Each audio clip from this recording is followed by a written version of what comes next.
Chapter 341. The One Who is Sent Out. The Water That is Spilled. Baiwa Valley. Baiwa Peak. Master, why are you so happy? Looking at Gan Chuning, who was walking hurriedly and couldn't help being happy, Nandong Xiangyu stood up to greet him. With a suspicious look. Daxia. Agreed. Gan Chuning answered excitedly. But as soon as he said it, Gan Chuning regretted it a little. This matter is indeed a big happy event. But in front of Nandong Xiangyu, she showed it too obviously, and didn't consider Nandong Xiangyu's mood at all. But now that things have come to this, she could only sit down in dissatisfaction, pick up the teacup and sip to cover up the embarrassment. Nandong Xiangyu was stunned in the place, a little confused. It's not that she didn't think about it, but in her mind, the master just mentioned this matter to her the day before yesterday, and Daxia would have to think about it and discuss it for some time. How could they agree so quickly? Could it be that the Emperor of Daxia was really an impatient person who couldn't refuse the beauty in front of him? At this moment, Nandong Xiangyu's mood was extremely complicated. But the matter was done. No matter what she thought in her heart, she could only continue to move forward. Master, what did Daxia say specifically? As for the price, the two parties are still negotiating. But Daxia's appetite is not too big. I believe there will be no problem in reaching an agreement in the end. Gan Chuning paused here, and then hesitated. It's just that they want you to go to Daxia as soon as possible. The Emperor of Daxia wants to see you in person. Nandong Xiangyu was silent for a while. Although she felt bitter in her heart, she could only sigh secretly and forced a smile. Since everything has been negotiated, there will be no problem on my side. Whatever. Master will arrange it. Gan Chuning felt relieved, and his eyes were full of relief. The master really didn't misjudge you. But you suffered. Master, what are you talking about? It's a good thing to be the imperial concubine of Daxia. There's nothing to suffer for the disciple. Nandong Xiangyu said with a complicated mind, and then frowned. But, Master, have you ever thought that asking for help from Daxia might be like inviting a wolf into the house? Gan Chuning shook his head and said calmly, Don't worry about this. The relevant matters are listed in the conditions, and Daxia has no objection. To be honest, although the situation in the world today is very turbulent, it is also evolving in a clear direction. That is, the possibility of unification is increasing greatly. And in this game of dominance, forces like my Baiwa Pavilion have no hope. So the master has not thought about those unrealistic things. The only request of the master is to ensure the independence of my Baiwa Pavilion, so that the Baiwa Pavilion will not be completely swallowed up by others, or become a vassal to be dominated. Like the Songming dynasty, they are undisguised robbers, and they will not stop until they have completely swallowed up my Baiwa Pavilion. So, the pavilion had to ask Daxia for help, and also took precautions in this regard, so as not to let Daxia take over. After listening to Gan Chuning's explanation, Nandong Xiangyu nodded suddenly. In that case, I am relieved. 3 days later, in the capital of Daxia, Nandong Xiangyu stared blankly at the bustling scene of people passing by outside the car window, with almost no emotion in her heart. Like every ordinary woman, she had imagined the scene of her marriage, and there were many gorgeous versions. However, the facts are always contrary to the imagination. There was no grand scene, no sensational scene, and even no large group of people escorting or accompanying her. There were only a few dozen people pretending to be the attendants of an ordinary caravan. Everything seemed so low-key and unreal. All this changed until she entered the palace. As the gates of the palace closed, the bright fireworks suddenly bloomed. The whistling sound and the gorgeous sparks finally added some color to Nandong Xiangyu's wooden eyes. When Nandong Xiangyu opened the curtains, she saw rows of guards with bright armor and majestic and colorful flags. In front, there were many palace maids in long skirts of various colors standing with their heads down. And there were also some figures dressed as officials and generals waiting with smiles on the Jinyu Bridge.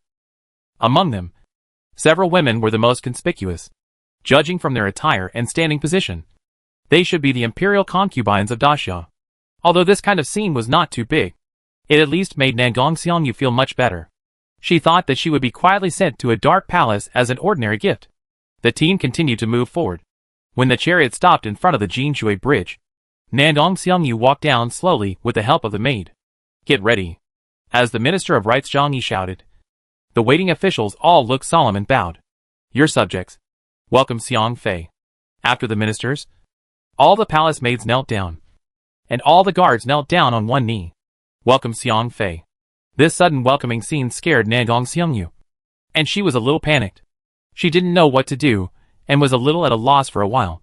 Just when the atmosphere was a little awkward, Shangwon Water smiled slightly, and walked forward with several other concubines. Sister Xiongyu, it's time to call Shinan. Nandong Xiongyu didn't have time to think, and hurriedly said, Shinan. Thank you, Shi Yingfei. When everyone stood up, Nandong Xiongyu breathed a sigh of relief. She didn't know much about the etiquette and rules of the dynasty, and her mood fluctuated greatly, and she almost made a fool of herself. At this time, she had the mind to look at the 5 concubines of Dashio a few steps away. Just as she was thinking about how to start, Shangwon Water had already taken the initiative to speak and introduced the other 4 concubines, once again relieving her embarrassment. When Shangwon Water finished the introduction, Gu Ruoyun smiled slightly, pointed to Shangwon Water and introduced Nandong Xiongyu, Sister Xiongyu. This is concubine 1. Nandong Xiongyu didn't dare to neglect it, and hurriedly knelt down to the 5 imperial concubines. Hello, sisters. To be honest, Nandong Xiongyu was a little embarrassed to call her sister because it all happened so fast. She was not mentally prepared. She had not even met the emperor of Daxia before she officially became the imperial concubine of Daxia. Sister, you don't have to be polite. Shangwon Water smiled and blinked her eyes in admiration. Sister Xiongyu is extremely beautiful. She is really a fairy from the Gui Palace. Especially this intoxicating body fragrance, which makes me a little unable to control myself. No wonder she was rated as the 2nd most beautiful in the world. Nandong Xiongyu blushed and said shyly, Sister, you are too kind. At this time, Gu Ruoyun covered her mouth and smiled. Speaking of body fragrance, Xiang Zhaoyi is also a fellow of Sister Xiongyu. However, Xiang Zhaoyi's body fragrance is different from Sister Xiongyu, so they have their own merits. Hearing this, Nandong Xiongyu couldn't help but be curious. Sister Ruoyun, I wonder who Xiang Zhaoyi you are talking about. Xiang Zhaoyi's real name is Li Hanxiang, and she used to be? Immediately, Gu Ruoyun briefly introduced some of Li Hanxiang's affairs. After she finished speaking, Shangwon Water smiled and shook her head. Okay, we have a long way to go, so don't stay here any longer. Take Sister Xiongyu to Xiongyu Palace first. His Majesty will summon her in 2 hours. Sister is right. In the evening, Xiongyu Palace, a white figure loomed in the pool covered with red petals, and the light cast by the pink lamp appeared hazy and dreamy in the misty water vapor, accompanied by the sound of splashing. A head popped out from under the water, revealing a face more delicate than the most perfect porcelain doll. Looking closely, it was Nandong Xiongyu. Nandong Xiongyu gently wiped the soft and delicate skin while recalling the instructions of the previous sisters. The Great Xia dynasty was different from the 100 Flowers Pavilion, especially in the palace, where various rules were very strict, and she did not dare to neglect them. At the same time, she was quite uneasy. Although there were countless rumors about the Great Xia Emperor, she didn't know what kind of person the real Great Xia Emperor was, and what he looked like. Facing the upcoming big event, how could she be calm? After being in a daze in the pool for a while, Nandong Xiongyu sighed and called softly, Xiaoqing. More than 10 breaths passed, and Nandong Xiongyu frowned slightly. Xiaoyu? However, there was still no response. Nandong Xiongyu felt strange and sent out her spiritual sense to observe. She found that there was no trace of the 2 palace maids in the back hall. When her spiritual sense was about to go out again, it was blocked by a powerful ban. Although Nandong Xiongyu was suspicious, she did not think much about it. She stood up and walked slowly up the stairs, letting the clean water droplets drip gently from everywhere. After emitting Yuanli to dry the water vapor, Nandong Xiongyu put on a thin scarlet silk robe and wanted to go to the soft couch not far away to change clothes.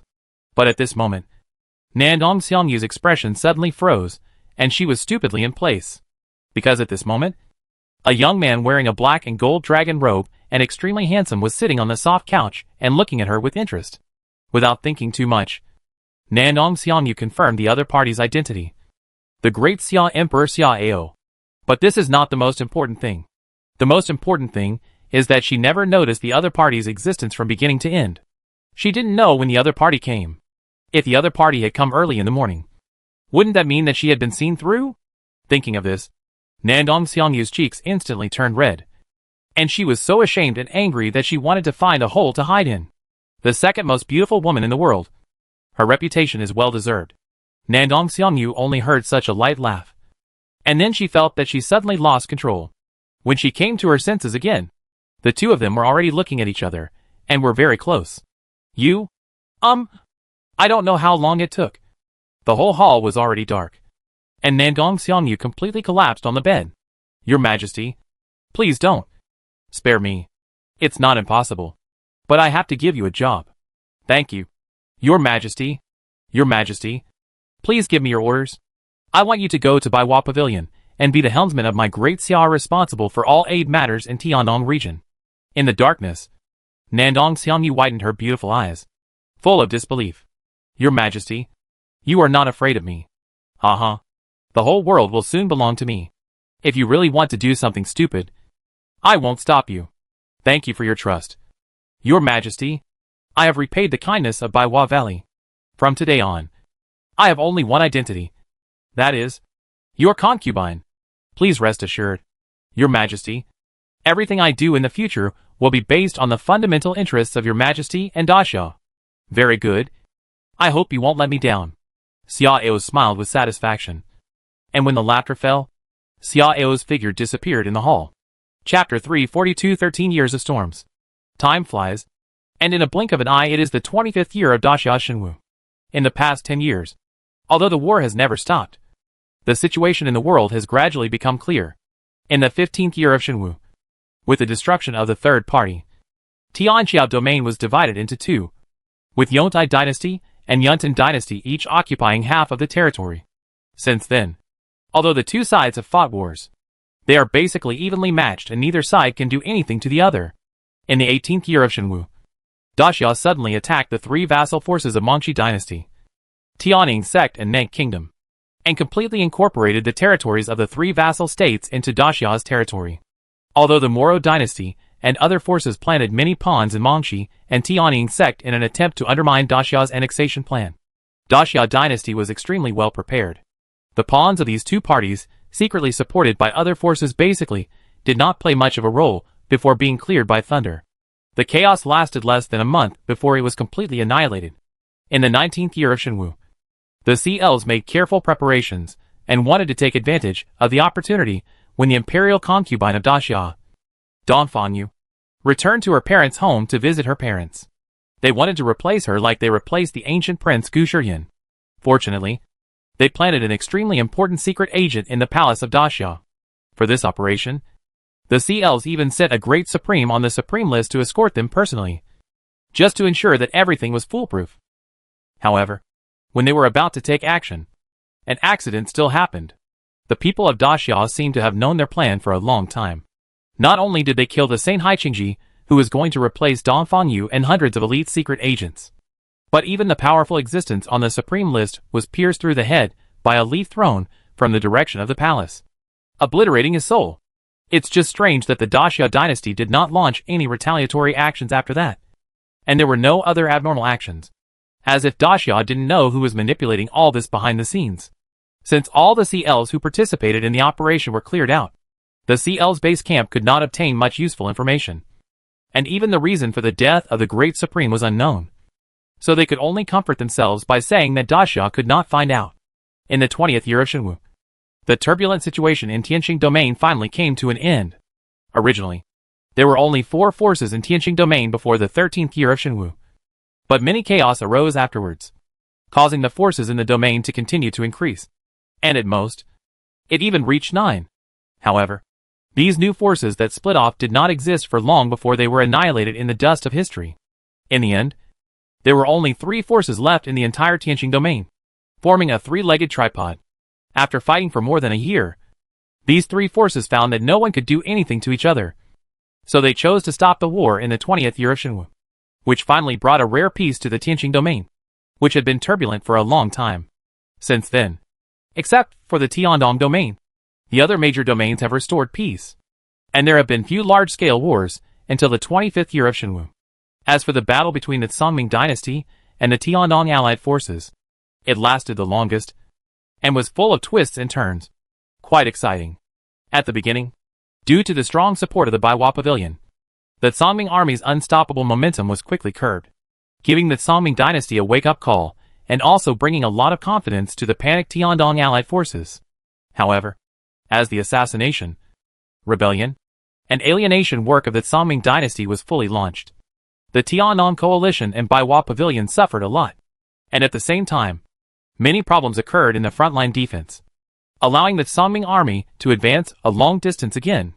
However, after that, as the Daxia dynasty agreed to the Baiwa Pavilion's request for help, it secretly gave full support to the Tiannong coalition on the intelligence, assassination, and counter-espionage fronts, and mobilized 5 base armies with a total of 500,000 people to secretly enter the battlefield, supporting the Tiannong coalition on the key battlefield, but reversed the unfavorable situation in a very short time.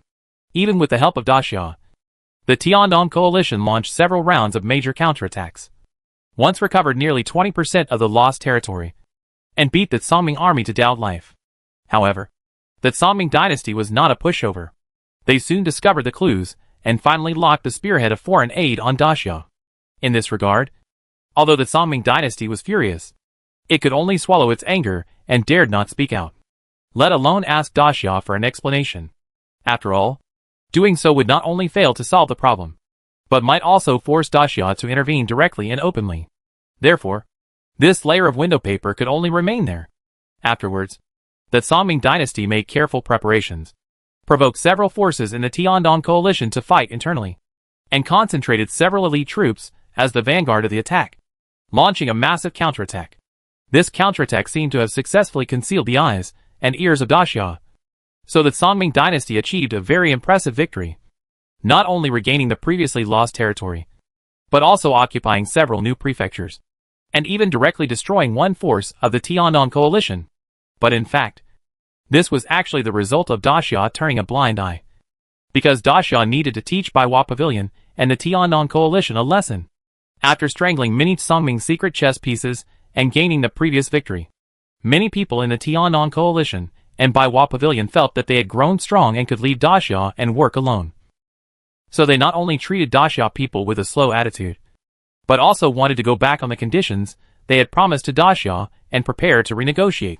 It was precisely because of this attitude of the Tiannong coalition that Daxia was furious and used the hands of the Sonming dynasty to teach them an extremely painful lesson. After this incident, some people in the Tiannong coalition guessed the possibility that Daxia was hiding the truth. So in anger, many high-level forces wanted to ask Daxia for an explanation, and even clamored to make Daxia people look bad. However, when the army of the Sonming dynasty continued to attack, and when assassinations and rebellions gradually increased, the high-level officials of the Tiannong coalition panicked and hurriedly lowered their attitude to apologize and seek help from Daxia. However, the people of Daxia would not tolerate them. They not only treated them with a more indifferent and contemptuous attitude, but also proposed many extremely harsh conditions, doubling the previous price.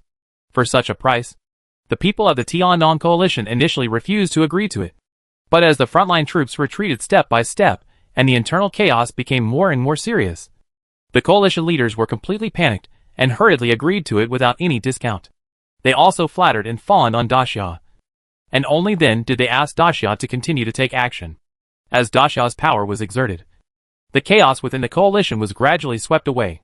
Assassinations and rebellions were put under a tight spell, and the situation on the front line gradually stabilized. In this process, Daxia integrated the power of the coalition in various aspects, either openly or secretly, either hard or soft, and buried its own power in it. So far, the war between the Sonming army and the Tiannong coalition has returned to a situation of parity, since the Tiannong coalition has adopted a defensive strategy of clearing the fields. It is difficult for the Sonming army to make a big breakthrough. Even if there are occasional elite breakthroughs, they will be cleared and blocked in time by Daxia's foundation army, so that large areas of defense will not be broken. After such a stalemate, the Sonming dynasty could not find a good opportunity, and finally had to stop the offensive across the board in the 22nd year of Shenwu, turned back to digest the gains, and recuperate. In the 3 years that followed, the entire continent ushered in an extremely rare period of peace. Except for small-scale fighting, there were almost no battles involving more than 10,000 people. But as time came to the 25th year of Shenwu, as the first bell of the new year rang, the sky above the 9 regions continent was shrouded in thick clouds again, which were the clouds of war and conspiracy. The 25th year of Shenwu, January 1st, Tianji Domain, Tianji City, Early in the morning, the Tianji Hall, which had not been opened for more than 10 years, finally opened its doors again, and the hall masters, chiefs, garrisons, generals, and other high-level Tianji building executives gathered together. After these dozens of people arrived, they all stood quietly with very serious expressions. At a certain moment, as a middle-aged man in a silver robe appeared in front of the building owner's chair like a shadow, everyone was refreshed and then bowed their heads to salute. Meet the building owner. No need to be polite. Sit down. Tai Shu Shishing nodded, then shook his clothes and sat on the building owner's throne first. Thank you, master. After everyone sat down, Tai Shu Shishing looked around and said slowly, Do you know why I urgently summoned you to discuss matters? Everyone looked at each other and said nothing. Tianji Hall Master Jiao Xingyuan frowned and stood up after hesitating for 2 breaths. Replying to Master, I found that in the past year, our deduction effectiveness for the Moro dynasty, Chunhua Holy Church, and Songming dynasty has greatly declined, resulting in many secrets that cannot be discovered. I guess they should have used the national treasure to cover up the secrets. But I am incompetent and cannot figure out their intentions. Master, you urgently summoned us to discuss matters today. You must have discovered something. Right? Tai Shu Jixing glanced at Jiao Xingyuan, did not speak, but turned to look at an old man in black. Master Chen. You speak first. The person who was named was Chen Guoli, the master of the Dark Star Hall. Yes. Chen Guoli clasped his fists respectfully, and then said in a deep voice, Everyone, my Dark Star Hall's ears have made a major discovery today. That is, Chunhua Holy Church has secretly assembled 3 armies near our border, and each army has more than 1 million. If you add the 2 million troops they have already deployed on the eastern border, that's a full 5 million troops. In addition, this does not rule out the possibility that they have other armies that have not yet been discovered. As soon as these words came out, everyone in the hall was shocked. What?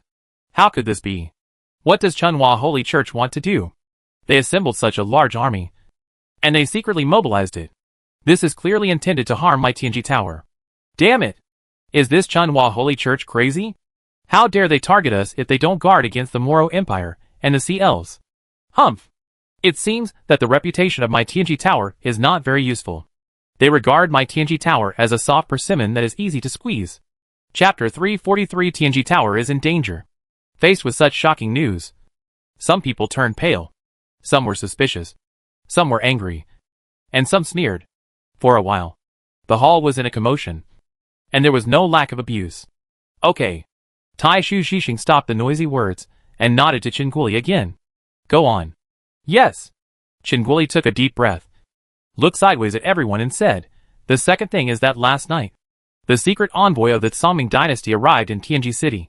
He came here at the order of Emperor Songming. According to the other party, they, the Songming dynasty, were lucky enough to learn the top secret information that the Chunhua Holy Church was preparing to launch a surprise attack on our Tianji Tower. So they came here to warn and cooperate. Hearing this, everyone was stunned. Cooperation? How do they want to cooperate? Wu Peng, the chief of Tianji Hall, asked suspiciously. Chen Guoli glanced at Tai Shu Jixing, and when he saw that the latter did not respond, he spoke. They want to cooperate with our Tianji Tower to repel the army of Chunhua Holy Church. Jiao Xingyuan frowned and questioned, How could the Songming dynasty be so kind? What do they want? Of course they won't be so kind. Since it's a cooperation, they must benefit each other. The other party said that they can secretly gather a large army and deploy it on the border of our Tianji Tower. In this way, even if they are discovered by the eyes and ears of Chunhua Holy Church, they will only think that they want to take advantage of the opportunity to get a piece of the pie. When the army of Chunhua Holy Church starts, they will quickly go north and attack us from the front and back to defeat the Chunhua army in one fell swoop. And their appeal is naturally the deduction ability of our Tianji Tower. They asked our Tianji Tower to promise that after this matter, our Tianji Tower must give them the greatest support in Tianji deduction and intelligence to help them defeat the Tiannong coalition. After listening to Chen Guoli's explanation, everyone suddenly realized it. So that's it. A guard nodded, but then sneered. Since our Tianji building has known the Chunhua Holy Church's plot in advance, we can deal with this threat ourselves. So why do we need to cooperate with them? Beside this person, a general nodded repeatedly and agreed, You are right. Our Tianji building now owns the entire Tianji domain and has tens of millions of soldiers under its command. How can the Chunhua Holy Church just move it if it wants to? The chief of Tianji Hall, Yang Rong, frowned and said in a deep voice, "Don't be careless. The military foundation of the Chunhua Holy Church is probably not weaker than that of the Songming Empire. They have a large number of elite troops. On the other hand, although our Tianji building has taken over the entire Tianji domain, it has always been a weak link in terms of the military. Although now, our army is not small. But a large size does not mean strong combat power. In this regard, we still have a certain gap with Chunhua Holy Church." The general snorted coldly and said disapprovingly, "Chief Yang underestimates us too much. Besides, even if there is a gap, so what? Their Chunhua Holy Church borders 4 forces at the same time. So they must reserve enough troops to guard against the 3 parties. Right? Especially the Moro Empire. Chunhua Holy Church will never dare to take it lightly, and must use heavy troops to guard against it.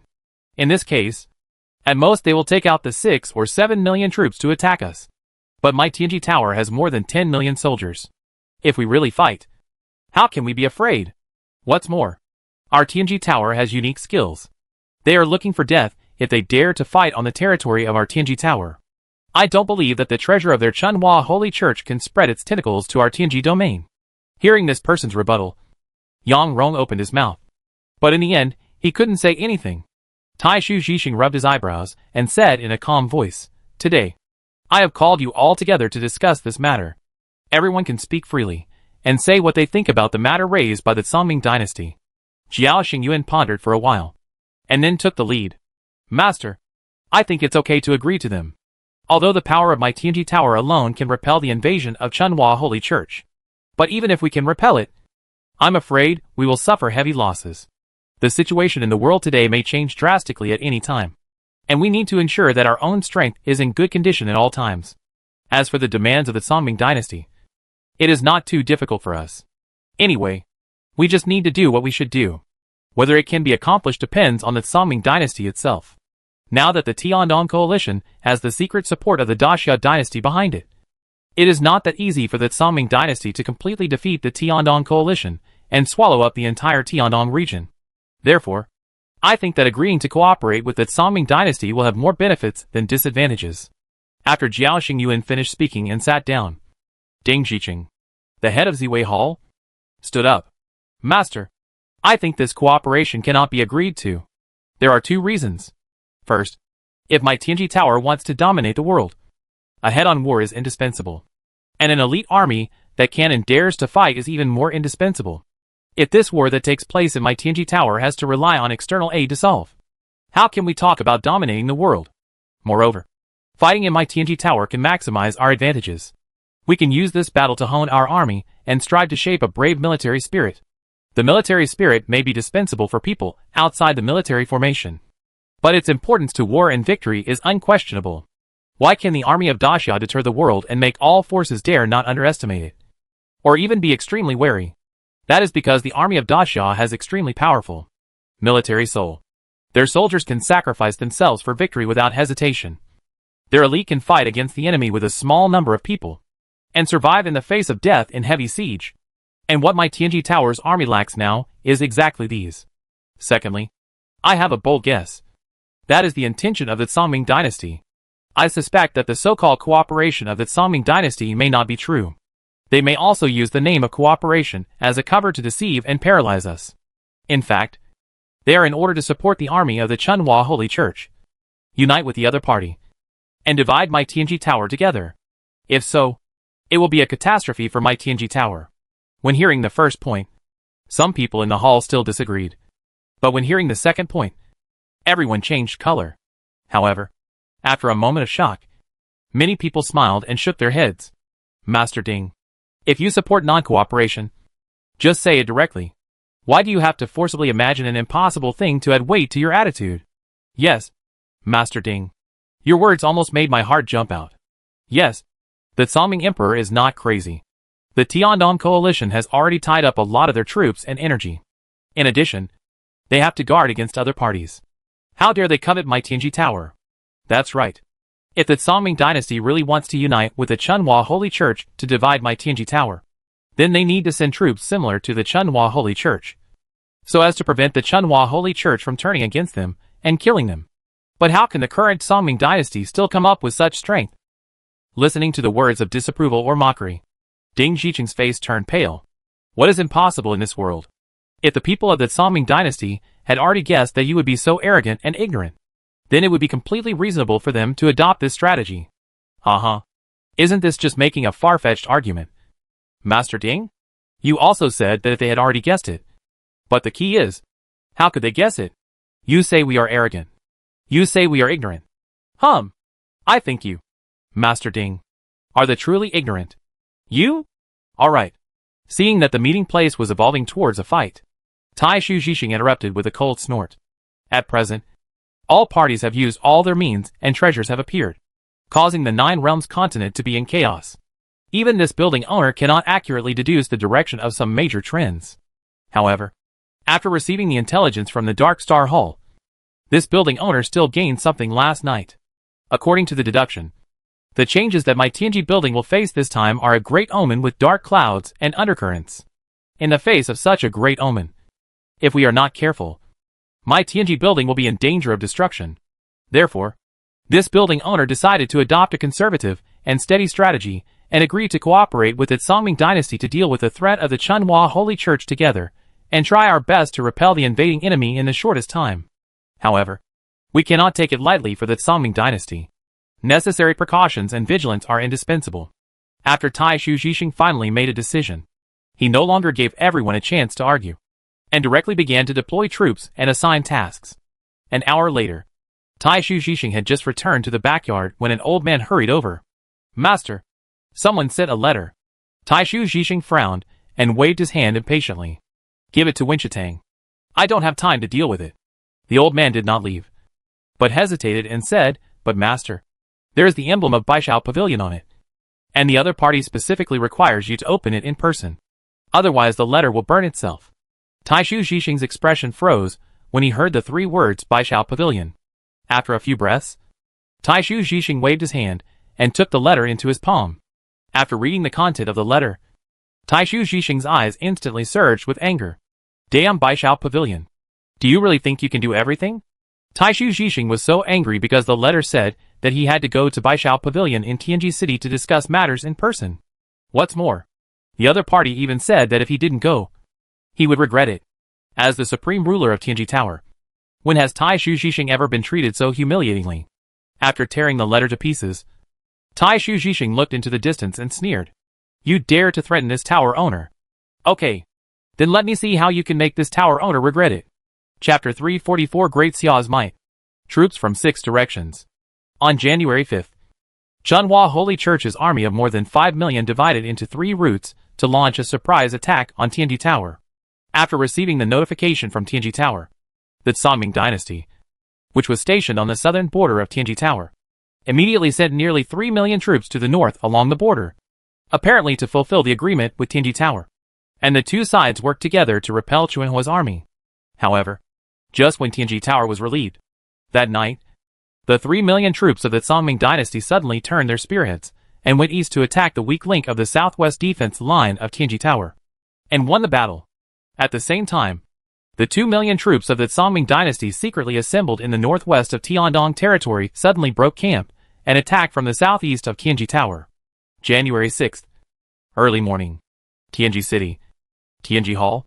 At this moment, the hall was brightly lit and crowded, but the atmosphere was as depressing as dead water, and everyone's face was extremely ugly. They would never have thought that the Songming dynasty would actually join forces with the Chunhua Holy Church. A few days ago, when Ding Zhiqing, the head of Ziwei Hall, proposed this possibility, no one took it seriously, and some people even did not hide their ridicule. But the bad thing is that Ding Zhiqing really said it right. This battle, including the cooperation mentioned by the Songming dynasty before, was a conspiracy of the 2 parties from beginning to end. Now, although the Chunhua army was blocked by them at the border, the 2 Songming armies were unrestrained and were constantly attacking cities and marching straight in. In order to deal with the threat of the Chunhua army, they mobilized 7 million troops for defense. In addition to the more than 800,000 troops that had been defeated by the 2 Songming armies, they now have only more than 3 million soldiers available, and they are scattered in different places, and they are simply unable to stop the Songming army. In this case, Tianji Tower has fallen into the danger of destruction. Tai Shu Zhixing swept his eyes across everyone's faces with a sullen face, and said in a cold voice, "My Tianji Tower claims to be the overlord of the 9 domains deduction, and has always been calculating others. But now, we have been severely calculated on our own specialty. What a deadly joke. Who of you can tell this tower owner? What should we do now?" However, unlike the high-profile and confident talk a few days ago, most of the people at this moment were flickering and hesitant, and no one answered for a long time. Seeing this, Tai Shu Zhixing felt even more depressed, and secretly regretted it in his heart. When he deduced that ray of heavenly secret, he should have considered this possibility, and should have seriously considered Ding Zhixing's warning. After all, the threat of Chunhua Saint Church alone is unlikely to bring the Tianji Tower to the crisis of destruction in the short term. However, it's all too late, and regret can't solve anything at all. Thinking of this, Tai Shu Zhixing suddenly shuddered again, because he suddenly thought of the letter from Baishao Pavilion, the letter that he regarded as a threat and mockery. Perhaps, Baishao Pavilion had long known about the conspiracy between Chunhua Holy Religion and Songming Dynasty, so it wanted to warn Tianji Tower in order to gain some kind of benefit. Unfortunately, he was unable to think calmly at the time, and directly tore the letter to pieces. In a sense, the current difficult situation of Tianji Tower may have been caused by him. Unfortunately, there is no if in the world. After closing his eyes, and thinking for a while, Tai Shu Zhixing's eyes suddenly became fierce. "Pass my order. Order all the troops to retreat immediately. Retreat to the old territory of my Tianji Tower, and prepare for a protracted war." Tai Shu Zhixing knew that in the current situation, the only way to survive was to take the initiative to withdraw all troops, and shrink the defense line with all his strength. Otherwise, the army under the command of Tianji Tower would only be defeated one by one. But as soon as these words came out, many people changed their faces instantly. "Master, no! If we do this, won't we just hand over the strategic locations of all parties to others for nothing?" "Yes, Master. Doing this will cut off the defense depth of our Tianji Tower. Once we are surrounded by the Chunhua Holy Church and the Songming Dynasty, we may be trapped to death." "Master, now we can't withdraw whenever we want. The 2 directions of the Songming army are fine. But now our main force has already fought with the Chunhua army. If we withdraw rashly, I'm afraid it will turn into a complete defeat." Listening to a series of objections, Tai Shu Zhixing snorted heavily. "What can we do if we don't retreat in the current situation? Wouldn't that give them a chance to defeat us one by one? Things have evolved to this point. We can only find a glimmer of hope if we put ourselves in a desperate situation. As long as our living forces can be preserved, there is still hope for a comeback, because the situation in the world will soon change more. With the war in other directions, Chunhua and Songming armies will not be able to attack for a long time, and they will definitely have to change their strategy. But if most of our troops are cut off, even if half of the territory is saved, what can we do? It's just a little later death. As for the Western Front, now we can only bear the pain of breaking our arms, and take out a small part of our troops to fight to the death, so as to buy time for the main army to withdraw." Hearing this, someone wanted to say more, but was interrupted by Tai Shu Zhixing. "Okay. This host has made up his mind. Execute the order." "Yes." At noon on January 6th, the Moro dynasty, in the name of receiving a request from the Sea Elves, joined the Sea Elves and launched an attack on the Huanggu dynasty from the west and east respectively. This is the perfect opportunity that the Moro dynasty has been waiting for. The Chunhua Holy Church and the Songming dynasty jointly launched a fierce attack on the Tianji Tower. The military force that can be used to deter the Moro dynasty will naturally be greatly reduced, and the threat to the Sea Elves will also be greatly reduced. Moreover, they have found a sufficient reason, which is equivalent to providing a step for the human forces. A step that can save face without sending troops to them, so as not to force the human forces to send troops to the Moro dynasty according to the joint ultimatum. In this case, the 2 parties will join forces to attack the Huanggu dynasty to minimize the danger. Even if the Daxia dynasty is stubborn and insists on getting involved, the Moro dynasty is not afraid. Only the Daxia side. They are not afraid. Moreover, they believe that Daxia will not be a fool and insist on showing off alone. However, reality is often unexpected. At noon, the Daxia Palace. I have to say that the ruling class of this Moro dynasty is still a little smart. Xiao put down the information in his hand and sneered. However, cleverness is just cleverness after all, and it cannot be put on the table. After saying that, Xiao looked up at the civil and military officials in the hall. How are the preparations? Your Majesty, everything is ready. As long as you give an order, the world will change quickly. Left Prime Minister Li Si stepped forward and answered with a burning gaze. Then, Right Prime Minister Gao Qiu nodded in agreement. Please rest assured, Your Majesty, the soldiers in the army have been ready for battle for a long time, and can be launched at any time. Very good. Xiao nodded with satisfaction. And then his expression became serious. Convey my order, and order the Jiaolong army and Yin cavalry to set off and capture the camps and secret realms of the Sea Elves under the Sea of Guiming in the shortest time. Especially the Holy Palace where the Sea Elves base camp is located.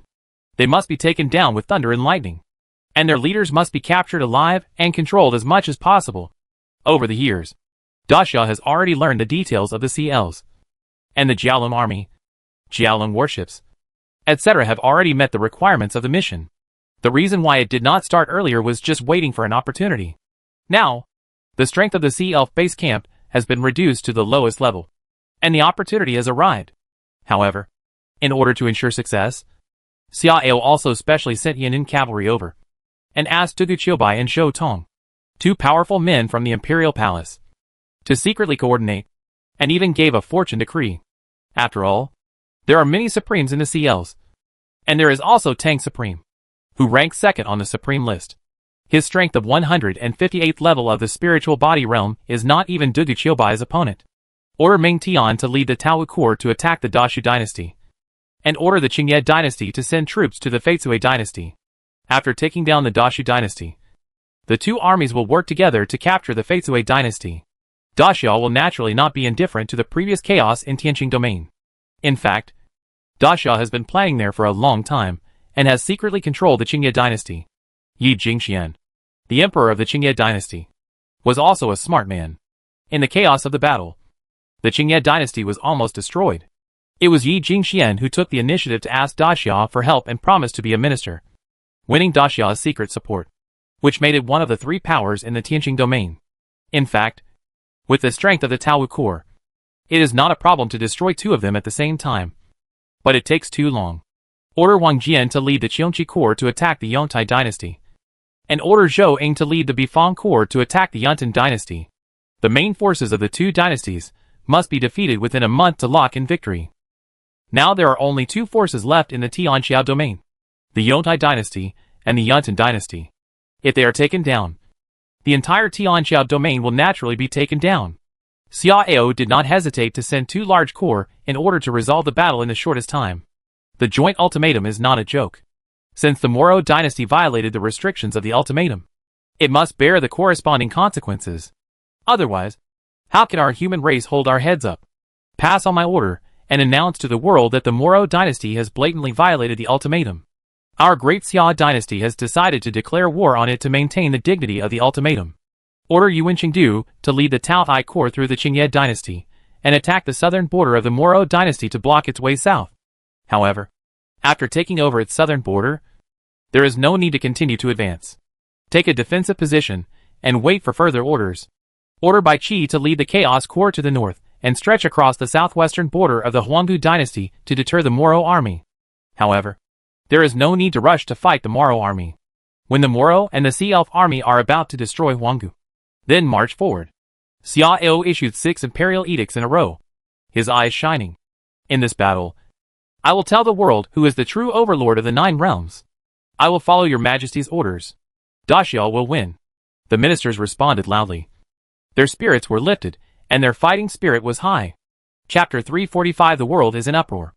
The news that the Chunhua Holy Church and the Songming dynasty jointly attacked the Tianji Tower has already brought great shock to the world. The subsequent war between the Moro dynasty and the Sea Elves against the Huanggu dynasty is like pouring a basin of hot water into the frying pan, making the situation in the world sizzle again.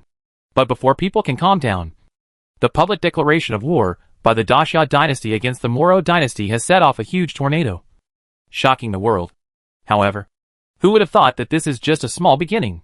When the news that Daxia simultaneously sent large-scale troops to attack the Dashu dynasty, Yongtai dynasty, Yuntan dynasty, and Moro dynasty, and that Daxia marched towards the border of the Huanggu dynasty, the entire Jiuyu continent was almost detonated by the shocking uproar.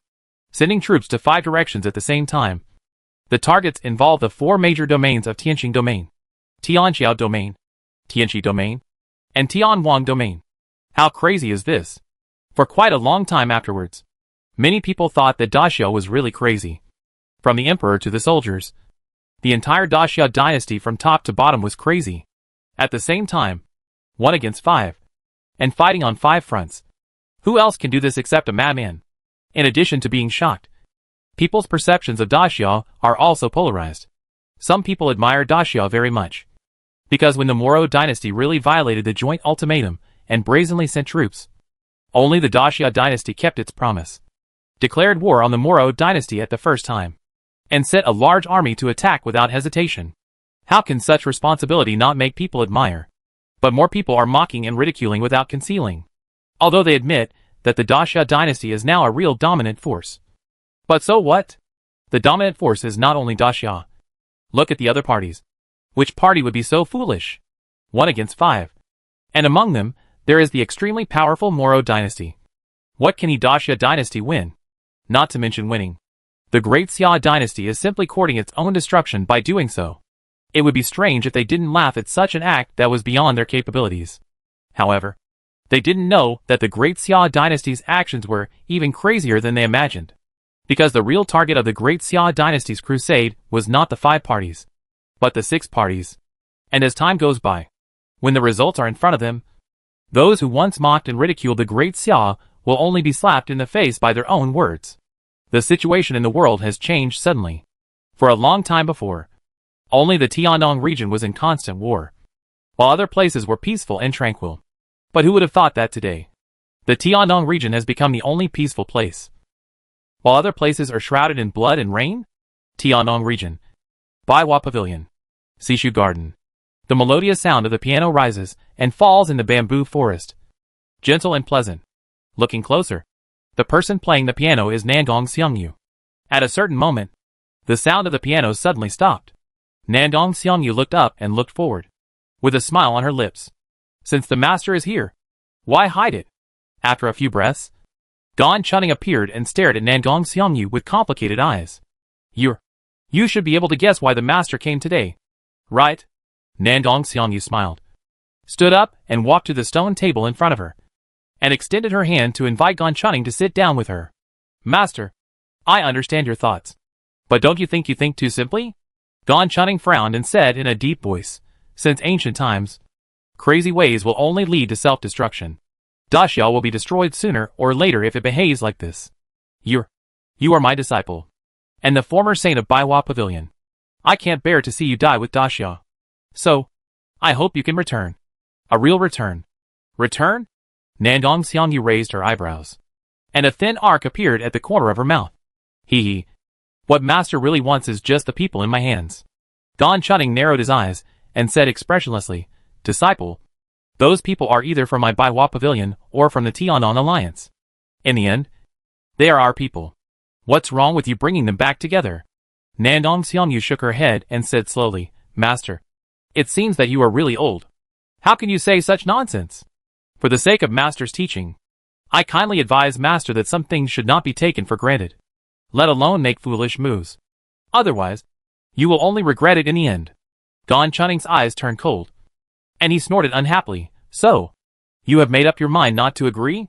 Nangong Xiangyu sighed and shook her head. Okay then. Gan Chunning stood up indifferently and turned away. Nangong Xiangyu frowned, stared at Gan Chunning's back, and said another sentence. Master, it is extremely stupid to destroy yourself. I will give you one last piece of advice. Wait for 10 days or half a month. By then, you will get a clearer answer. Otherwise, your behavior will only drag countless people into the abyss of catastrophe. Gan Chunning paused and then continued to leave, but his back looked a little heavier. Moro Dynasty. Imperial Palace? Daxia.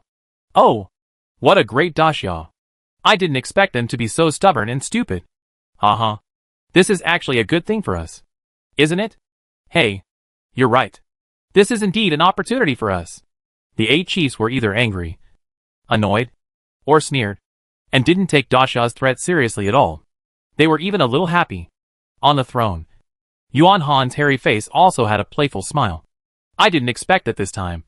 The military action under the name of the invitation of the Sea Elves would have an unexpected gain.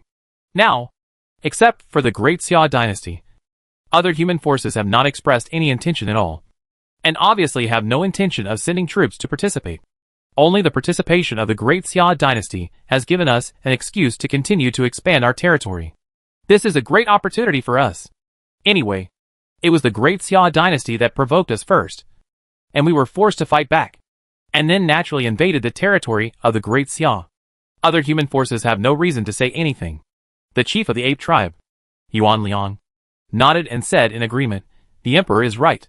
The Great Xia declared war on us first, and we were just forced to fight. Since other human forces have not intervened at this time, don't even think about uniting against me. Moro, under the guise of serving the righteousness of the human race. The most interesting thing is that Daxia overestimated its own strength and sent troops to attack several forces at the same time. So that except for the Chaos Legion, there is no other large-scale main battle legion in their territory. As long as we can defeat Daxia's Tao Ai Legion and Chaos Legion, we can march straight in, run around in Daxia, and attack all directions. It's only a matter of time to take over the entire Daxia." After Yuan Liang finished speaking, most of the other chiefs nodded repeatedly, with bright smiles on their faces. However, at this time, the fox chief Hu Rong frowned. "Are we thinking too simply? Judging from the rise of Daxia and our understanding of Daxia, the emperor of Daxia is not a foolish person, but a wise and capable emperor. Moreover, there are many talented people among his ministers. Logically speaking, they can't do such a foolish thing. So, I suspect that Daxia may have another trump card. They won't put themselves in a dangerous place where they can't recover. The reason they dare to do this must be that they have something to rely on." The chief of the Three-Eyed Clan, Yan Guanchao, rolled his 3 eyes together. He rolled his eyes and said disapprovingly, "Chief who thinks too highly of Daxia. They are human beings, not gods. How can they not make mistakes? If you ask me, they are just too arrogant. Arrogant to the point of conceit. They think that the victory over the ancient dynasty was a great success. So they don't take other forces seriously, and think that the armies of all parties are far inferior to the elite of Daxia. Based on this understanding, it is not surprising that they are now arrogant enough to fight in all directions at the same time and declare war on my Moro dynasty." Hu Rong glanced at Yan Guanchao. Her brows still furrowed. It won't be that simple. If Daxia was really so arrogant, I'm afraid it would have taken action against Tianqing Domain and Tianxiao Domain many years ago. How could it wait until today? At this time, Mei Ying, the chief of Meizu, actually nodded and supported Hu Rong's point of view. "I also think this is unusual. There may be something fishy. I suspect that this may be a trap set by Daxia specifically for us." Luo Sanxing, the chief of the Yin Luo tribe, curled his lips and said disapprovingly, "Trap? What kind of trap can there be? Where do they get the strength to set a trap now?" Mei Ying shook her head and said seriously, "Daxia's military strategy says, war is the way of deception. What if all this is actually a false illusion deliberately created by Daxia? Daxia sent troops to all directions, with great force, without any concealment. It seems that all the troops were really dispatched. But who can guarantee that those warships are really full of people? I suspect that the elites of Daxia's various legions may have been hidden and set traps, waiting for my Moro dynasty to send a large army to Daxia to drill in. If we are not prepared, the result is likely to be catastrophic." Hearing this, everyone's expression finally became serious. Chief Mei means that Daxia's attack on Daxu, Yontai, and Yuntan is fake, and its real intention is to set a trap for us? To design a plan to severely damage our army? Mei Ying nodded and said in a deep voice, "Although I'm not sure, it may not be impossible. So, I suggest that you don't act rashly against Daxia for the time being. First, concentrate on conquering the ancient dynasty and defeating the Daxia Taohai army that may have arrived at my southern border, and then plan for other things." Everyone looked around. Most of them hesitated. Mei Ying's words were not without reason, so they didn't dare to say too much. Yuan Han touched his thick hair and pondered for a while, and finally made a decision. "Then do as Chief Mei says. In addition, send another 1,000,000 troops to the southern border to prevent any accidents." The chief of the Black Missouri tribe, Masua, frowned and looked at Yuan Han suspiciously. "Why is this? We already have nearly 3,000,000 troops at the south gate. Why do we need to send reinforcements?" Does the Emperor think that our army can't defeat the army of Daxia with its superior strength? Yuan Han glanced at Ma Su and said expressionlessly, "It's better to be careful. What if Daxia wants to concentrate its elite forces to break through our south gate?" Ma Su's expression froze. And after thinking for a while, he turned his head and stopped objecting. Chapter 346 Battle of Qiulin. Qiulin Line. The southern border of the Moro Empire. The Qiulin Line stretches hundreds of miles from east to west, with 3 major passes. Among them, there are 1.5 million Moro troops stationed near the Middle Pass, 500,000 troops stationed at each of the east and west passes, and more than 400,000 troops scattered around other strategic locations on the Qiulin Line. The Qiulin Line was not an important area in the eyes of the Moro Empire, because they had planned to continue southward and invade the Tianqing region. If the Tianqing region was taken, the Qiulin Line would be the hinterland, naturally not of much value, and there would be no need to focus on it. However, with the emergence of the joint ultimatum, considering that the various forces of the human race might really unite to attack the Moro Empire, the Moro Empire had to re-examine the significance of the Qiulin Line, and finally decided to strengthen the management of the Qiulin Line to be prepared. After more than 10 years of operation, the Qiulin defense line has become impregnable, and has been built into a whole, so that those scattered small and medium-sized strategic locations are completely connected in series. Once attacked, the main force of the army can provide support in the shortest time at any time. As for the 3 major passes, they have been built into solid hedgehogs, with various powerful defensive weapons in rows and piles, which can give a head-on blow to the invading enemy. At this moment, on the gate tower of the strategic fortress at the Middle Pass, more than a dozen generals of the Moro dynasty are patrolling. Some of these generals are 3 feet tall and have terrifying physiques. Some are muscular and powerful. Some are petite and thin, but their eyes are shining with shrewdness. And so on. Looking around, the various military formations are also eye-opening. On the east wall, there are troops wearing black armor and black scales on their skin lined up in a neat formation. And on the west wall, there are troops wearing silver armor and silver hair, and a silver horn on the center of the eyebrows patrolling. On the wall that was more than 10 feet wide, there were some big guys with dark yellow skin and 10 feet tall, operating large crossbows in groups of 3 or 5. These big guys looked powerful at first glance, but they looked a little honest and silly.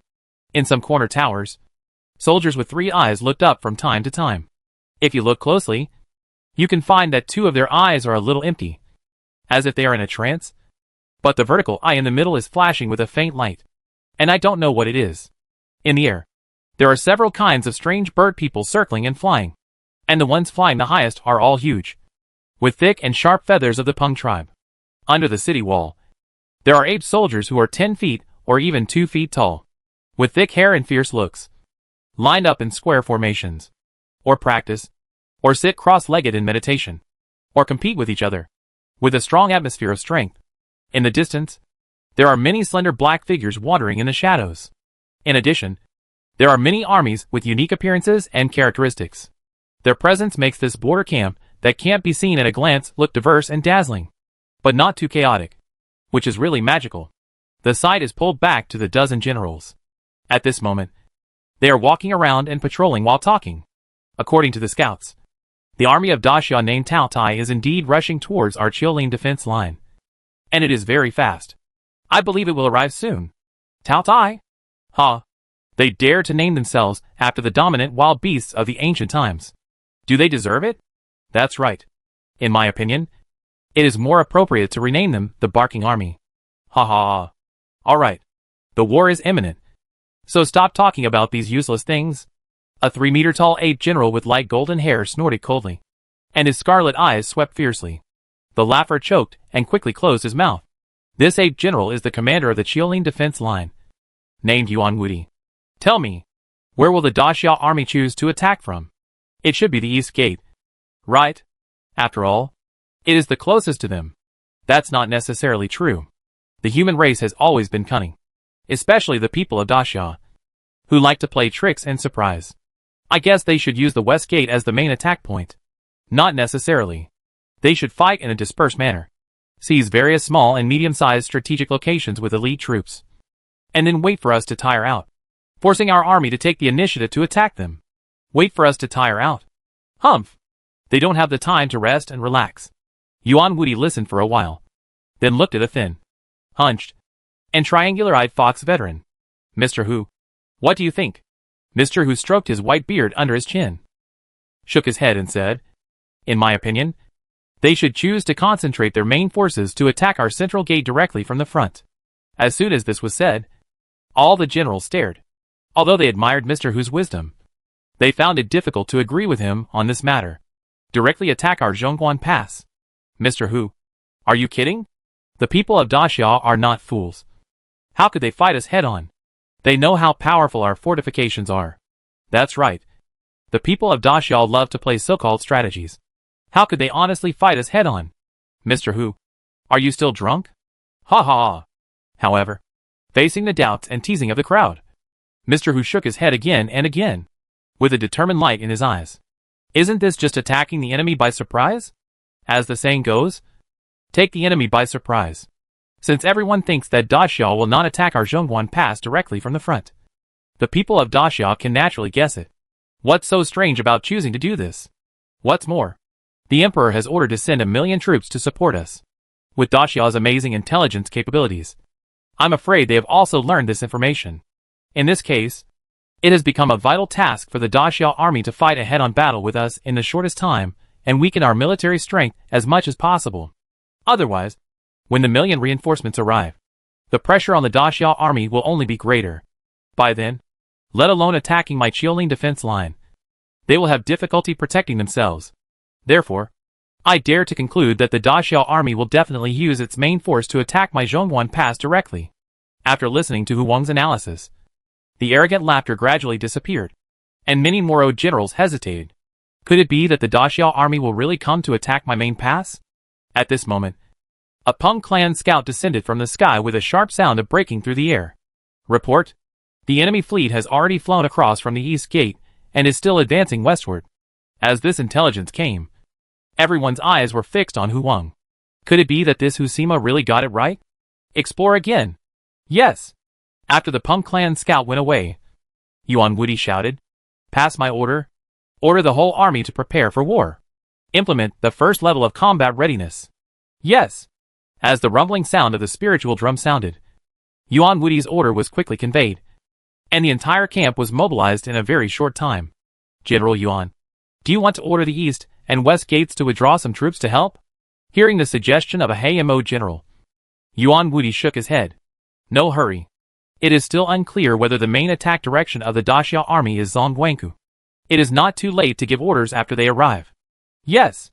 After half an hour, alarm suddenly sounded from the sentry towers. Report, General Yuan. The enemy fleet has been found.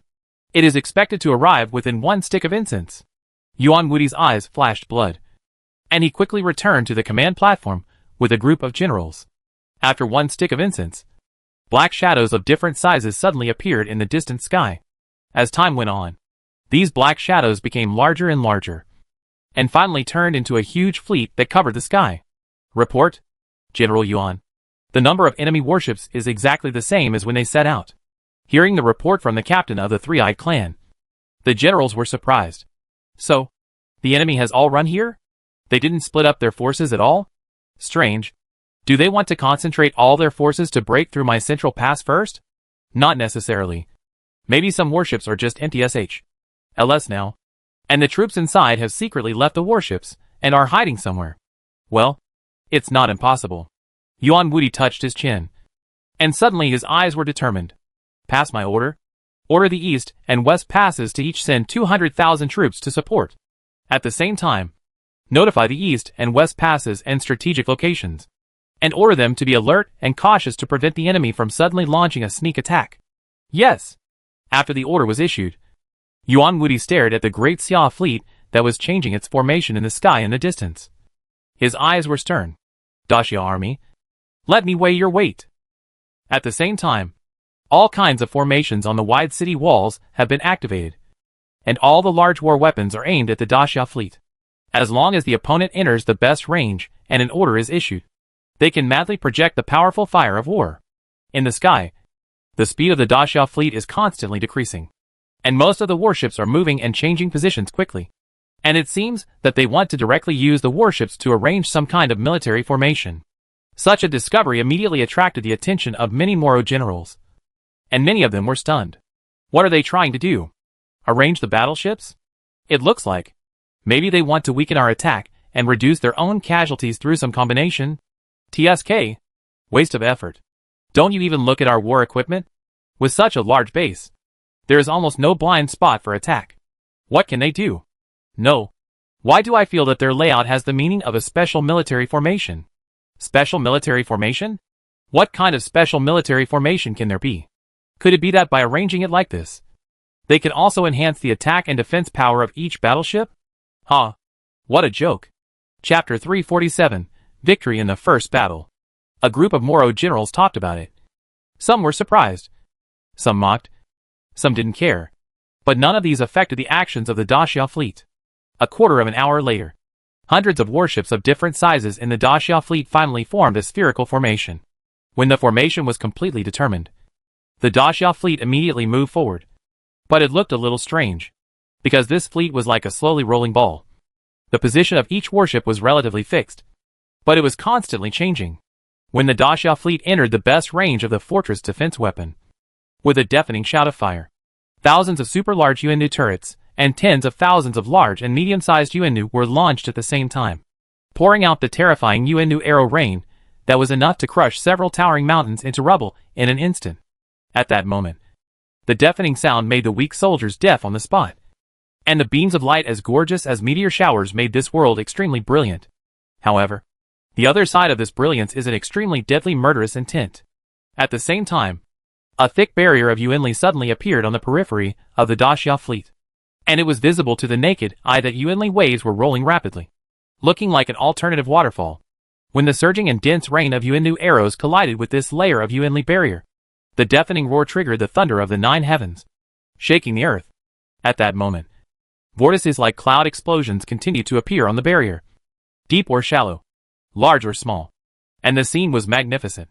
However, the Moro generals who were observing on the command platform of the city gate tower gradually frowned, and the confidence and smiles on their faces gradually disappeared, because although the scene looked extremely amazing, there was almost no result. Their own attack did not even penetrate the opponent's barrier, which was completely different from what they expected. How could this be? How could the defense barrier of the Great Xiao warship be so strong? Yes, it's okay that ordinary Yuan crossbows can't break it.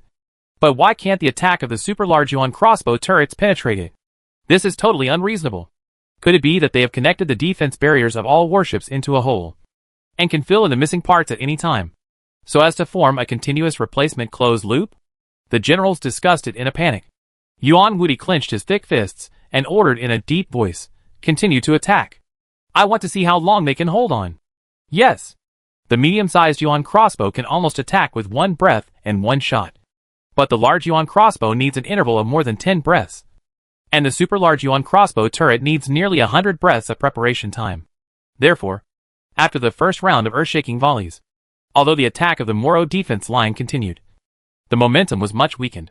At this time, the second, third, and even fourth generation of the Great Xia fleet's brilliant eagle crossbows also began to show their power, launching a frenzy of bombardment with a momentum that was almost as powerful as the first round of volleys fired by the Moro garrison. However, the defense formation of the Moro main pass defense line was not to be trifled with. Although the volleys of the Great Xia fleet caused the Moro defense sky to shake violently, they did not penetrate directly. Next, the two sides began a crazy exchange of bombardment, and the scene was thrilling. When the fourth round of volleys of the Daxia fleet ended, the faces of the Moro generals finally turned ugly, and there was anxiety in their eyes. Not good. At this rate, I'm afraid that if the other side fires another volley, our defense will collapse. What's going on? Why can't our bombardment penetrate their defense barrier? The generals under his command were worried, and could not understand the situation of both sides. Yuan Wudi, the commander, was the same. Hu Wang, what do you see? Hearing Yuan Wudi's cold shout, Hu Wang did not answer immediately, but still stared at the sky. It was not until more than 10 breaths later that Hu Wang retracted his gaze. But his face became heavier. Marshal Yuan, I think I know the answer. The people of Daxia did form a special military formation with warships. Although this is a little difficult to understand, it is the fact. Through this special military formation, The attack power of its shipborne weapons has not increased, but the defense power has more than doubled. The principle is very complicated. To put it simply, it is like the difference between a calm water curtain and a waterfall. Originally, the defense barrier of the Daxia fleet was just a water curtain with a quiet flow, but through this special military formation, they turned the Yuanli as the water flow into a rapidly surging wave, forming a turbulent waterfall, using the same arrow to shoot a quiet water curtain and a turbulent waterfall. The results are obviously very different. The former may be easily penetrated, but the latter is difficult. In addition, this barrier can be endless and replenished at any time. So with our current strength, it is almost impossible to break it, unless the opponent's Yuanshu and Yuanjing are exhausted, or the Yuanning center collapses passively under high load. After listening to Hu Wang's analysis, everyone's heart sank, and the atmosphere became depressing. Fortunately, Mr. Hu spoke up again at this time. However, this full load operation puts a lot of pressure on the warships. Even if their Yuanshu reserves are still sufficient, they cannot last long. I estimate that they can only fire 3 to 6 more rounds of volleys in this strong defensive posture. So we only need to survive several rounds of volleys from the opponent, and then we can fight with real swords and guns. Hearing this, Yuan Wudi's expression was still heavy, but his face looked better. Pass my order? The whole army is ready for defense. Yes. After giving the order, Yuan Wudi took a deep look at the Daxia fleet in the sky, and then turned around and left with several of its generals. He was the commander-in-chief of the entire army, so he naturally couldn't take risks easily. Next, the defensive sky could be broken at any time. It was too dangerous for him to stay on the city gate tower, and he needed to return to the camp to command the entire army. Time continued to pass. When the 5th round of volleys from the Daxia fleet was launched, Moro's defensive sky was trembling and shaking violently, and finally cracked inch by inch and collapsed completely. After that, it was a one-sided bombardment. Although the Moro garrison was still fighting back desperately, it could not pose a real threat to the defense barrier of the Daxia fleet. The Daxia fleet pressed forward step by step, and various types of brilliant eagle crossbows dragged dazzling beams of light and continuously bombarded the city gate tower, corner tower, city wall, Yuan turret, garrison soldiers, and the main force of Moro under the city wall. Deadly balls of light continued to bloom, blasting countless Moro soldiers into pieces with shrill screams, blasting flat walls into ruins, and even directly blasting down a whole section of the city wall. This miserable situation of being beaten, but unable to fight back, made the Moro army full of resentment. But in addition to resentment, panic and fear were also spreading silently. Finally, after 5 rounds of volleys, the Daxia fleet finally stopped the bombardment. And then the hatches of all the warships opened, and a steady stream of Daxia troops began to file out. After leaving the ship, some elite troops quickly descended and began to clear the remaining enemies on the city wall in order to quickly seize the city wall. When all the troops left the ship, more than 100 warships slowly rose in altitude and temporarily left the battlefield. In the sky, Yuan Chengdu looked at the Moro army on the opposite side, which was organizing the army to take off and prepare to form a 3-dimensional battle formation to fight. And a sneer appeared at the corner of his mouth. These barbarians are probably still thinking that without the support of warships, they can let them ravage the great Xia army. Pass my order. Use the Shaoguo army as the vanguard of the central army. Order Geshuhan to lead the Shinsu army to support from the left wing.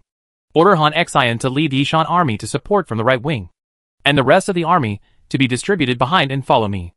Kill the enemy. Yes. Soon. With the rumbling of war drums and the deafening shouts of killing, the armies of both sides began a head-on crazy collision. However, the development of the war situation once again exceeded the expectations of the Moro soldiers, because they were still rubbing their hands and vowed to severely ravage the enemy. But the reality is that instead of gaining the upper hand, they were beaten back by the Great Xia army and were in a mess. Especially the 3 Great Xia armies as the vanguard. They were just like gods and demons. Although they were small in size, their comprehensive strength was incomparable to the elite of the Ape tribe and the Black Missouri tribe, not to mention the armies of other tribes. They were almost crushed after facing them. Fortunately, the system of the Moro army is complex, with various auxiliary armies such as assassination, harassment, magic sound disturbance, charm, thorn barrier, magic enhancement, etc., which reduced the gap between the two sides to a certain extent, so that the Moro army was not defeated but not quickly defeated. On the Daxia side, After several attempts to defeat the enemy with thunder and lightning failed, Yuan Chengdu accepted Han Xian's suggestion and let Han Xian lead the Shan army and the main force of the army to continue to besiege the Moro Zhongguankou army, while he and Ge Shuhan led the Shaoguo army and the Shinsu army to the two sides to intercept the Moro East Pass and West Pass reinforcements that were coming to help. This battle lasted for a day and a night.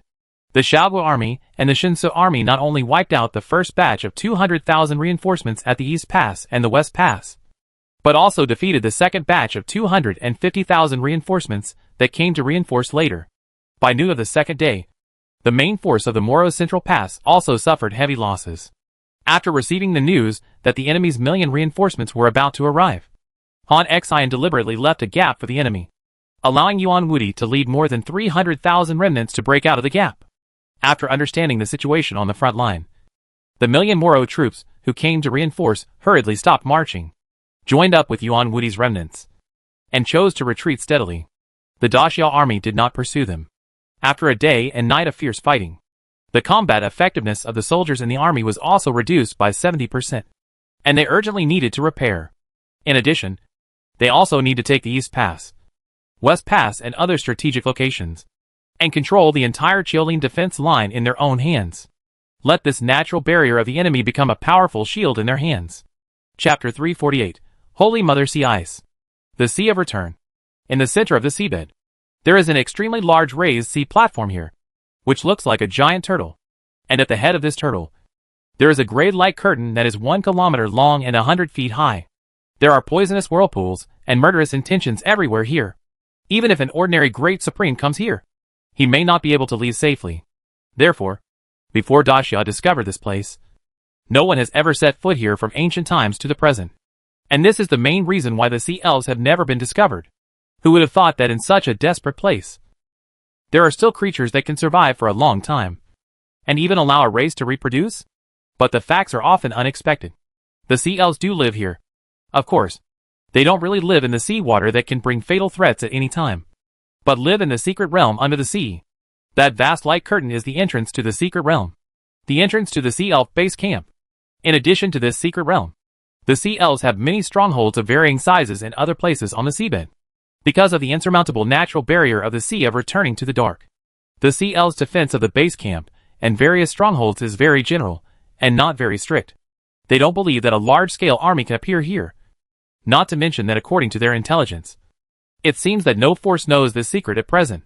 However, at this moment, hundreds of warships sneaked in silently like the most ferocious black shark in the Sea of Returning to the Dark. These warships are large and small. The large ones can carry 500 or 600 people, and the small ones can only carry more than 100 people. There is no doubt that this is the Jiaolong warship of Daxia, which is a secret weapon that can travel safely in the Sea of Returning to the Dark like the water drop-shaped flying boat of the sea elves. Under a small mound in front of the light curtain, 3 sea elf soldiers were playing rock, paper, scissors. In the interval, one of them habitually looked up and then was startled. Something's going on. What's wrong? The other 2 got startled and quickly stood up to look outside. Look! There seemed to be some unusual black shadows there. TSK? What did I think it was? It's just those fallen beasts. What a fuss. Come on. Keep going. You can't play tricks this time. No. I feel something is wrong. The size of those black shadows is very different from the fallen beasts we have seen.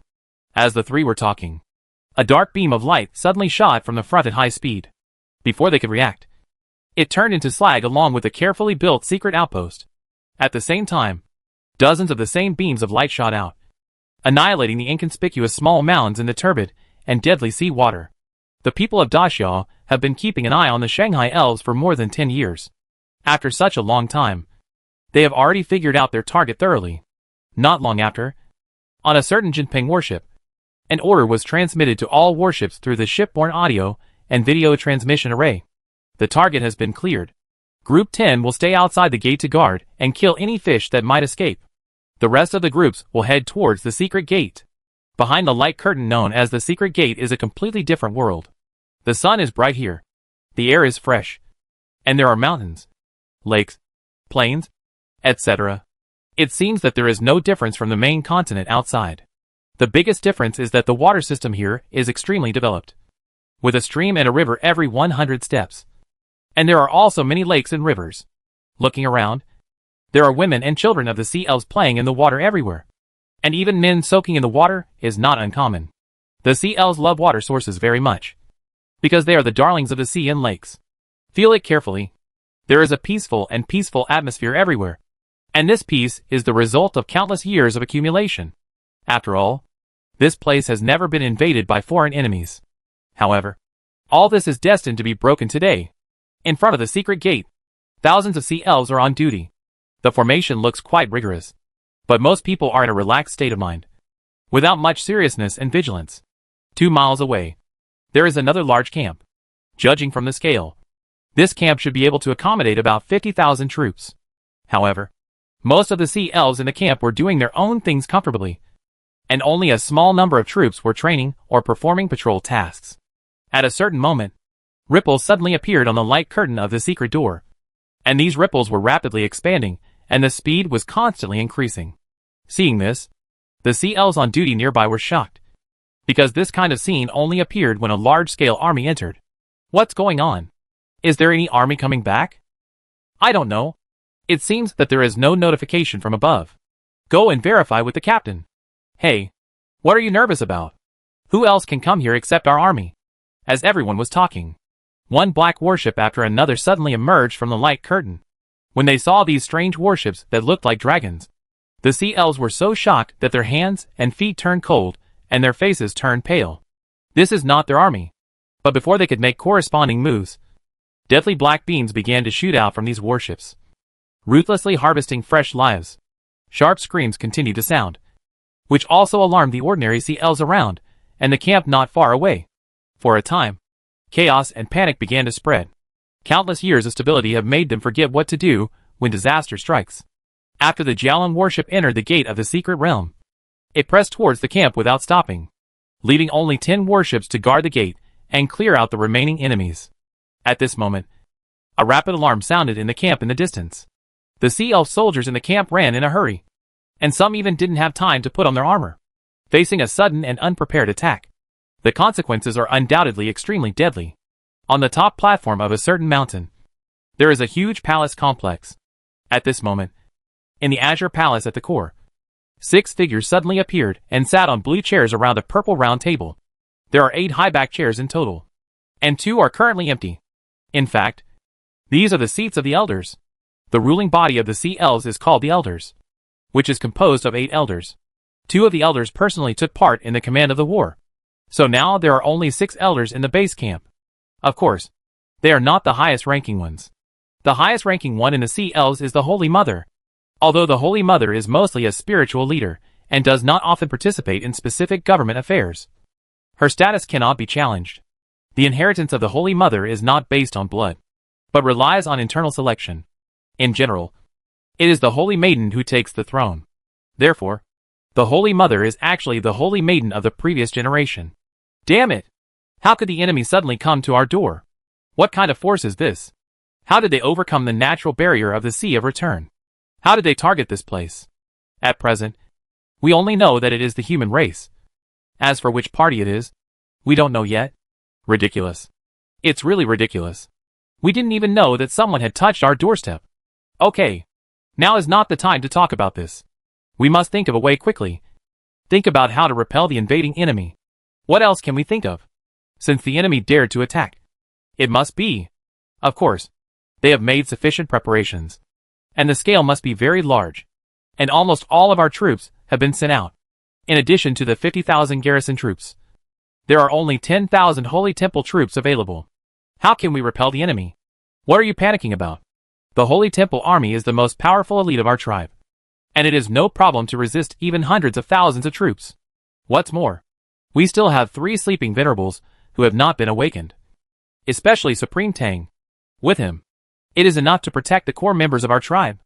As several people were talking, one of them suddenly shook his body, and then showed a happy expression. There is news. The enemy army is only about 90,000. What? 90,000? Great. Hearing this, the other 5 people all looked relieved, and most of their hearts were relieved.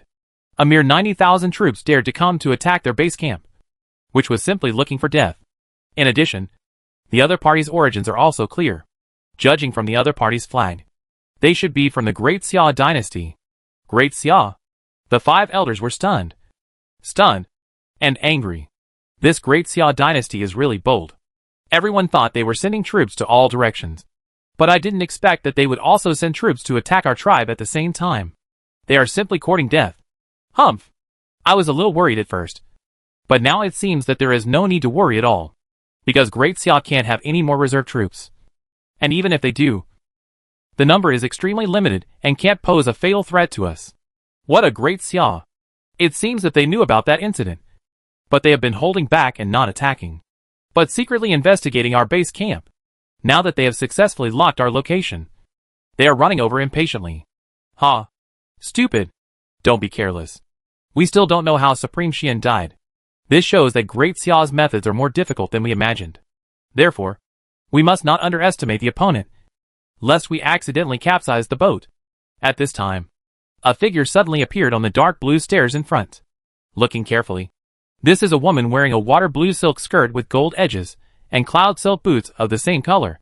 The woman had a white, crystal clear oval face, big deep blue eyes like a pair of flawless sapphires, and a head of smooth, straight blue hair that was enchanting and charming. She was also plump, curvy, and extremely beautiful. Unfortunately, her face was very cold, like an iceberg, making people dare not approach her, let alone have the intention to blaspheme against her. Chapter 349 Willing to serve Emperor Xia as master.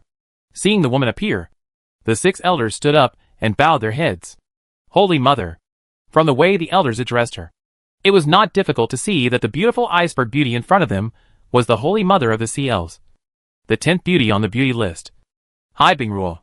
Hai Bingruo nodded expressionlessly, and then asked with her plump red lips, "What's the situation?" Faced with Hai Bingruo's question, the 6 elders did not dare to neglect it, and quickly recounted the situation. Daxia? Hai Bingruo frowned. Her face was still calm, but there was a little more worry in her eyes. They finally found us. Seeing that Hai Bingruo seemed a little worried, an elder hurriedly spoke to comfort her. Holy Mother, don't worry. The enemy army is only 90,000. Even if the 50,000 garrison troops are limited in combat power and cannot repel them, we still have 10,000 Holy Temple troops. As long as the Holy Temple troops are there, let alone 90,000. Even 190,000 or 290,000 will be defeated. Hai Bingruo glanced at the elder and said coldly, "Do you really think that the Emperor of Daxia is a foolish ruler who is eager for quick success? Do you really think that the ministers of Daxia are a bunch of drunkards? If they are not sure, how dare they come?" The elder choked suddenly, and the other 5 elders couldn't help but frown. They knew that what the Holy Mother said was not unreasonable. But when they thought of the strength of the Holy Temple troops, they swept away their uneasiness. Holy Mother, the people of Daxia don't know that we have a trump card like the Temple army. Yes, Holy Mother, Daxia should have discovered the information that our army was coming out in full force. So they dared to come and find a place. But how could they have expected that we still have a trump card like the Temple army? Yes, Holy Mother, we admit that Daxia is strong. But our people are not weak either. You don't have to worry about it. However, just as the third person's words fell, a figure suddenly appeared in front of the temple in a panic. Report: the garrison was defeated. The main force of the enemy is currently heading towards the temple. Hearing this, the 6 elders were all pale, and their eyes widened. How is this possible? How long has it been? Hai Bingruo snorted coldly, with a hint of mockery in her eyes. Now, do you still think that this Holy Mother is worrying about it? The 6 elders were a little embarrassed, but they refused to admit that their views were wrong. Holy Mother, the enemy's strength is somewhat unexpected. But if you think about it carefully, it's not too surprising. The garrison troops are the worst among the elite troops, and they have almost no actual combat experience. In addition, the enemy suddenly attacked, and the garrison troops were caught off guard. So it is reasonable that they were defeated. But the Temple army is different. It is impossible for the Daxia army to take this step. Hai Bingruo shook his head secretly, too lazy to argue. Then assemble the Temple army immediately and prepare to fight the enemy to the death. In addition, wake up the sleeping Supremes immediately. After hearing the last sentence, the 6 elders changed their faces again. No! Holy Mother, the threat of the Daxia army is far from that. If we wake up the sleeping Supremes now, it will only waste our trump cards in vain. This is absolutely not possible. That's right. We just need to prepare properly. If the situation is really bad, it won't be too late for us to perform the awakening ceremony. If the Holy Mother is still worried, then wake one of them first. The Holy Mother should also know that there are only 3 sleeping venerables left in our clan, and we can't afford to waste them. Waste? Hybingr snorted coldly, his eyes flashing coldly, and said, "It's time to still dream about the spring and autumn period. It's simply stupid. Okay. It's the Holy Mother's duty to awaken the sleeping venerables. You don't need to pay attention to it. Just do what you should do." After saying that, Hybingr turned around and left without any more nonsense. The 6 elders looked ugly, but they were helpless. The sleeping supremes are all under the temple, and only the Holy Mother and the temple guards can set foot in the temple. They can't stop them even if they want to. Half an hour later, in front of the meeting hall, the 6 elders stared at the vaguely visible Daxia army and the 10,000 holy temple troops lined up in the air waiting for the enemy. And they suddenly felt a little nervous. Although they have great confidence in the temple army, this battle concerns the survival of the CLs, so they can't feel at ease. Report: the enemy has surrounded the holy mountain, but there is no sign of attacking yet. After receiving feedback on the situation again, several elders frowned. Why don't they fight? Are they waiting? Are they trying to persuade us to surrender? Persuade us to surrender? Huh. Are they qualified to persuade us to surrender? However, just as they sneered, more than 100 figures suddenly appeared in the sky, and they formed a goose-shaped formation and moved towards the formation of the temple army from slow to fast. 100 or so people? What do they want to do? Are they trying to challenge my temple army? Are you crazy? Or are they crazy? Just as the 6 elders were discussing in astonishment, the 108 figures had already officially launched a surprise attack on the temple army. There is no doubt that these people are the Yanyan cavalry. As the most powerful army in the Great Xia dynasty, and one of the 3 elite troops of the Great Xia imperial army, the cultivation of each member of the Yanyan cavalry has broken through to the spiritual body realm. And the lowest is 50, and the highest is more than 90. Such power combined with the Yanyan cavalry's military formation is completely at the level of natural disasters. But all this is unknown to the temple army on the opposite side. And the elders below are also unknown. When the 108 Yanyan cavalry flew through the bombardment wave of the temple army like black lightning, and pierced into the temple army's military formation like a sharp sword, the constantly flying limbs and arms and screams attracted all the attention of this world. This crazy killing 9 times in and 9 times out not only killed nearly half of the temple army soldiers, but also killed the temple army's formation in pieces and chaos. Faced with such an ending, the 6 elders of the CLs were all dumbfounded and could not accept it. All this is too dreamy. However, this dream has just begun, because not long after, the Yanyan cavalry once again killed their way through the enemy formation, but did not charge in again. Instead, they revealed all their Dharma bodies, like the members of the Holy Temple army. After that, the 108 men raised their spears and charged forward. And what they stabbed out was a rain of spears that filled the sky like thousands of towering ancient trees. After a round of thrusts, blood rained down from the sky, and countless temple soldiers fell silently. Only a few hundred people survived, but they also lost some of their fighting power. Of course, even if they still had fighting power, they would never dare to fight with the other side again, because their courage had been completely scared. Their eyes and hearts were filled with deep fear. How brave! At this moment, a roar suddenly sounded, and the white clouds in the sky were scattered on the spot. The next moment, 2 figures appeared in the air. They were 2 old CLs, a man and a woman. They were filled with extremely powerful momentum, and their eyes were full of rage and murderous intent. The 2 stared at Yin Yunchi, and then without any nonsense, they directly showed their spiritual bodies of more than 130 feet, ready to kill Yin Yunchi. On the opposite side, Yin Yunchi was not afraid at all, and started to form a formation again, ready to fight with the other side. However, before the 2 sides started fighting, 2 faint lights suddenly flashed and disappeared. At the same time, a lone figure appeared in the sky, looking down coldly at the 2 sleeping supremes of the CLs who had just been awakened. The 2 supremes froze in midair, looking at the lone figure above their heads, and opened their mouths to say something. But in the end, no sound came out. Only 2 pairs of eyes that were still filled with horror and fear gradually lost their luster. At the moment of the attack, they barely saw a glimmer of sword light. There is no doubt that this lone figure that suddenly appeared was Duguchiobai. Not far from Duguchiobai, Shou Tong also showed up. But there was a depressed look in his eyes when he stared at Duguchiobai. Originally, he also wanted to take action and wanted to kill the weaker one. Unfortunately, this person didn't give him a chance at all. It seems that he could only find other people to vent his anger. Thinking of this, Shou Tong's eyes quickly shifted to the 6 elders. The 6 old guys were not weak. The strongest one was at the 124th level of the spiritual body realm, and the weakest one was at the 116th level of the spiritual body realm. They were barely qualified to fight him. After making the decision, Shou Tong did not delay and flew down directly. He was afraid that Duguchiobai would attack again, and then he would have nothing to do. More than 10 breaths later, 2 more figures appeared. One of them was Hai Bingrua, and the other was a bald old man. Judging from the position where Hai Bingrua was 1 step behind, the bald old man should be the Supreme Tang.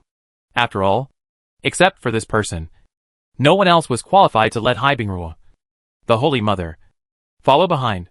The 142nd level of the spiritual body realm? The young are formidable. After staring at Duguchiobai for a while, Supreme Tang sighed. After he finished speaking, Supreme Tang's eyes suddenly turned cold. It's a pity that you came to the wrong place. Duguchiobai moved his palms. He wanted to draw his sword, but he finally held back. If it was a strong man at the 50th level of the spiritual body realm, he would definitely not be afraid of a fight. But the other party was at the 150th level, and the gap between the two was too big. Of course, the most important reason was that he needed to execute the order of His Majesty and ensure that this man was killed on the spot. If the other party escaped, it would be a trouble. Therefore, Duguchiobai finally asked for an imperial decree. At this time, Tang Jizuen had already made a move, turning a small dot into a terrifying black hole and swallowing Duguchiobai. However, when the imperial decree dissipated and turned into Xia Ao's majestic shadow, the shadow only glanced at the black hole lightly, and the black hole turned around quickly and grew several times, swallowing Tang Jizuen instead. What the H.L.? Tang Supreme screamed in shock. And this was the last sound he left in this world, because his body had been completely swallowed by the black hole, leaving no residue. Xia Ao's shadow waved his hand casually to disperse the black hole, and then looked at Hai Bingrua, who was trembling slightly. Are you Hai Bingrua, the Holy Mother of the CLs? Hai Bingrua's teeth were trembling, and she suppressed her fear and nodded with difficulty. I will give you a chance. From now on, you can be my concubine, and your people will be my subjects of Daxia. If you don't agree, after today, there will be no more 18 secret realms of the Sea Elves in the world. Within 3 months, the Sea Elves will be completely expelled. Xia Ao's tone was extremely domineering, but it made Hai Bingrua feel hopeless, because she had no room for refusal. She naturally knew what these 4 words meant. Completely expelled. Who could resist such a terrifying army, and such a terrifying emperor of Daxia? After more than 10 breaths of silence, Hai Bingrua slowly knelt down in the air towards Xia Ao's shadow, and lowered his proud head, his cold face becoming paler. Bingrua and the Sea Elves are willing to serve Emperor Xia as their master. We are willing to be the subjects of Great Xia. Very good. Xia Ao nodded with satisfaction, and then stared at the 6 elders, who were standing there stupidly. In an instant, the 6 people were hit hard. Their bodies were slapped away, and their hearts seemed to be crushed. After rolling to the ground, the 6 people hurriedly knelt on the ground, and kowtowed repeatedly in infinite panic. We are willing to serve Emperor Xia as our master. Good. Xia Ao's shadow uttered a word in a faint voice, and then disappeared. Chapter 350 Self-Humiliation. January 22nd. At this time, half a month had passed since the party sent out their troops, and they had all achieved quite impressive results. First, in the direction of Tianji Tower, Chunhua Holy Sect and Songming Dynasty joined forces to capture 70% of Tianji Domain, and the losses of both sides were very small. Of course, this is also related to the strategy of Tianji Tower to voluntarily abandon the outer defense line and fully withdraw troops to the core area. At present, the 3 parties are fighting in the core area of Tianji Tower, and the battle situation is fierce and complex. Secondly, in the direction of the Huanggu Dynasty, under the joint attack of the Moro Dynasty and the CLs, the Huanggu Dynasty was defeated and suffered heavy losses. At present, only 3 prefectures and less than 2 million troops are left to resist. In this situation, Anyone can see clearly that the Huangbu dynasty is completely hopeless, and they can't turn the tables. Finally, what shocked and unbelievable the world was the offensive posture of the Daxia dynasty. The great Xia Taotai army not only defeated the nearly 3 million troops stationed at the Qiuling defense line of the Moro dynasty with 2 million troops, but also did it in just one day and night. When the news first came out, I don't know how many people were shocked. Although many people are reluctant to admit it, they all know in their hearts that the comprehensive strength of the Moro dynasty should be the strongest in the world. Otherwise it would not make the various forces of the human race so fearful, and it would not have caused the human race to unanimously attack and survive in history. But such a Moro dynasty was defeated by the great Xia army despite being well prepared and defending the fortress. How dreamy is this? However, they don't know that this is just the beginning. As time goes on, the results of the great Xia army in the other three directions are also remarkable, and even more terrifying. Whether it is the great Shu dynasty, the Wantan dynasty, or the Yongtai dynasty, they were all defeated and almost powerless under the fierce attack of the great Xia army. Moreover, in these three directions, there was an epic battle that was recorded in history.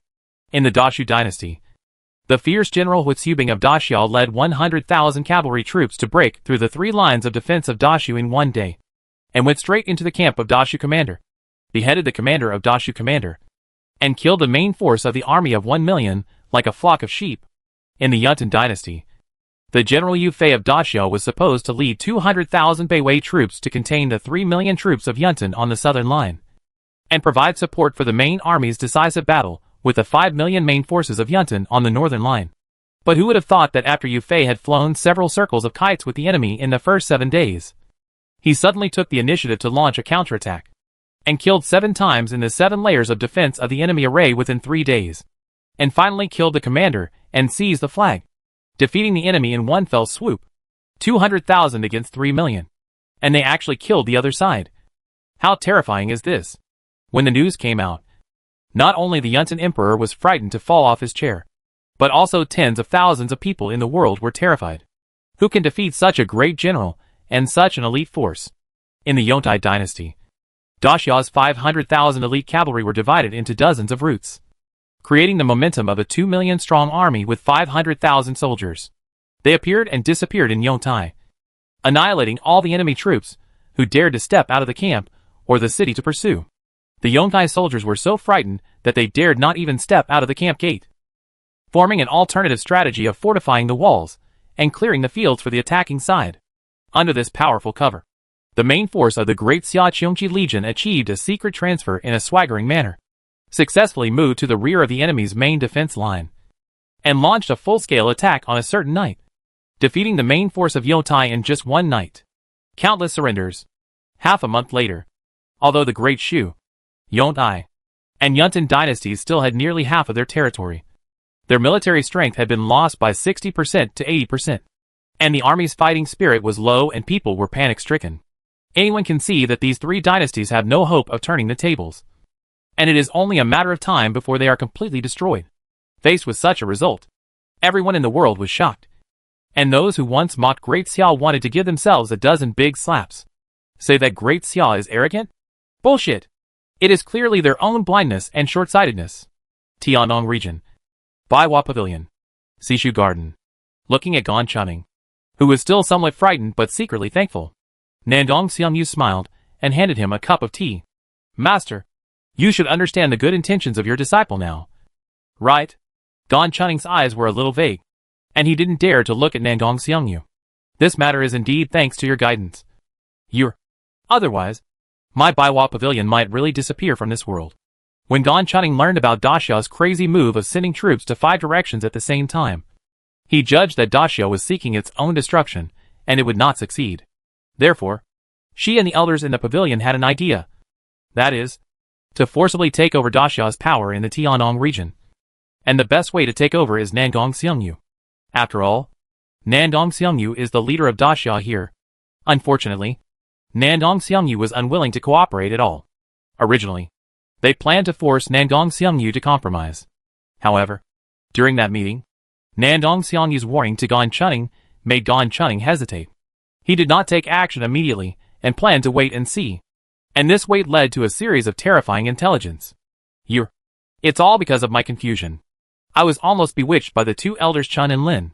But don't worry. I will definitely have them imprisoned. I hope you don't blame me. After all, I just want to borrow the intelligence power of Daxia. But I don't have the slightest intention to harm you. Nandong Xiangyu's eyes flickered, and she smiled and said indifferently, Master, what are you talking about? You are Yuer's master. Yuer certainly knows that you can't harm Yuer. Otherwise, Yuer wouldn't remind you. Gan Chunning looked relieved and finally smiled. I'm glad Yuer understands. By the way, Yuer, now that Songming Dynasty has focused its attention on the Tianji Tower, and has also withdrawn 2 million troops from the defense line, now is a great opportunity for a counterattack. Therefore, I plan to let the Tiandong coalition take the opportunity to launch a major counterattack. I wonder what Yuer means. Nandong Xiangyu frowned and shook her head. Master, things are not that simple. Since the Songming Dynasty dared to withdraw troops from the defense line, it means that they have other preparations, and it is impossible to lose sight of one while focusing on the other. Although there is no corresponding intelligence yet, I suspect that the Songming Dynasty has another backup plan. Therefore, I do not recommend launching a counterattack at this time. Gan Chunning, however, was somewhat unconvinced and said with a smile, You worry too much. Although the Songming Dynasty has a large number of troops, no matter how many there are still a few. Now, almost all of their hidden troops have been revealed. Even if there are more, at most there are only hundreds of thousands, which is not beneficial to the overall situation. At present, they have already invested 5 million troops in Tianji Tower, deployed 5 million in Tiandong territory, and the garrison troops in Tianbei territory and Tianwang territory are the minimum requirements. There is no other troops available. So, this is a great opportunity that our Tiandong coalition must not miss. And it is very likely to be the only opportunity for counterattack. If we don't take the opportunity to counterattack now, wait until they take over Tianji Tower and reach an agreement with Chunhua Saint Church, then their army in the direction of Tianji Tower will move south, and our Tiandong coalition may no longer be able to stop it. Nandong Xiangyu was silent for a while, and then sighed softly. So, Master has made up his mind to counterattack? Gan Chunning nodded and said seriously, Yes. And not only Master, but also the top leaders of the Tiandong coalition have reached a consensus. Even if Master opposes it, it will probably be useless. Nandong Xiangyu raised her eyebrows slightly, took a sip of tea and said softly, In this case, I can't persuade you anymore. However, I still hope that Master can be cautious. This may be a loophole deliberately left by the Songming Dynasty, but behind this loophole may be a fatal trap. Therefore, I suggest that the Tiandong coalition's counterattack should adopt several steps of strategy and be cautious. In this way, even if the army that goes forward falls into the trap, the main force will not suffer. In short, it is not too late to prepare a plan for the worst-case scenario before sending troops. Gan Chunning pondered for a while, then nodded. What the disciple said makes sense. Okay, I will tell the top leaders of the coalition about my suggestion. Nandong Xiangyu nodded and said, That's the best. If my Daxia spies find anything, they will report it to the coalition as soon as possible. Gan Chunning nodded silently, then hesitated, and stopped talking. Nandong Xiangyu smiled. Master, if you have anything to say, just say it. Why bother? Gan Chunning smiled embarrassedly and said hesitantly, Judging from the current situation, Daxia is likely to eventually become the world leader. The reason why the Master agreed to the coalition's top leaders and launched a major counterattack is that he also wants to have better achievements when the Daxia army arrives in the future, so as to ensure that Daxia can give my Baishao Pavilion an independent status. But, if the previous incident is heard by Emperor Xia, Nandong Xiangyu smiled slightly and shook her head, saying, Master, don't worry. The disciple has not told anyone about that matter. Let the past be the past. Hearing this, Gan Chunning's eyes suddenly brightened. Good disciple. Your master was right about you. After Gan Chunning left, a maid quietly appeared. My queen, this old thing has no good intentions. She had planned to harm you before. Do you really want to let her go? Hee hee. The fate of our master and disciple was completely severed the moment she planned to attack me. How could I let her go? Nandong Xiangyu smiled, her eyes a little cold. What's more, His Majesty will not allow Baiwa Pavilion to exist as a so-called independent identity. Do you know why I didn't tell her about the conspiracy of the Songming dynasty? Because I just want them to continue fighting each other, so that my Daxia army can take over the Tiannong region more easily in the future. As for giving her advice, I just don't want the Tiannong coalition to be defeated and directly annexed by the Songming dynasty. Chapter 351 The Dragon Note Plan takes effect. Songming Imperial Capital. Imperial Palace? No money? San Yongyuan looked up in astonishment and looked at the Minister of Agriculture Huang Yu. Huang Yu smiled bitterly and said, Your Majesty, it's not that we are out of money, but that the reserves of Yuanshe and Yuanjing are insufficient. Originally, the Great Xia Dragon Note was a hard currency that was circulated throughout the continent, and the 8 desolate Chamber of Commerce, for Season's Chamber of Commerce and other chambers of commerce all used the Great Xia Dragon Note as the first payment currency, which could obtain many discounts, especially for large-scale transactions. This discount is extremely considerable. In addition, there are many discounts for Baishao Pavilion to use the Great Xia Dragon Note, and so on, plus the convenience of the Great Xia Dragon Note, all of which make the Great Xia Dragon Note a stronger currency than the Yuanshe. Therefore, our dynasty has been hoarding the Great Xia Dragon Note. Today, the Great Xia Dragon Note has become the currency with the largest reserves in the treasury, and the scale is extremely large.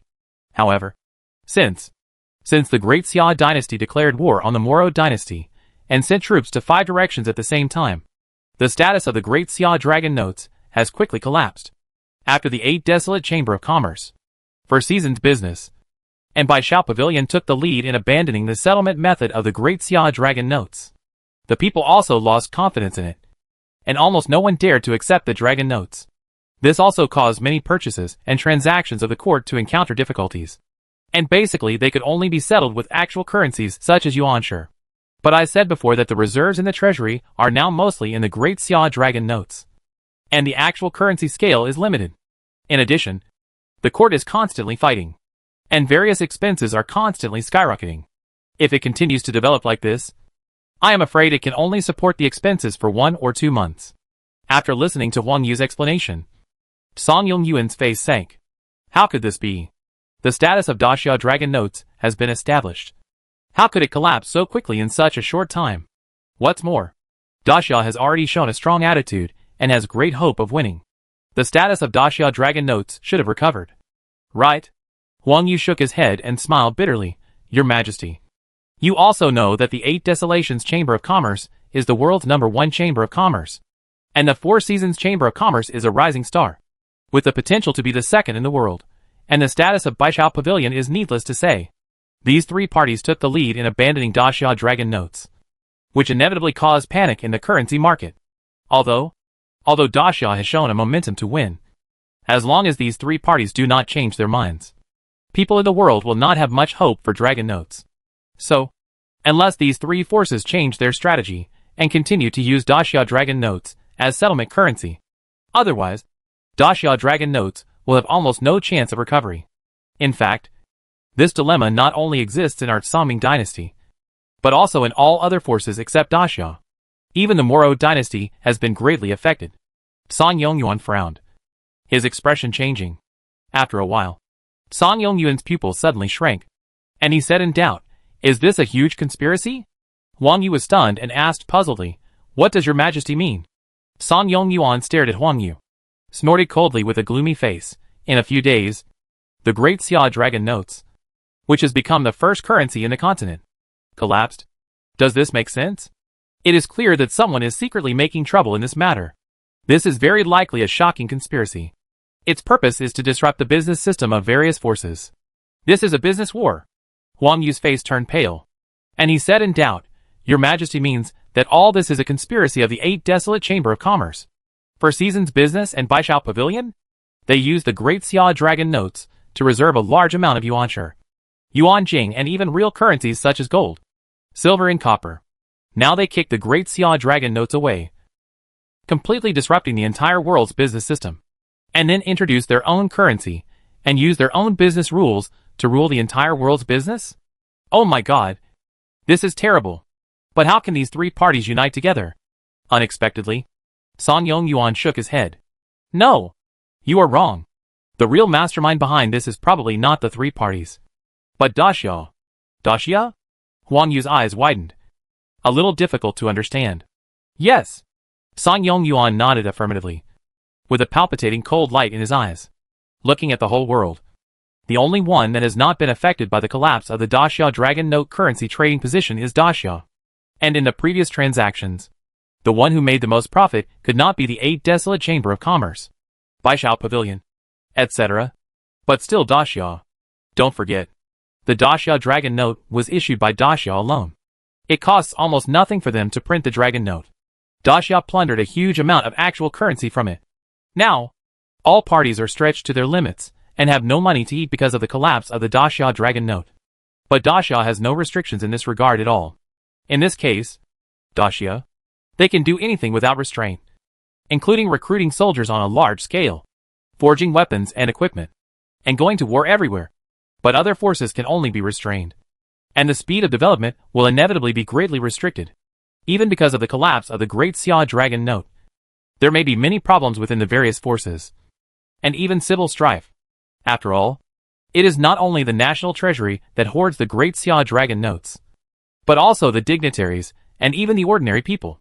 The Dragon Notes have collapsed, and there is money but can't be used, and can't buy the things you need. Do you think the world will be in chaos? Song Yongyuan's series of analyses made Huang Yu tremble with fear and cold sweat on his back. Because if the facts are really like this, it would be too terrible. This is a complete disaster. But this is a disaster for them. But not for Daxia. Because Daxia can take advantage of this to reap endless benefits without any effort. However, Song Yongyuan's words did not end there. Song Yongyuan took a deep breath and gritted his teeth and said, "There is another extremely fatal point. The reason why people can't use the Daxia Dragon Notes in their hands now is because they are not in Daxia. But if one day they become the people of Daxia, then these Dragon Notes can be used naturally, and they will not depreciate at all. If the Daxia army attacks, do you think someone will be secretly happy and help them? Will they be expected and supported by the people?" As soon as these words came out, Huang Yu felt a thunder in his head and was completely frozen in place. What a Daxia! Such means, how terrifying! No, this can no longer be described as terrifying. This is simply a means of gods and demons. If all this is a conspiracy of Daxia, then it is not a matter of killing 2 birds with 1 stone, nor a matter of killing 3 birds with 1 stone, but killing countless birds with 1 stone. No wonder there are constant reports of rebellion in Daxu, Yontai, and Yuntan dynasties, and even the news that the Daxia army was warmly welcomed by the people in the city after entering the city. All this is simply too terrible. In fact, at this time, not only Huang Yu was trembling with fear, but even Song Yongyuan was swept by endless chills. He felt that there seemed to be an extremely terrifying wild beast in front of him gritting at him, as if to swallow his soul. I don't know how long it took. Huang Yu finally woke up. "Your Majesty, maybe we think too much? Although the 4 Seasons business came from Daxia, it may be a force controlled by the Daxia dynasty. But the 8 Desolate Chamber of Commerce and Baishao Pavilion are not controlled by Daxia. These 2 forces cannot obey the will of Daxia."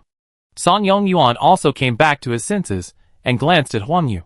His expression was still ugly. "This is also what I can't figure out. Logically speaking, the 8 Desolate Chamber of Commerce and Baishao Pavilion can't possibly follow the will of Daxia, especially the mysterious Baishao Pavilion. However, what the facts are is not the most important thing now. The most important thing is that the current situation is undoubtedly of great benefit to Daxia." Huang Yu was silent for a while, and then said bitterly, "Your Majesty, I think the most important thing now is to deal with the difficulties facing the imperial dynasty.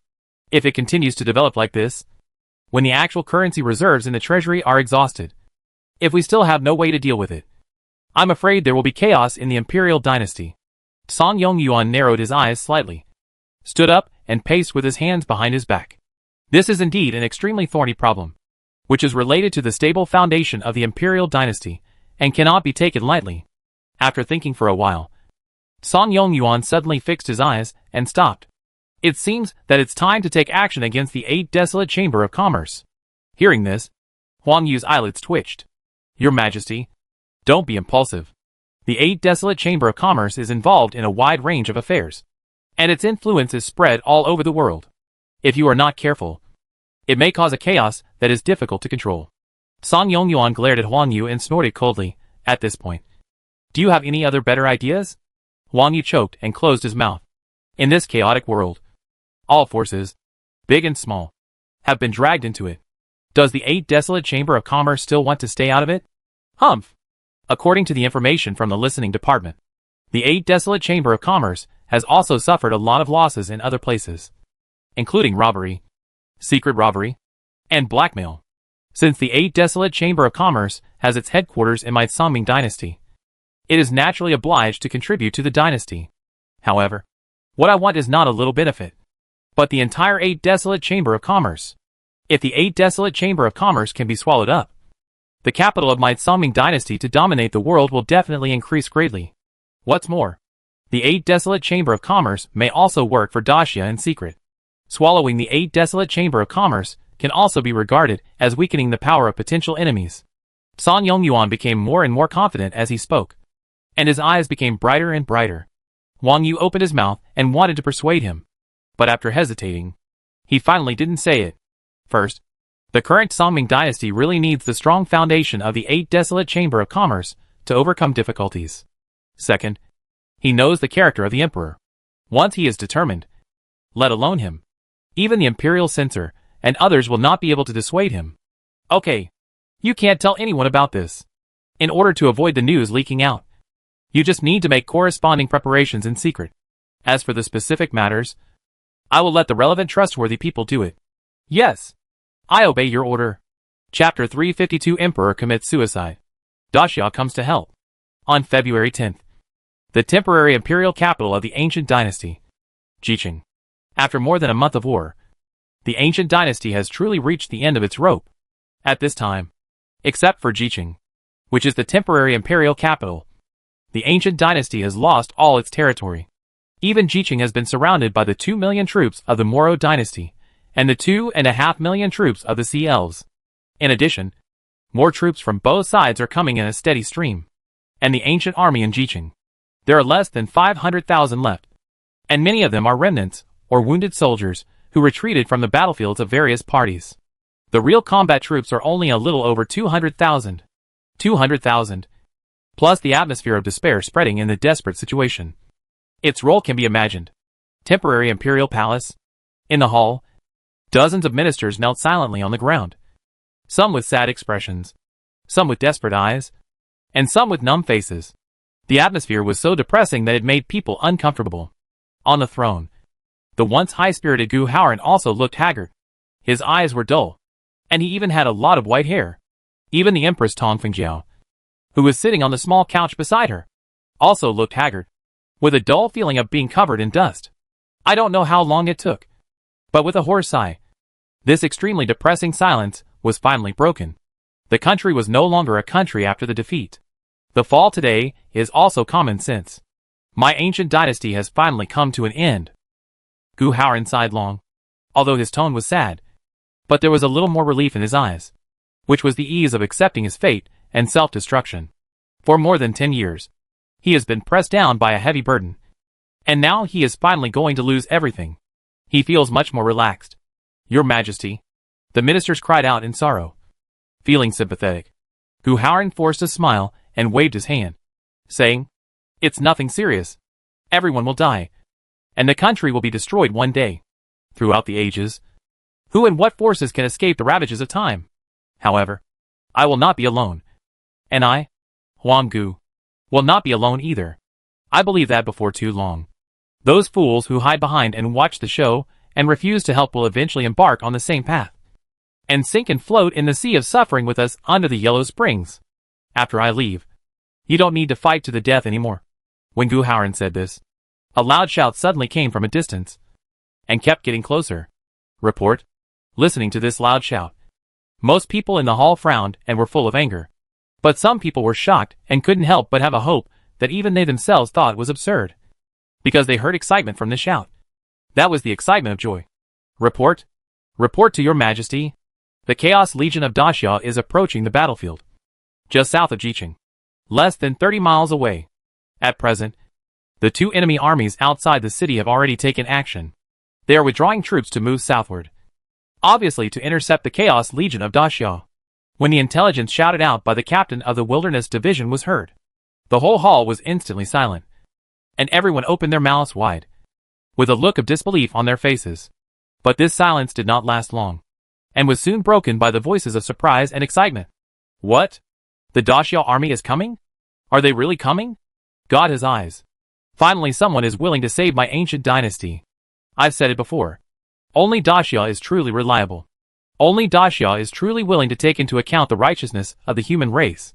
When the Moro dynasty sent troops to my ancient dynasty, Daxia stood up without hesitation to declare war on Moro, and even sent a legion directly to the southern gate of Moro.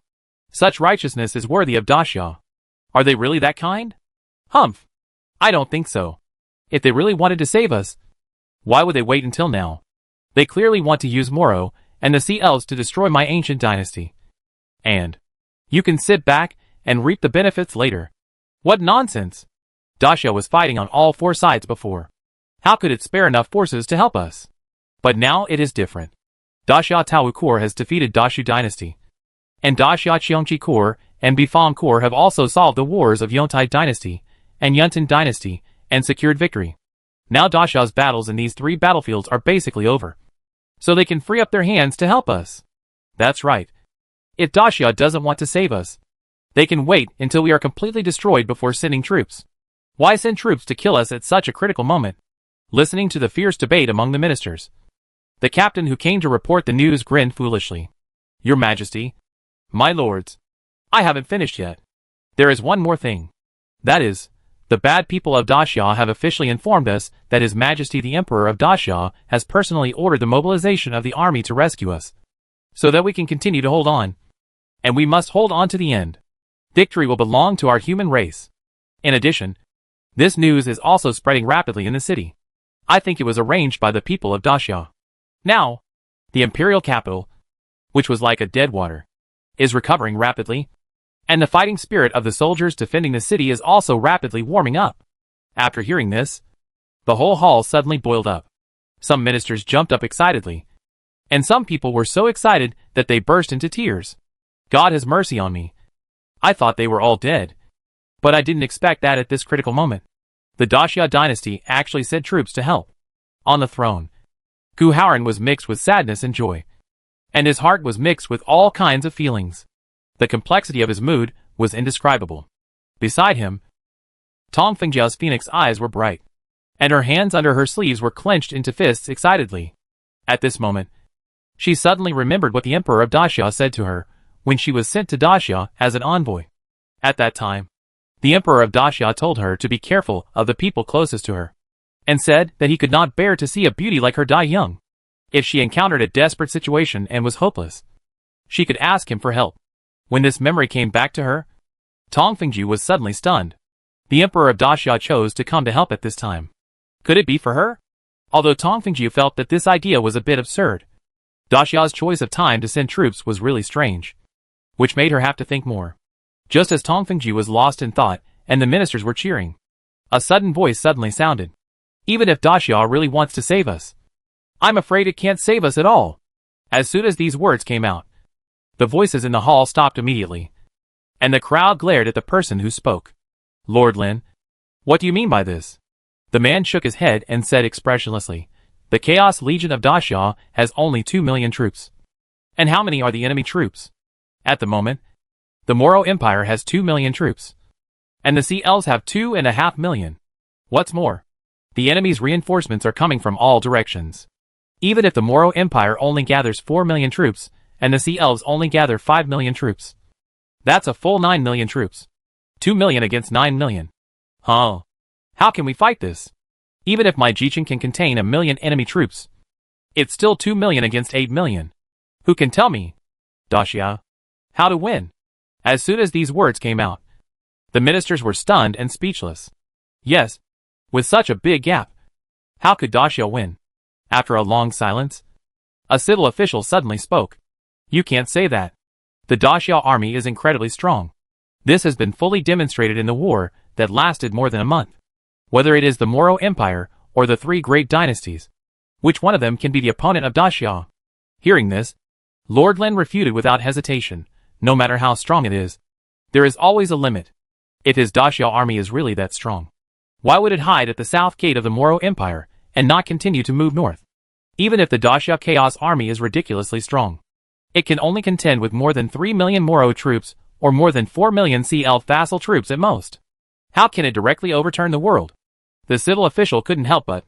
He choked, and then said unconvincedly, "How do you know that Daxia only sent this army? Daxia's battles in the 3 battlefields of Tianqing Domain and Tianxiao Domain have ended. Perhaps 1 or 2 armies have been transferred here."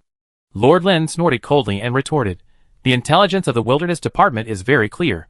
The 3 armies of Daxia were still there yesterday. How could they fly here all at once?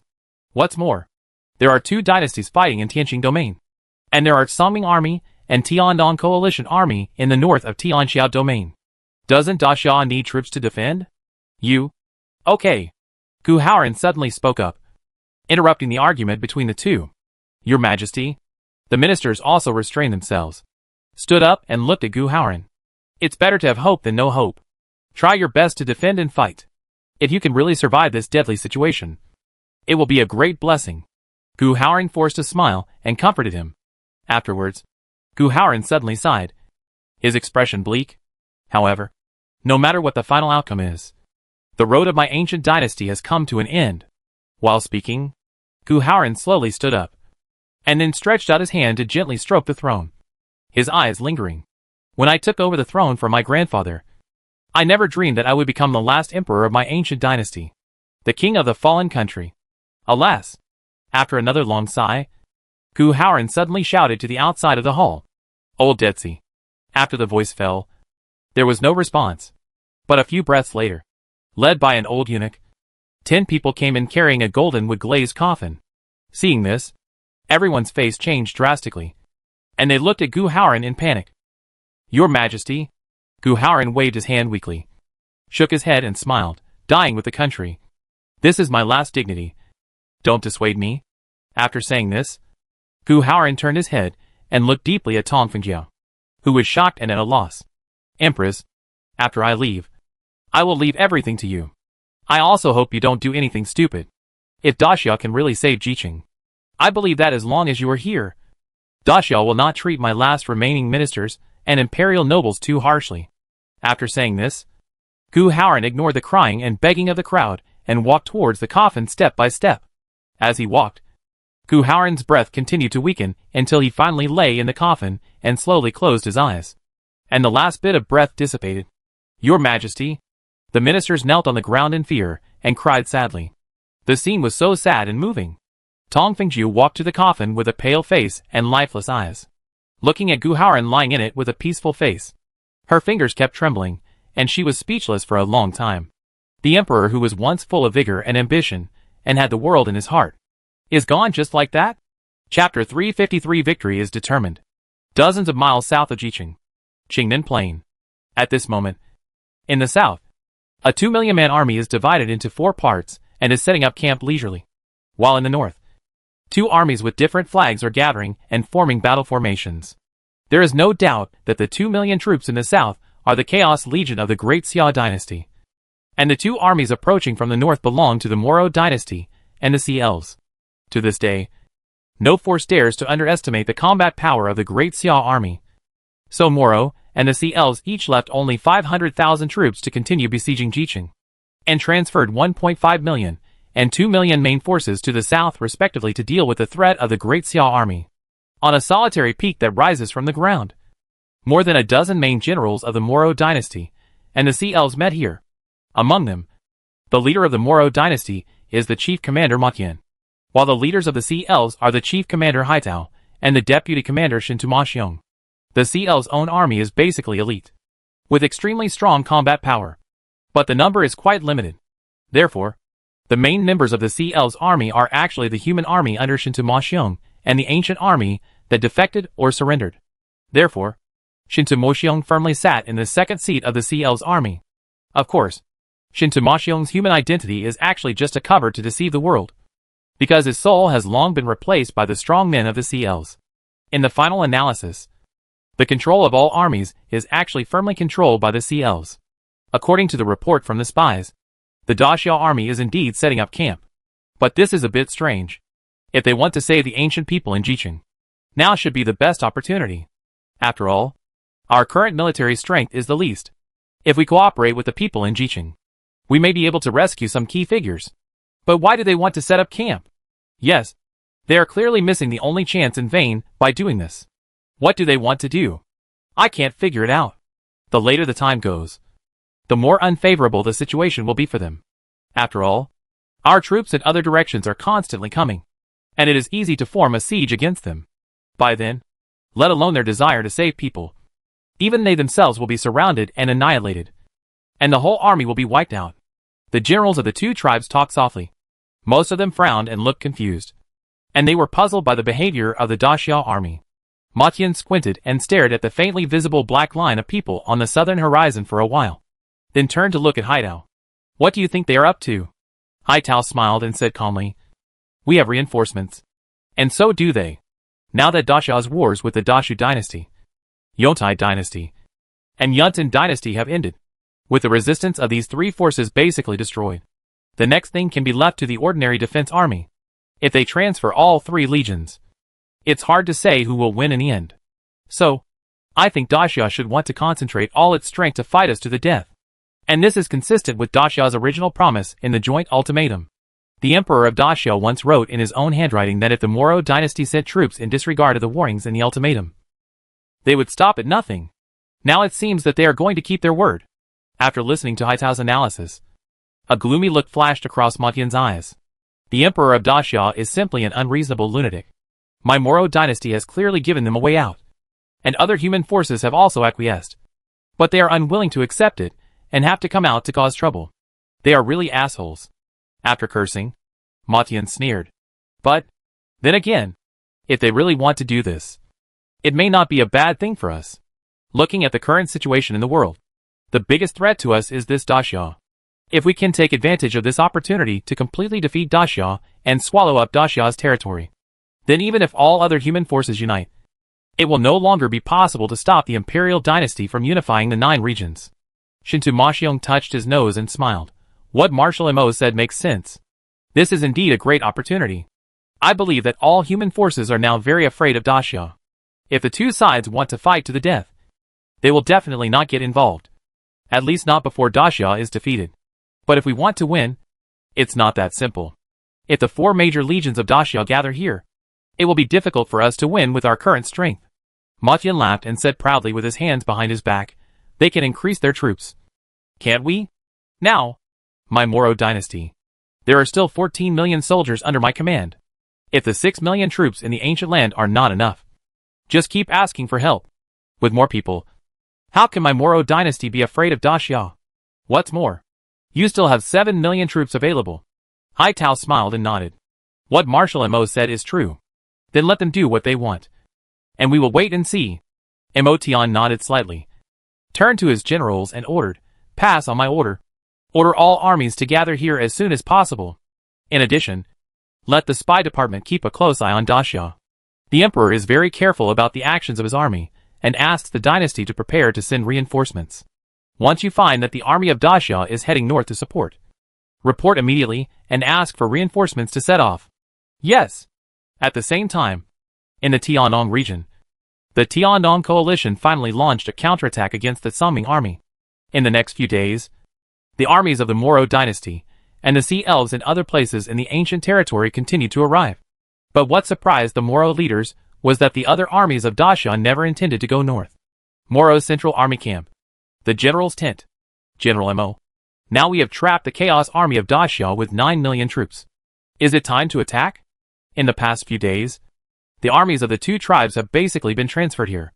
Among the 9 million troops besieging the Daxia army, the Moro army has 4 million, and the Sea Elves have 5 million. In addition, the two tribes each have 1 million troops besieging Jiqing. The huge force is beyond imagination. With such a comparison of forces, even if they use human wave tactics to forcefully push down, they can easily take down the Chaos Legion of Daxia and Jiqing. Ma Tian did not agree immediately, but frowned and asked, has the other legions of Daxia not made any unusual moves? Commander Mo. The Taowu Legion of Daxia launched a strong attack on the Jade Dynasty last night. Judging from the battlefield situation, the Qingye Dynasty, which was originally fighting with the Jade Dynasty, is in a situation of cooperating with the Daxia army. In other words, The Qingye dynasty is likely to have been secretly controlled by Daxia. The Great Xia army is already strong. And now it has caught the Emerald dynasty by surprise. With the cooperation of the Qingye dynasty, the fall of the Emerald dynasty is irreversible.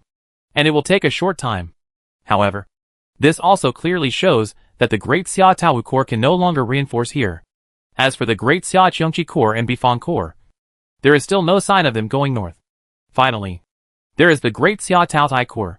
They are still stationed at the Qiuling defense line and have no intention of actively attacking. But even if they take the initiative to attack, it doesn't matter, because the dynasty has arranged 4 million troops for defense. If they dare to attack, they will only get their heads broken and bloody. After listening to the report of his generals, Ma Tian frowned even more tightly. Strange. What do they want to do? Ma Tian was very puzzled, because he didn't believe that the Great Xia would be stupid enough to send a legion to die in vain. At this moment, a young general shouted and ran in quickly. Report, Commander Mo. The intelligence department has an urgent report. Speak. Yes, Commander Mo. The Great Xia Qiongqi Corps and the Bifang Corps suddenly broke camp and are currently gathering in the northern part of Tianxiao territory via warships.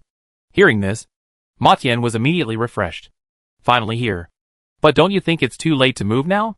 Hearing Ma Tian's sneer, a general nodded heavily in agreement. Commander Mo is right. If they want to rush here from the northern part of Tianxiao territory, they will need at least 2 days and nights if they can't cross the Guiming Sea. 2 days and nights.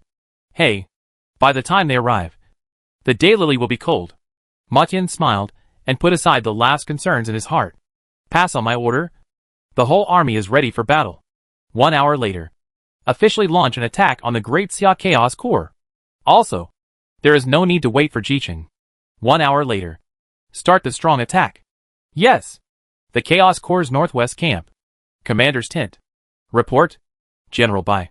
The enemy army has begun to gather on a large scale, and they should be preparing to attack our army. Bai Qi put down the scroll in his hand, and a faint smile appeared on the corner of his mouth. Finally can't hold it back. After muttering to himself, Bai Qi straightened his posture. Pass my order. The whole army will assemble and prepare for a counterattack. Counterattack? Hearing this word, several trusted generals in the tent were all stunned. General Bai. You said counterattack? Bai Qi smiled slightly and said calmly, Why? You don't really think that my Chaos Legion is going to challenge 9 million enemy troops alone? Several generals were shocked and showed surprise. General Bai. Do you mean that the other armies have arrived? Bai Qi shook his head and said with a smile, No, there is no need, because we have the best and most unexpected helper. The Sea Elves? As early as the beginning of the war, the Sea Elves' base camp had been destroyed by our army, and its ruling class had been conquered. As soon as these words came out, several generals couldn't help but widen their eyes, shocked and excited. Great. If so, wouldn't it be easy to destroy the millions of troops of the Moro Empire? Bai Qi smiled and nodded, and then his expression became serious. Pass my order. Half an hour later, the whole army will launch a counterattack. Among them, my northwest camp will be led by me personally, with the Iron Eagle warriors as the core, to attack the Moro army. The northeast camp will be led by Qin Qiong, with the Black Armor army as the core. The southeast camp will be led by Wei Qing, with the Black Iron army as the core. The southwest camp will be led by Di Qing, with the Mianya army as the core.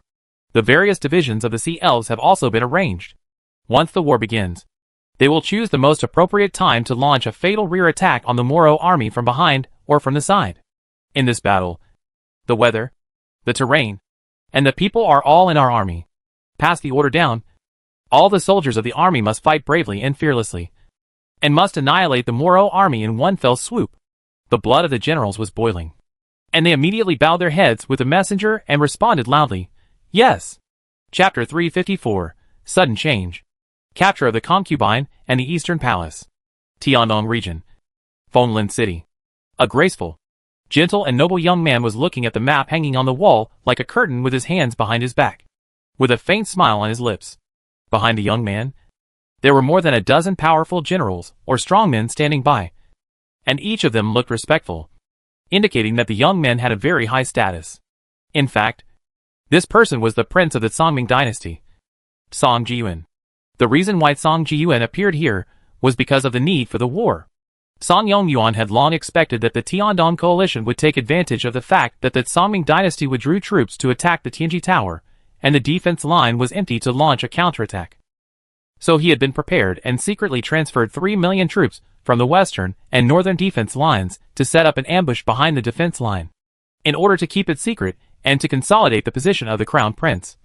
Song Yongyuan specially asked the prince Song Jiyuan to be the commander-in-chief of the 3 million troops to come to the eastern battlefield for support. The fact is just as Song Yongyuan expected. The Tiandong coalition did launch a counterattack. After various calculations and a fierce battle, the Tiandong coalition's counterattack was thwarted, and the Songming army took advantage of the situation and pursued the victory, conquering 5 prefectures in a row. And this is just the beginning. At present, the Tiandong coalition is still in a state of continuous defeat, and the Songming army's pursuit is also proceeding in an orderly manner. Song Jiyuan believes that if there are no other accidents, they can drive the Tiandong coalition directly to the gate of Baiwa Pavilion this time. At that time, they only need to rest for a few more days, and they can completely defeat the Tiandong coalition with a round of the most powerful offensive, and then take over the entire Tiandong region. Thinking of this, Song Jiyuan's smile became brighter. His 11th brother Song Jilin has been very jumpy in recent years, and he seems to want to compete with him for the position of crown prince. And with the blessing of the title of the Hidden Dragon list, Song Jilin has indeed won the support of many people, either openly or secretly. But after this battle, Song Jilin will never be able to shake him again. Where is Marshal Sun now? To your highness, Sun's central army has arrived at the Pingshui Mountains, which is at the forefront, about 300 miles away from Fenglin City. Hearing the response from his men, Song Jiyuan nodded slightly and smiled. It seems that we should speed up. As Song Jiyuan was speaking, an old man with blood on his body suddenly ran in with a panic. Your highness! Something happened. Song Jiyuan's face changed slightly, staring at the old man in shock and anger, and asked, what happened? Where is the crown princess? Your highness, when we were accompanying the crown princess to stroll in the south of the city, a mysterious group of people suddenly came out. These people are powerful, and we are no match for them. The crown princess. The crown princess, the old man said in panic. And suddenly his knees softened, and he knelt on the ground, crying. Song Jiyuan's heart was shocked, and his lips trembled slightly. What happened to the crown princess? Tell me now. The crown princess was killed by thieves. I fought my way out of this bloody situation just to come back and tell your highness. When these words came out, everyone in the hall was shocked. Song Jiyuan was struck by lightning and stood there in a daze. Your highness, I failed to protect the crown princess. I know that I have committed a serious sin. Even death cannot redeem me. I only hope that your highness will show mercy and spare the lives of my family. I thank you. After the old man finished speaking in a sad voice, he kowtowed 3 times to Song Jiyuan. And then he suddenly raised his palm and slapped his head hard. Blood splattered, and flesh flew everywhere. But such a scene did not receive even a trace of sympathy. The crown princess was killed by thieves, and the people who protected her deserved to die hundreds of times. Your highness. Seeing Song Jiyuan's body shaking and about to fall, a general screamed and hurriedly stepped forward to support Song Jiyuan. Song Jiyuan pushed the man over, roaring with red eyes, asshole. Why don't you go to the scene of the incident and bring the crown princess back? Yes. Wait. Seal off the whole city immediately. Even if you kill everyone in the city, you must find all the thieves who deserve to be cut into pieces for me. I want to drink their blood. However, just when Song Jiyuan was about to go crazy with hatred, another young general rushed in from outside. Report. Report to His Royal Highness the Crown Prince. Urgent intelligence report. After investigation, the Great Xiaqiangqi Corps and the Bifang Corps did not rush to the Tiannong region, but suddenly turned to the Tiannong region after departure. They are currently approaching the front line rapidly and are expected to arrive within an hour. Hearing this, everyone in the hall changed color. What? How could this happen? Are the people of Great Xia crazy? They don't support the Chaos Corps, but instead run to the Tiannong region. Are they trying to interfere in our war? They never dreamed that the originally good situation would suddenly usher in one shocking change after another. First, the crown princess was assassinated by a mysterious thief, and now it was the abnormal behavior of the Great Xia army. These made them angry, and their hearts were also filled with deep anxiety. This day, it changed too quickly and too unexpectedly. Song Ji-Yuan's heart was already aching. And now this news came, making his mind even more confused. If the Daxia army joins forces with the Tiannong coalition, it will be a disaster for the Songming army, which is currently scattered on the front line.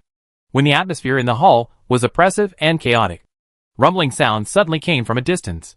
What's going on? Some people shouted angrily, but more people rushed out of the hall directly. And Song Ji-Yuan was no exception. In a manor on the southwest side of Fenglin City, looking at the warships in the sky that were wantonly pouring various light-shaped arrows on the defenders on the city head, a group of black-clothed people hiding in the dark showed a relaxed and happy look.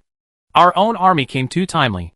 In the attic at the core of the manor, a young woman looked at a white-faced middle-aged man with no beard, and a faint smile appeared at the corners of their mouths. I really didn't expect that the army would come directly to support us. Yes, it was indeed a bit unexpected. It seems that we have just the right time to act. Yes, but we should thank her. If she hadn't come out to wander around, it would have been difficult for us to find an opportunity and complete the task successfully. While the young woman smiled and said this, she looked back at a figure lying quietly on the bed to the side. The bed was covered by a gauze curtain, so it was not clear. But from the outline, it should be a woman.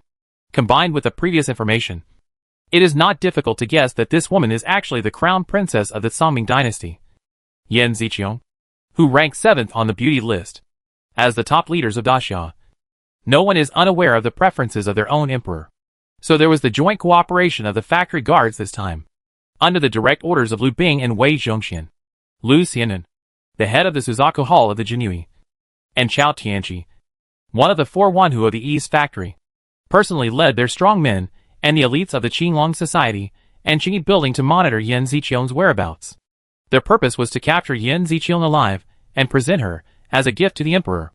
Of course, in order to avoid complications, they decided to create the illusion that Yan Ziqiang was assassinated to avoid other troubles. Lu Xianyun and Chao Tianqi were still a little worried, because Fenglin City and the surrounding areas were full of people and spies of the Songming dynasty, and they were not sure enough to get people out without being noticed. But Lu Bing and Wei Zhongxian promised them that someone would pick them up, and as long as they acted at the agreed time, they could ensure success. Originally, they thought that the people from Baishao Pavilion or Four Seasons business would support them, but they didn't expect that the commander and the admiral would directly contact the army to support them. Looking at this, the army coming this time may be about 200,000. 200,000. Maybe they are not only here to support us, but also to capture the Crown Prince Songming? It's possible. But can it succeed? There are 300,000 troops in Fenglin City, and 100,000 of them are elite. In addition, there are hundreds of thousands of enemy troops around Fenglin City. If the battle cannot be resolved quickly, they may be dragged here and unable to get out. This should not be a problem. Since the above has arranged it this way, it is impossible to go wrong. I guess it is very likely that this is a group of elite troops, Lu Xianyun said confidently, suddenly shook his head and smiled, and took out a secret talisman disc. Why should we guess here? We will know after contacting them. Not long after, the secret talisman disc lit up. How? Chao Tianqi asked hurriedly. Lu Xianyun smiled and said, it is the Black Iron Army led by General Wei Qing himself. And the commander has also confirmed that the main purpose of the Black Iron Army's coming this time is to capture that Songming Crown Prince Song Ji-Yuan alive. As for picking us up, it is just a side job. In addition, the commander also sent the secret talisman to contact General Wei. Chao Tianqi's eyes lit up, and he smiled happily. Black Iron Army? Hey! This is stable. The battle started. After destroying some of the defense facilities and defenders on the top of the city, the Black Iron Army divided into 4 groups and quickly launched a fierce attack on the defenders in the city. Among them, Wei Qing personally led 10,000 troops to attack the city lord's mansion. After a fierce battle, the Songming army was defeated again and was no match for the Black Iron Army. An hour later, when the Songming reinforcements closest to Fenglin City arrived in the north of the city lord's mansion had been completely broken. On the steps, watching the 116th level spiritual body warrior, who was protecting him being pierced through the throat by Wei Qing, and then looking at the surrounding soldiers of the Great Xiao Black Iron Army, who were eyeing him covetously, Song Ji-Yuan felt as if he had died. Originally, he thought that his position as the Crown Prince would be unshakable after this battle. But he never expected that under the successive shocking changes, He not only lost his beautiful crown princess, but also himself, and reached a desperate situation. Great Xia. One day, you will pay a painful price for your actions today. After a low roar with gritted teeth, Song Jiyuan raised his sword and wiped his neck, obviously preparing to commit suicide. However, with a disdainful snort, the sharp sword in Song Jiyuan's hand slipped out directly, and Song Jiyuan was imprisoned by a powerful force, and he couldn't even move a finger. How can you commit suicide without my consent? Wei Qing sneered, and then waved his hand. Tie him up. Yes. Chapter 355 5 Domains in Hand. Painting. The world changes in an instant. The treacherousness of Daxia. The 9 domains are all trembling. No one could have thought that Daxia would dare to confront nearly 10 million armies of 2 alien races with only 1 legion. And naturally no one could have thought that the 2 legions of Daxia that were supposed to go to Tianwang territory would suddenly turn around and kill into Tiandong territory. But the facts are always unexpected. And even more bizarre. When the army of the CL suddenly turned against them, and cooperated with the Chaos Legion of Daxia to launch a fatal backstab against the Moro army. The defeat of the Moro army was doomed. When the Songming army was caught off guard, and the battle line was scattered, it was attacked by the 2 legions of Daxia and the Tiandong coalition forces. And its fate was also doomed. In the end, the 6 million troops of the Moro dynasty in the ancient territory were almost annihilated, and only more than 300,000 remnants escaped. The Songming dynasty was also defeated very quickly, but their army fled back nearly 1 million people, which was better than the fate of the Moro dynasty. But the defeat of the Songming army was not the end of the war, because after driving them out of the Tiandong region, the Daxia army turned its spearhead and launched a bloody purge of the rest of the Tiandong coalition army with the cooperation of some of the Tiandong coalition army that had long been instigated. In this battle, the last remaining resistance forces of the Tiandong coalition army were wiped out, and even Gan Chunning, the master of the Baiwa Pavilion, and several elders of the Baiwa Pavilion were killed. The destruction of the Tiandong coalition army also meant that the entire Tiandong region fell into the hands of the Daxia dynasty.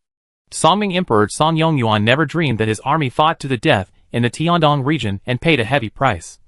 But in the end it was a bargain for Daxia. But no matter how angry Song Yongyuan was, he did not dare to show his fangs to Daxia rashly, because at this time, the terror of Daxia has made all forces tremble with fear. After the Jade dynasty in Tianqing domain was destroyed by Daxia, Daxia is now a terrifying giant dominating the 5 major domains of Tianan domain, Tianqing domain, Tianqiao domain, Tiandong domain, and Tianwang domain. There are only 9 major domains in the 9 domains continent, and now Daxia has occupied 5 of them. What a horrifying reality. Looking at the whole world, there are only 5 forces left, namely Daxia, Songming dynasty, Chunhua holy religion, Moro dynasty, and Tianji Tower. Among them, although Tianji Tower has not been destroyed, its territory is only 1 prefecture, and there are only more than 1 million soldiers left. If Chunhua holy religion and Songming dynasty attack fiercely, its destruction is only a matter of time. Putting aside Tianji Tower, any of the other 3 forces can never be the opponent of Daxia dynasty. Unless the 3 forces can join forces closely, there may be hope to compete with Daxia. However, the Moro dynasty is a foreign race. Even if the Songming dynasty and Chunhua Holy Church intend to join forces with Moro to fight against Daxia, they may not be able to obtain unanimous support from within. Even if it is not handled properly, it will intensify internal conflicts, causing opponents to tilt their hearts towards Daxia and develop dangerous disloyalty. Therefore, whether it is the Chunhua Holy Church, the Songming dynasty, or the Moro dynasty, people are panicking and uneasy at this moment. April 1st. Daxia Palace, Imperial Garden. Xia Ao sat casually on a low-legged soft chair, with a canvas in front of him, a paintbrush in his hand, and various dyed boxes around him. Under the silver tree 7 or 8 steps ahead, there stood a somewhat restrained woman. The woman had a peach-like face, almond eyes, and a curvy, tender body covered only with a lavender gauze skirt, and the scenery under the gauze was looming, beautiful beyond measure. This woman was the crown princess of the Songming dynasty, Yan Ziqiang. When Yan Ziqiang was first sent to the palace, she naturally wanted to die. But after being conquered by Xia Ao, she gradually gave up the idea of seeking death. How can I paint you if you are so stiff? Xia Ao frowned, looked at Yan Ziqiang and said unhappily.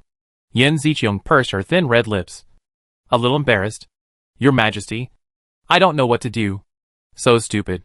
Xiao shook his head and said helplessly, do you know how to dance? You dance first. And I'll tell you to stop. Yin Ziqiang was a little embarrassed. She bit her lower lip and looked around. She found that all the palace maids had their backs to her. Only the concubines behind Xiao were looking at her with a smile. The pressure in her heart was slightly relieved. Yes, I know. Yin Ziqiang bent her knees and dared not delay any longer. Because these days, she has deeply experienced the tyranny and absurdity of this Emperor Xia. If she refuses again, she may not be able to get up for several days. Soon, Yin Ziqiang walked up and began to dance with a seductive figure. Xiao's mouth corners were slightly raised. And at a certain moment, he suddenly shouted a word. Stop! Yin Ziqiang's movements paused and then stopped. At this moment, she was holding her right hand with her orchid finger pointing upward, her left hand holding the plum blossom seal, her arm bent and resting on her waist, and her right foot tiptoed, her left foot slightly raised, and she smiled lightly with her head tilted. The movements were complicated, but quite beautiful. Very good. Keep it like this. Don't move, Xiao said, and then picked up the brush and began to paint. Although Yin Ziqiang was a little embarrassed, she could only cooperate honestly and dared not move at all. Although this movement was a little difficult, with her strength, it was not difficult to maintain it for half an hour. Time passed slowly, and when the painting was halfway through, a female official hurried over from a distance with her head down. Shangwan Water pondered for a moment, then stood up and took the initiative to greet her. Soon, Shangwan Water returned and looked at Xiao's back and said, Your Majesty, the daughter of the head of the 8 Desolate Chamber of Commerce, Tan Tai Fengying, wants to see you. Xiao kept writing and said in a calm voice, Let her wait first. I will have someone bring it to me after I finish the painting. Yes. Shangwan Water bowed and turned away. Another quarter of an hour later, the painting was completely completed. Xiao compared the painting in front of Yin Ziqiang for a long time and nodded with satisfaction.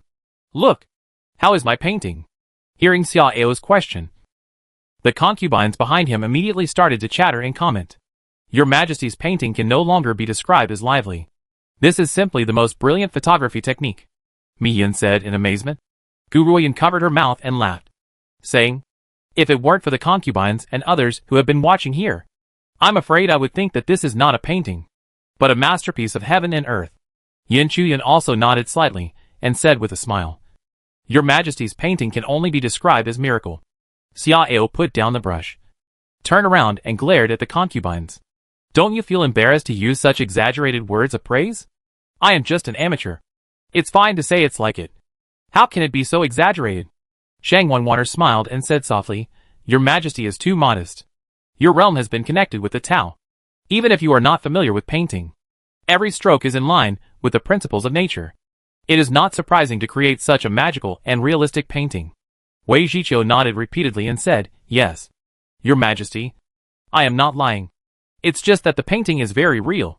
Look, you have painted out the charm of Sister Ziqiang. As if Sister Ziqiang has entered this painting. Is it really that good? Xiao raised his eyebrows and suddenly waved to Yin Ziqiang. Princess Qiang, come and see.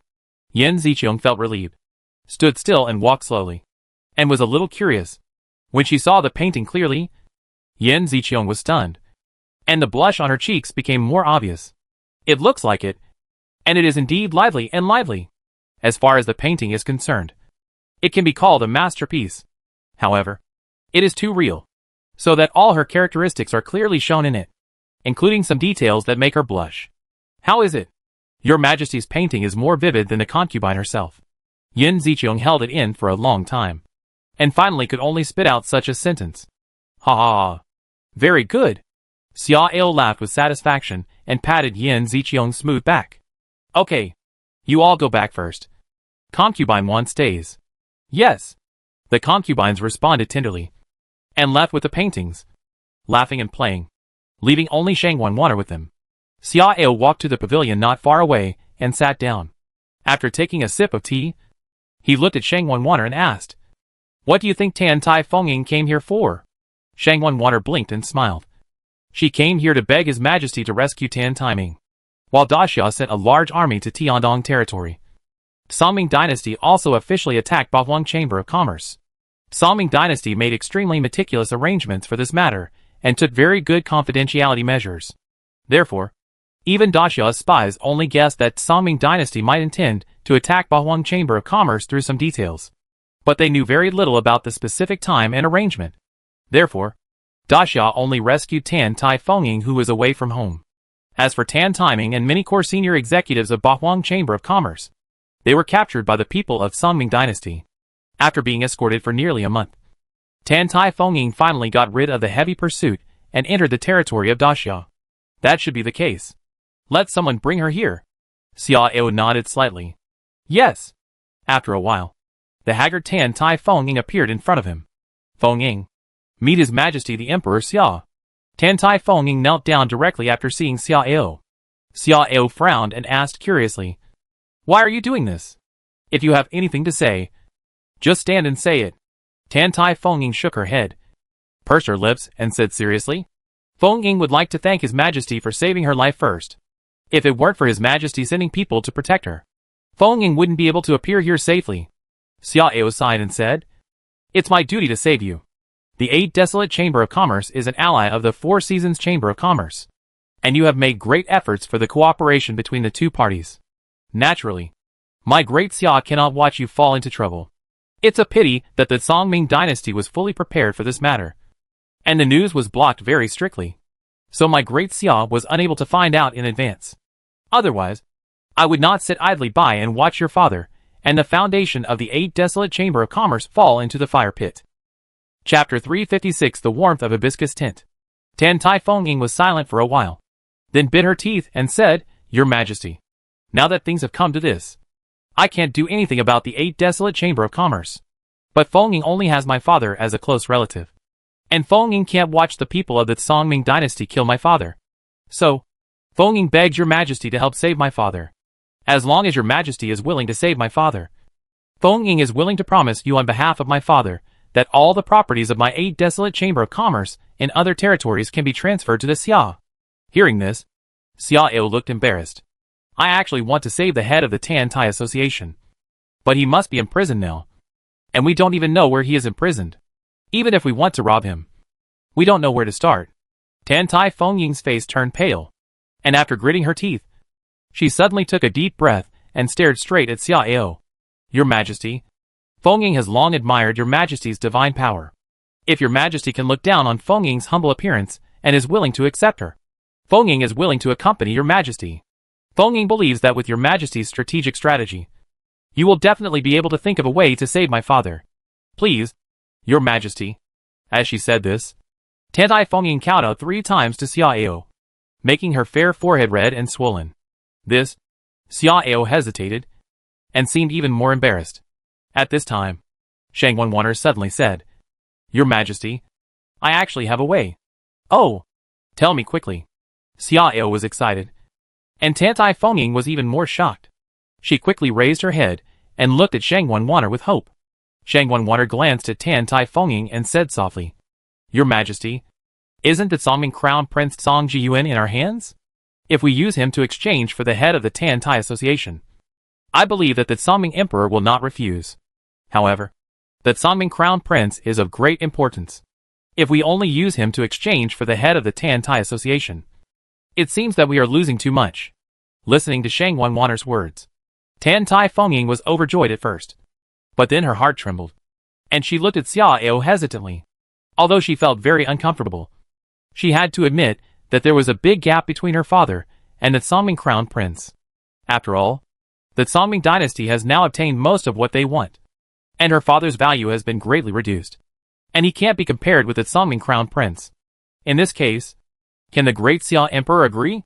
Xiao frowned, pondered for a while, and shook his head with a smile. Seeing Xiao shaking his head, Tan Tai Fengying couldn't help but despair in her heart. However, this despair soon turned into a huge surprise, because Xiao's words were contrary to her thoughts. Although the weight of Songming Crown Prince Song Jiyuan is not light, he is still far behind the head of Tan Tai. After all, Tan Tai has been of great help to 4 Seasons business, and Xia is not a donkey that is used to work. What's more, he is Fengying's father, and the only close relative of Fengying. since Fengying is going to become the concubine of Daxia. I can't let Daxia's royal relatives be killed by others.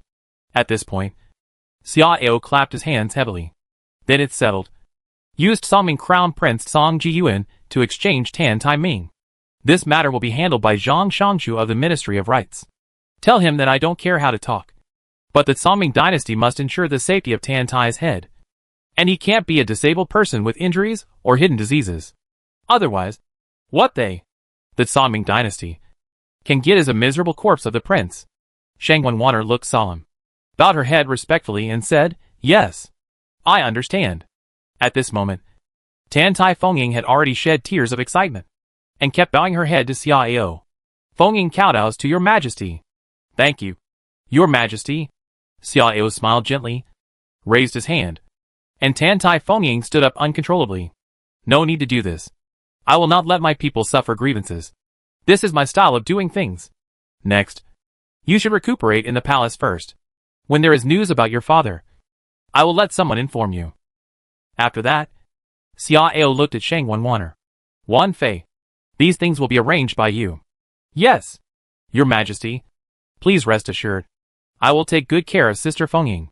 Shang Wenwaner smiled lightly and left with Tan Tai Fengying, who was in tears. A luxurious manor in the Songming imperial capital. The Di-Ting division is a bunch of good-for-nothings. "You too?" Song Jilin slammed the table and yelled with a sullen face, his face surging with anger. "You can't even catch a woman, and you still boast that there is no wind that can't be caught?" Across from him, an old man in black was hunched over, with sweat on his forehead. "Your Highness is teaching us a lesson. It's us who are incompetent. But Your Highness, Daxia's intelligence organization is too strong. Their people are simply omnipresent, and there are many strong people." Before the old man finished speaking, Song Jilin interrupted him angrily. "You still dare to quibble? This is in the territory of my Songming Empire. It's our base camp. In our own home.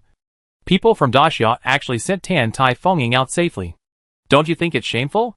The reason why Song Jilin was so angry was naturally not because of the shame of the failure on the intelligence front, but because of another thing. Tan Tai Fengying is the young leader of the 8 Desolations Chamber of Commerce. If he can marry her with Tan Tai Ming's life as a threat, he can get the full support of the entire 8 Desolations Chamber of Commerce. This is extremely important. Not to mention that the prince has been imprisoned by Daxia. With the support of the huge power of the 8 Desolations Chamber of Commerce, it is almost certain that he will become the new prince. But now, with Tan Tai Fengying escaping from the imperial dynasty and going to Daxia, his plan has failed. Your subordinates are incompetent. The old man in black apologized again, then raised his head and looked at Song Jilin cautiously. Your Highness, calm down. I think that compared to Tan Tai Fengying's path, there is actually another path that is more suitable for Your Highness, and it will be of great help to Your Highness. Song Jilin barely suppressed his anger and snorted coldly. What other ghost ideas do you have? Your Highness, don't you think that Luoshi, the young leader of the Chunhua Holy Church, is more suitable for you? Hearing this, Song Jilin almost laughed out of anger. You have a pig brain? The young leader of the Chunhua Holy Church is equivalent to the crown prince of the imperial dynasty. How could they allow Luoshi to marry outside the court? The old man in black shook his head and said calmly, Your Highness, under normal circumstances, this is naturally the truth. But the current situation is very different. Now, the great Xia dynasty has 5 domains and has become the undisputed strongest overlord in the world. A real giant. In this case, only Moro, Chunhua, and my Songming dynasty can join forces to compete with the great Xia. Let's not talk about Moro for now. At least my Songming dynasty and Chunhua Holy Church must cooperate closely. And to ensure this close relationship, marriage is the best and safest way. So, I think there is hope for this matter. Even if Chunhua Holy Church is unwilling to marry Luoshi, it will choose someone else. In any case, as long as Your Highness obtains the hidden external aid of Chunhua Holy Church, Your Highness's position as the crown prince will definitely be achieved, and it will be unshakable. After listening to the old man's words, Song Jilin's heart was slightly moved. Thinking carefully, it seems that this is not unreasonable. However, just as Song Jilin was thinking secretly, a middle-aged man with shocking news came hurriedly. Your Highness, something happened. Song Jilin came back to his senses from thinking, looked at the visitor with a frown. What happened? Your Highness, Daxia sent a secret envoy to the palace this morning to meet His Majesty. Just an hour ago, His Majesty summoned the Daxia's secret envoy again, the middle-aged man said in a deep voice with a serious expression. Song Jilin was puzzled and asked, "Why did Daxia send someone here at this time?" "Your Highness, this is exactly what I want to say. Our spies in the palace just sent back news that the Daxia's secret envoy came here to discuss the matter of exchanging His Royal Highness, the Crown Prince, for the head of the 8 Desolate Chamber of Commerce. Tan timing. After convening several ministers to discuss, His Majesty finally decided to agree to this exchange." Hearing this, Song Jilin jumped up in shock. Shocked and angry. What? Why would the Emperor agree? The middle-aged man took a deep breath and said in a deep voice, "Because Your Majesty and several ministers of the state unanimously believe that the surplus value of Tan timing is already difficult to extort, and the imperial dynasty has already obtained rich benefits, and its value to the imperial dynasty is already very small. But the prince is different. The prince not only has a respected status, but also concerns the dignity of the imperial dynasty. Therefore, this exchange of the imperial dynasty is clearly a big advantage, and there is no reason for the higher-ups not to agree." Song Jilin was stunned in an instant, and it took a long time to come back to his senses. He was still dreaming of succeeding the position of the crown prince, and even ascending the throne in the future.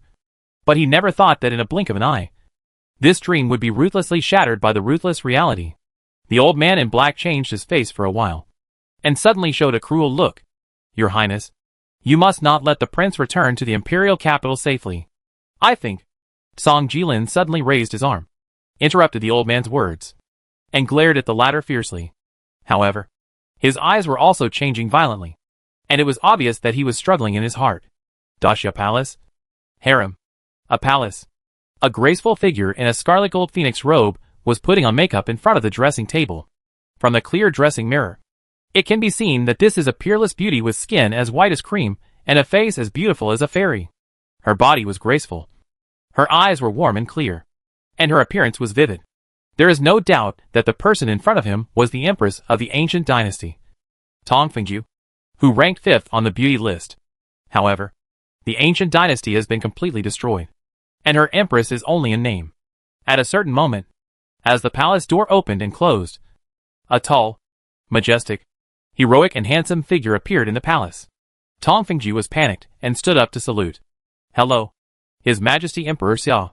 Xiao smiled slightly, walked closer, stretched out his hand to hook Tong Fengju's smooth and shiny chin, and gently lifted her up. "I haven't seen you for more than 10 years, and you are still the same. It's a pity that time has passed and things have changed." Tong Fengju's body was a little stiff and a little hot. Her long eyelashes kept trembling, and she turned her head away and dared not look at Xiao. "His Majesty Emperor Xia is willing to help rescue the last survivors of my ancient dynasty. Fengjiao, I am infinitely grateful." "Oh, infinitely grateful?" Xiao smiled playfully and teased. "Then may I ask how Empress Tong plans to repay your infinite gratitude to me?" Tong Fengjiao's cheeks were hot, and she felt the strong arms around her soft waist, and her heart was pounding, almost jumping out of her throat. "Feng Jiao is no longer an empress. If your majesty is interested, Feng Jiao is willing to be sent by you. I only hope that your majesty can treat the ancient people well." Xiao laughed and sniffed the alluring fragrance on Tong Feng Jiao's body, and whispered, "It depends on whether you can satisfy me. It is the cloud-like hair, flowery face, and golden step shaking, and the hibiscus tint is warm for a spring night." Chapter 357, Foreign Customs. Surprises. In mid-April, the secret exchange between Daxia and Songming dynasty was successfully completed. Tan Timing was rescued, and he and Tan Tai Fengying were naturally grateful to Xiao. However, in Songming dynasty, a shocking change occurred that made Song Yongyuan furious. Because when the crown prince Song Jiyuan was on his way back to the imperial capital, a general in the army responsible for escorting him suddenly attacked and led his troops to kill his comrades. At the same time, a small group of mysterious strong men came out from the dark and assassinated Song Jiyuan. Fortunately, for safety, Song Yongyuan secretly sent a wakened sleeping venerable to protect him closely, which saved Song Jiyuan's life. But even so, Song Jiyuan was seriously injured. What made Song Yongyuan furious the most was the identity of the mastermind behind the scenes. After investigation by the Di-Ting division, the mastermind behind the scenes was the 11th prince Song Jilin.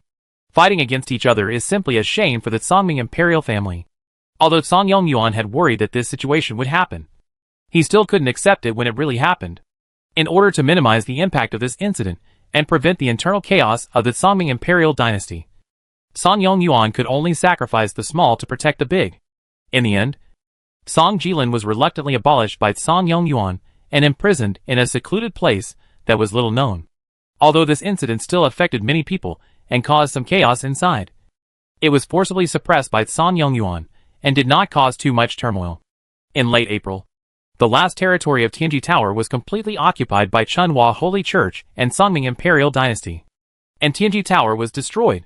However, some of the core forces and key inheritances of Tianji Tower mysteriously disappeared, and the things that Chunhua Holy Church and Songming Imperial Dynasty wanted most were not obtained. There are rumors that these disappeared Tianji Tower core forces joined Bai Shao Pavilion. As for the truth, Chunhua and Songming are difficult to determine. May 5th. Daxia Palace. These days, Xiao has been enjoying himself almost every night, drinking wine, and living a very happy life. Needless to say, the harvest of Jianshan is not to be mentioned, and the enrichment of the harem alone makes Xiao linger. You know, among the top 10 beauties on the 9 domains beauty list, he now has 7 of them, in addition to the 2 concubines of the great Xia, Yin Chuyan on the 3rd place and Mi Yin on the 9th place. He has 5 peerless beauties, Nandong Xiangyu on the 2nd place, Tong Fengju on the 5th place, Tan Tai Fengying on the 6th place, Yin Ziqiong on the 7th place, and Hai Bingruo on the 10th place in a few months. As the saying goes, new people bring new beauty, and the addition of these 5 beauties makes Xiao's harem more beautiful. Up to now, among the top 10 beauties on the beauty list, only 3 people have not been taken into Xiao's account. That is, Luo Shi, the young leader of the Chunhua Holy Church, who is at the top of the list, Hu Qiaoshu, the saint of the Fox clan, who is at the 4th place, and Mei Jiuxian, the leader of the Mei clan, who is at the 8th place. But Xiao was not in a hurry. These 3 people would be in his pocket sooner or later. As an emperor, he wanted to occupy all the best things in the world, whether it was the country, the treasure, or the beauty. And now, he was close to all of them. Tonke Palace, Tonke Hall. In the hall with melodious music, Xiao lazily leaned on a high-back chair and drank comfortably. On his left and right sides, there were 2 beauties with tulle covering their bodies and blushing faces accompanying him. Looking carefully, the 2 people sitting on the right are Nangong Xiangyu and Tan Tai Fengying, while the ones sitting on the left are Tong Fengju and Yin Ziqiong. However, Xiao's eyes were not on these 4 people at this time, but on the graceful figure dancing on the surface of the pool with a smile. It was a woman wearing a 9-color pearl and jade crown and a water blue silk skirt with gold edges. The woman was plump, with a protruding front and a curved back, and she was so beautiful that she was beyond description.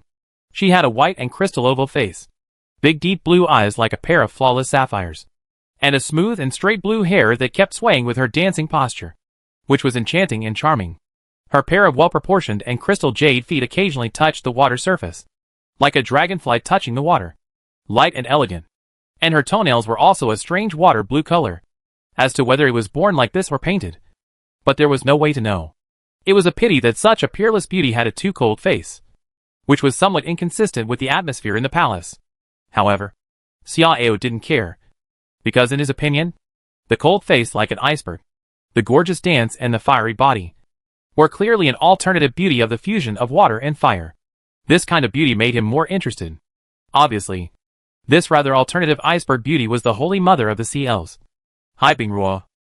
After Hai Bingruo finished her dance, Xiao smiled and waved. Hai Bingruo breathed a sigh of relief and walked forward obediently. Your Majesty, you dance well. I reward you. Xiao smiled with narrowed eyes and handed a glass of fine wine to Hai Bingruo. Thank you for the reward, Your Majesty.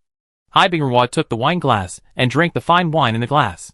After drinking it, she stretched out her small tongue and licked her lips with reluctance, which made her originally cold face more charming.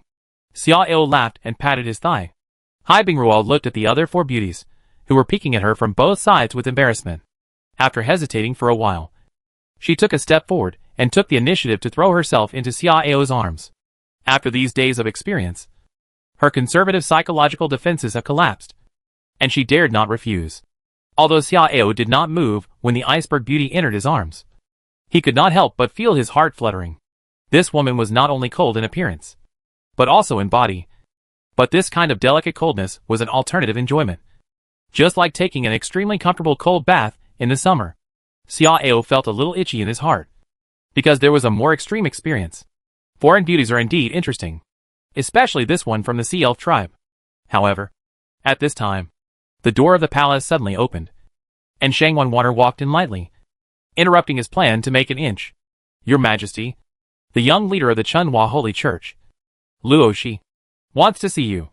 Hearing this, Xiao raised his eyebrows in surprise, patted Hai Bingru's shoulders, and after she left in a panic, he looked at Shangwan Water and asked, "She actually dared to come to see me in person at this time.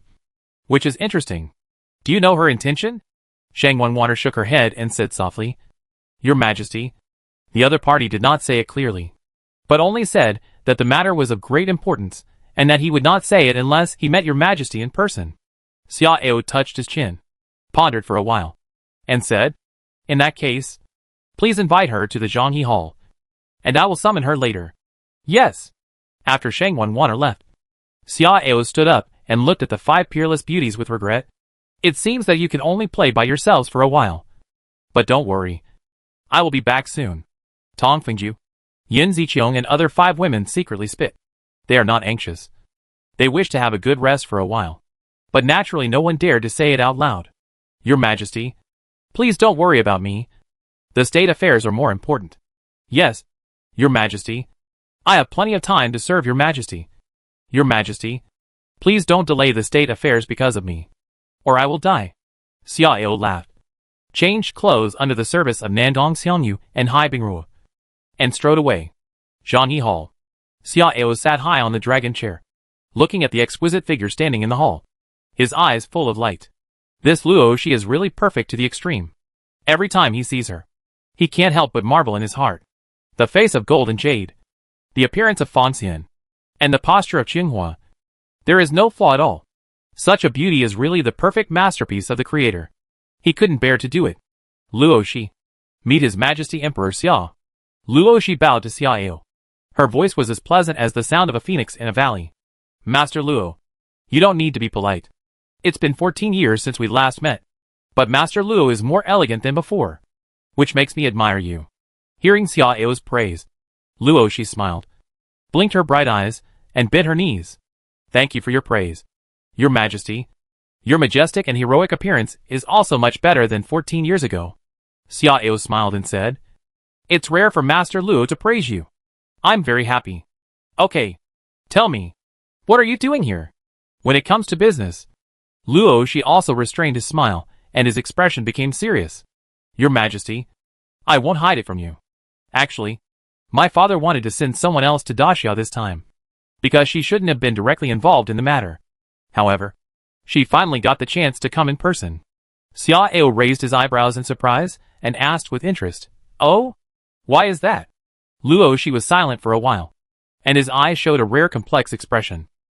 "To be honest with Your Majesty, the main purpose of Chunhua Saint Church sending people to discuss the matter of our sect's incorporation into Daxia." "Incorporation?"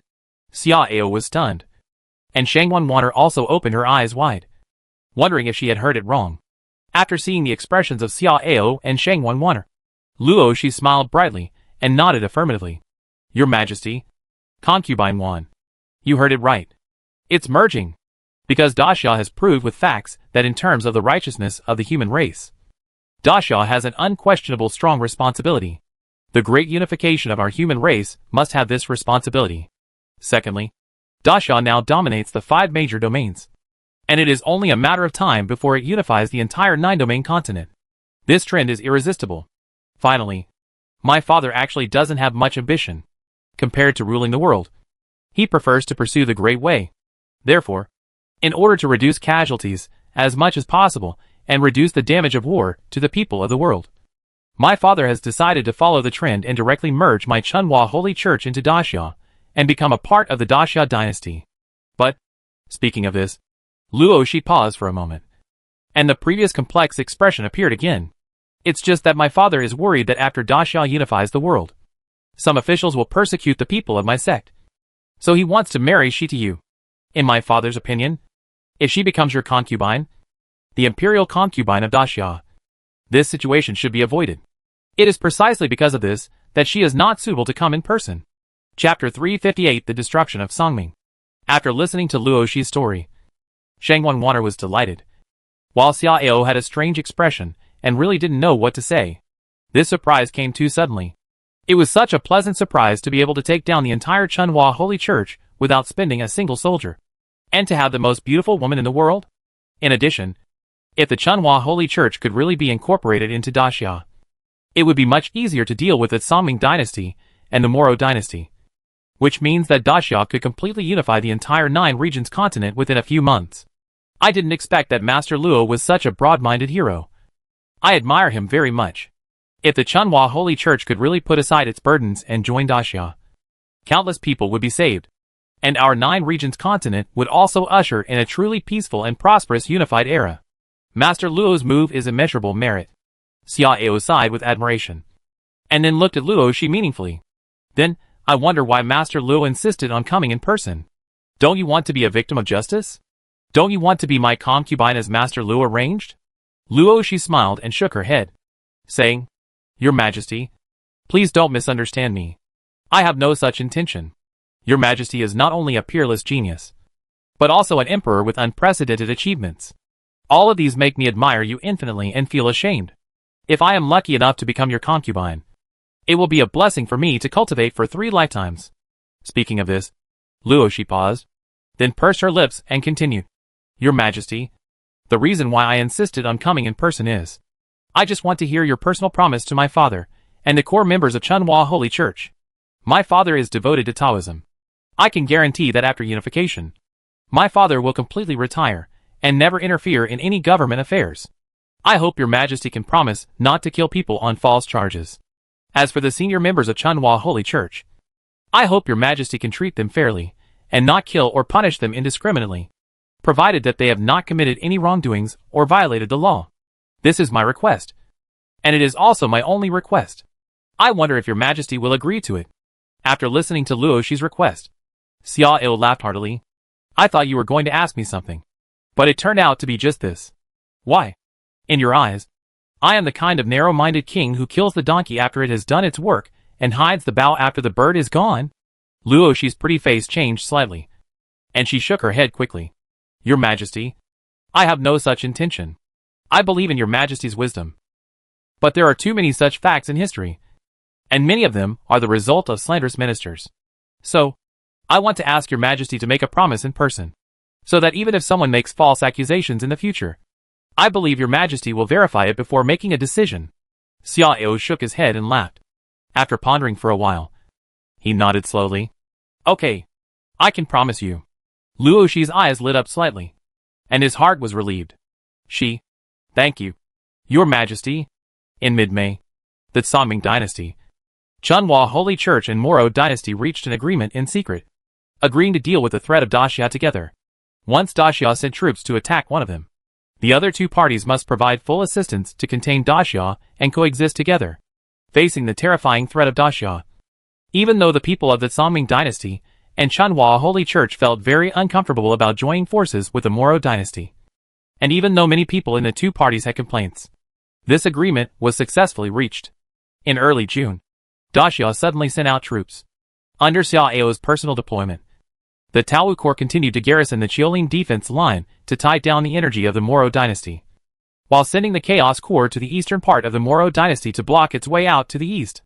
At the same time, Xia Ao also mobilized millions of auxiliary troops as supplementary forces for these 2 corps.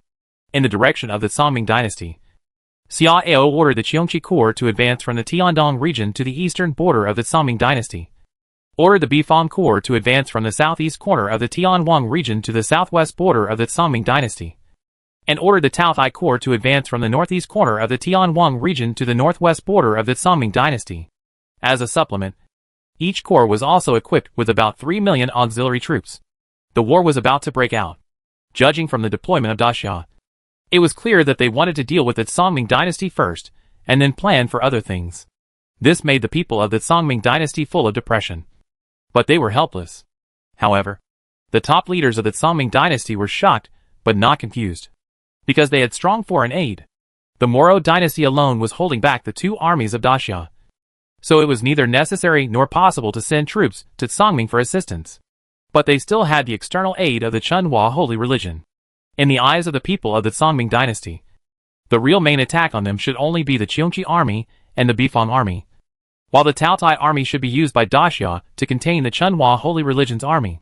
After discussion, it was finally decided that the Chunhua holy religion would send 5 million troops plus the Songming dynasty's 2 million troops to deal with the Taotai army, while the other main forces of the Chunhua holy religion would need to enter the Songming territory and join forces with the Songming army to counter the other two armies of Daxia.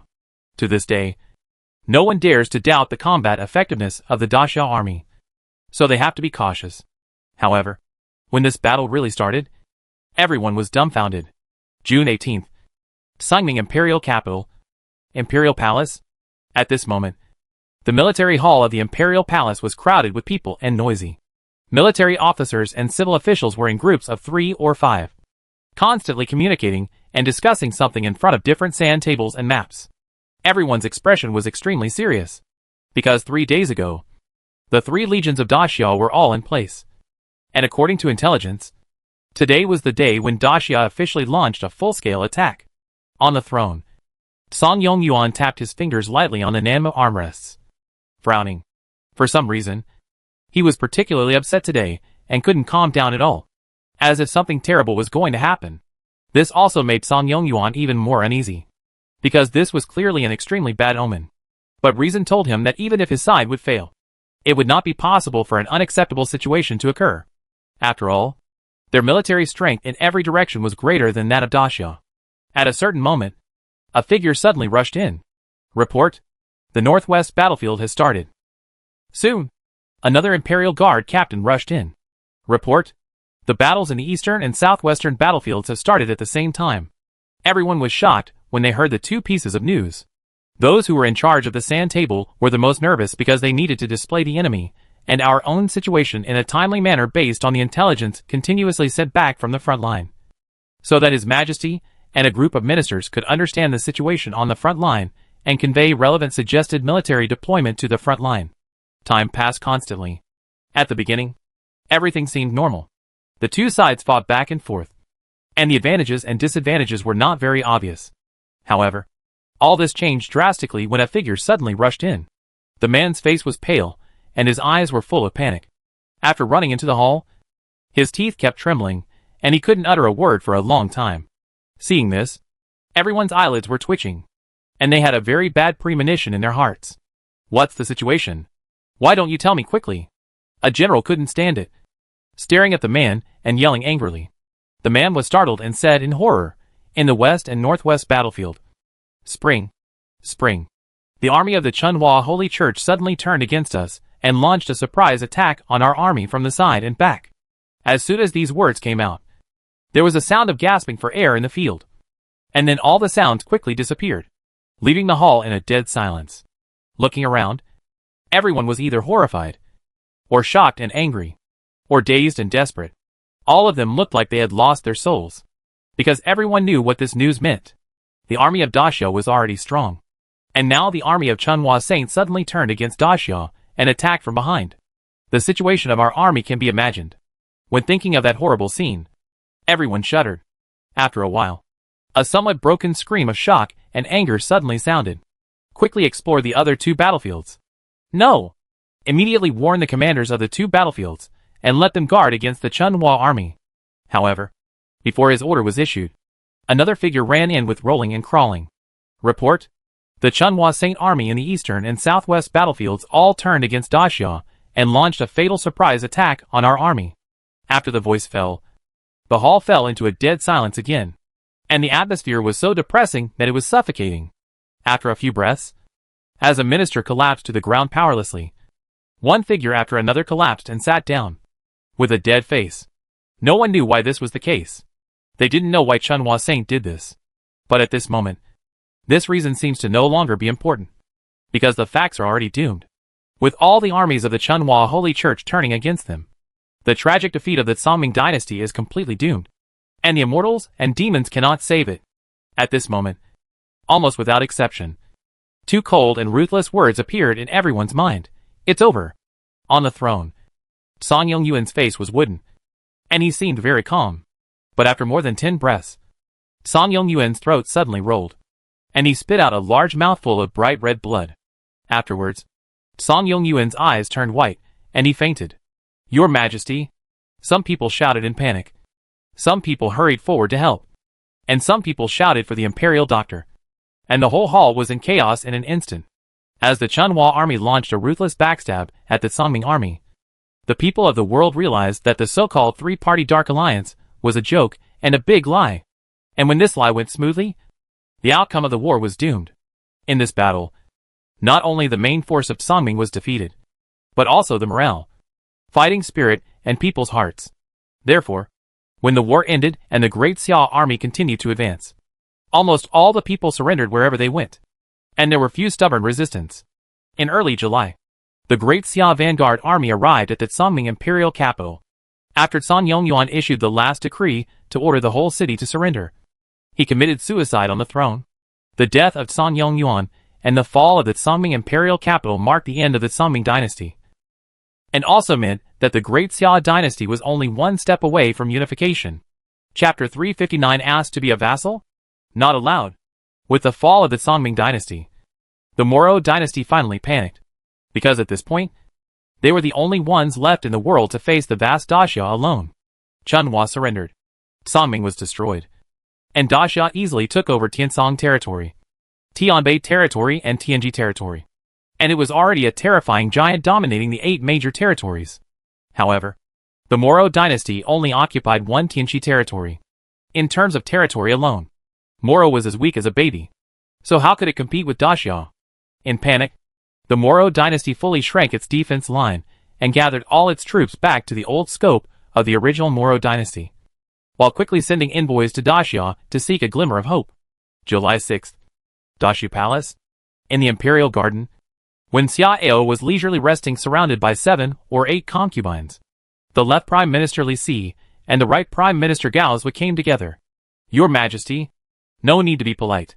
Xia Ao smiled and raised his hand, staring at Li Si and Gao Zhui, who couldn't hide their smiles, and asked, What are you two doing here? Li Si and Gao Zhui looked at each other. The former took a deep breath and said with a burning gaze, Your Majesty, now my Great Xia has dominated the 8 regions, and there is only one step left before the Great Unification. Do you think my Great Xia should be upgraded to an Imperial Dynasty? Imperial Dynasty? Xia Ao raised his eyebrows and said indifferently, Why are you in such a hurry? Isn't it not unified yet? Wait until it is completely unified. Then it will not be too late to upgrade. If I don't complete the great cause of Great Unification, I can't call myself the Emperor. However, some preparations can be started. It won't take long for the Moro dynasty to be taken down. Li Si and Gao Zhui were a little disappointed, but this disappointment soon disappeared. As Your Majesty said, with the current strength of Great Xia, it is not easy to destroy Moro. Right? Yes. I understand. Li Si nodded respectfully, and then changed the subject. Your Majesty, Chunhua sect leader Luo Mingtao wants to come to see you in the next few days. What do you think? Xia Ao shook his head and said calmly, Tell him that there is no need to rush. It will not be too late to come after the Moro dynasty is destroyed. After all, it will take a lot of time for us to take over Chunhua's army and governance system. It will be safer to do these things after the Moro dynasty is destroyed. Yes. I will reply to him later. Li Si just agreed. And Zhang Yi, the Minister of Rights, came hurriedly in the distance. Your Majesty, the envoy of the Moro dynasty wants to see you. Hearing this, everyone's eyes were full of surprise. Moro dynasty? Why did they send people here at this time? Do they want to surrender? Not necessarily. Judging from their posture of shrinking the defense line, they have the intention of resisting stubbornly. They should want to discuss some conditions. The concubines were whispering in the back, and they did not take the Moro dynasty seriously. Although the former Moro dynasty was very powerful, making all human forces extremely wary, the present is different from the past. In front of the current Daxia, Moro is just a bigger toad. As long as Daxia wants to, it is just an easy thing to destroy them. Xia Ao touched his chin and asked calmly, Who is this envoy? Your Majesty, it is Ling Nanjiang, the chief of the spirit race. After hearing Zhang Yi's answer, Xiao thought for a while, and finally decided to meet him in person. Then bring him here. Yes. Not long after, Ling Nanjiang followed Zhang Yi's footsteps with his head down, feeling the aggressive and real gazes of Liu Yuanfeng, Su Chu and others. Ling Nanjiang was secretly shocked, because he could feel the strong pressure from these gazes, which was far stronger than his martial arts background. After taking another sneak peek at Xiao sitting in front of him, Ling Nanjiang was even more nervous, and sweat broke out on his forehead, because he felt that what he saw was not a person, but a terrifying abyss. Ling Nanjiang took a deep breath, and then knelt on one knee and saluted Xiao with great respect. Ling Nanjiang, the envoy of the Moro dynasty, and the chief of the spirit race, pays homage to His Majesty the Emperor Xia. Seeing Ling Nanjiang put on such a humble attitude, everyone was secretly surprised. Xiao raised his eyelids and said casually, "Tell me, why did you come to see me?" "Your Majesty, Nanjiang came here to pay tribute to Your Majesty and the great Xia dynasty on behalf of our Moro dynasty." "Paying tribute?" Xiao laughed and said playfully, "How do you pay tribute?" Ling Nanjiang did not dare to stand up, and continued to kneel on one knee and replied respectfully, "Your Majesty, the power of great Xia is invincible, and our Moro dynasty knows that it is difficult to compete. So we are willing to imprison ourselves in the old land, lower our national status, and be a vassal of great Xia, paying tribute to great Xia once every 10 years. I only hope that great Xia will allow our Moro to govern and manage itself." After listening to Ling Nanjiang's words, Li Si sneered, "Self-government? That's a nice thought. All under heaven belongs to the emperor. All the people are his subjects. The 9 regions are the continent of our human race. The continent of Daxia. Daxia must completely unify the entire 9 regions. If you know what's good for you, you should surrender honestly and let Daxia decide." Ling Nanjiang's face changed slightly, and he looked at Xiao and smiled bitterly. "Your Majesty, I, Moro, really don't want to go to the last step and fight with Daxia. We have made the greatest sacrifice in this move, and I hope Your Majesty will seriously consider it." Xiao scraped the tea bowl and said in a light voice, "If this is all you want to say, then you can go back." Ling Nanjiang's heart sank, and he gritted his teeth and said, "Your Majesty, you really don't want to give us a free way, and you must make both sides lose?" Gao Qiu glared and sneered. "Both sides will suffer? With you alone." "Ha! What a joke." Ling Nanjiang's face twitched, and he said in a deep voice, "The reason why my Moro dynasty has been able to survive until today is not without support. At the beginning, the human race also tried to strangle my Moro in an all-round way, wanting to completely defeat my Moro. But in the end, they still retreated honestly. I admit that if Daxia is willing to ignore casualties and must destroy my Moro before they are willing to be content, it is not impossible. But, with extremely terrible casualties, is it worth it? Therefore, Nanjiang begs His Majesty Emperor Xia to seriously consider our proposal, and we are willing to send the Fox Tribe Saint Hu Qiaoshu to His Majesty Emperor Xia." Xiao rolled his eyes and said with a smile, "Why? Do you think I can be seduced with beauty? Okay, go back and tell your people to get ready. Within half a month, my great Xia army will arrive. By then, I would like to see what you rely on." Ling Nanjiang's body froze, and his heart was dead. At this time, Xiao thought of something and added, "Oh, by the way, take a few more words back. First, if you choose to surrender before the war, your race can be regarded as a second-class race under the human race. Except for some rights, the rest are not much different from the human race. But if you insist on resisting to the end, you can only be made a slave race. Second, tell the Fox and the Charm Tribe that I am determined to capture the Fox Saint Hu Qiaoshu and the Charm Tribe leader Mei Jiuxian. If they get into trouble or commit suicide, I will slaughter the Fox and the Charm Tribe. If members of other races kill the two, I will not only slaughter the Fox and the Charm Tribe, but also the race of the attacker. Okay, you can go." After saying that, Xiao waved his hand, too lazy to care about Ling Nanjiang. For Xiao, taking down the Moro dynasty and unifying the entire 9 regions continent is a serious matter, and conquering the 2 beauties of the Moro dynasty is a prize that can make him happy. If the top 10 beauties in the beauty list and the top 10 beauties in the world cannot be taken into his account, wouldn't it be a great pity? Therefore, he threatened to slaughter the clan at the cost of ensuring the safety of the 2 people. Ling Nanjiang wanted to fight for it again, But Su Chu didn't give him the opportunity to continue speaking, and directly picked him up and strode away. After Ling Nanjiang returned, the atmosphere of the Moro dynasty, which was already depressing and tense, was shrouded by dark invisible clouds, which made many people breathless. The negotiation failed, and they only had two options left, either surrender or fight to the death. But these two options were obviously not what they were willing to accept. For a time, the Moro dynasty was full of gloom. The holy land of the Fox clan. Chief, what should we do? The chief of the Fox clan, Hu Rong, looked at the old figure sitting under the white peach tree and asked worriedly. It seems that this battle is really unavoidable. Hearing the old sigh, Hu Rong's expression tightened. Chief, do we really have to fight? Not us, but them. With that trump card, they won't surrender willingly. Hearing the response, Hu Rong became even more confused. Chief means that our Fox clan won't fight? It's not that we won't fight, but we have to grasp the degree. Otherwise we will be cleared out first. Blessings and disasters. Disasters and blessings. Xiaoshu may be the source of our good fortune. Hu Rong seemed to understand, but seemed not to understand, and could only nod blankly. Make clan land. In the dark hall, a misty and graceful figure was hidden in the darkness, and the details could not be seen clearly. Emperor Xia, you are going too far. I am the leader of the Mei clan. How can I become his toy? Mei Ying, the leader of the Mei clan, smiled bitterly and advised Chief.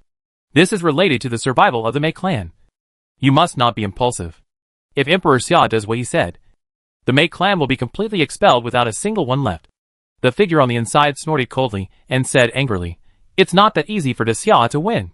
Don't forget, we still have that trump card. Even we ourselves don't know how strong that trump card is today. So, even if we can't defeat Da Xia, we have a good chance of severely damaging its army and forcing it to withdraw. Mei Ying sighed and said helplessly, Chief, that's just a possibility. And it's been a long time. And it's still unknown whether the trump card can be used.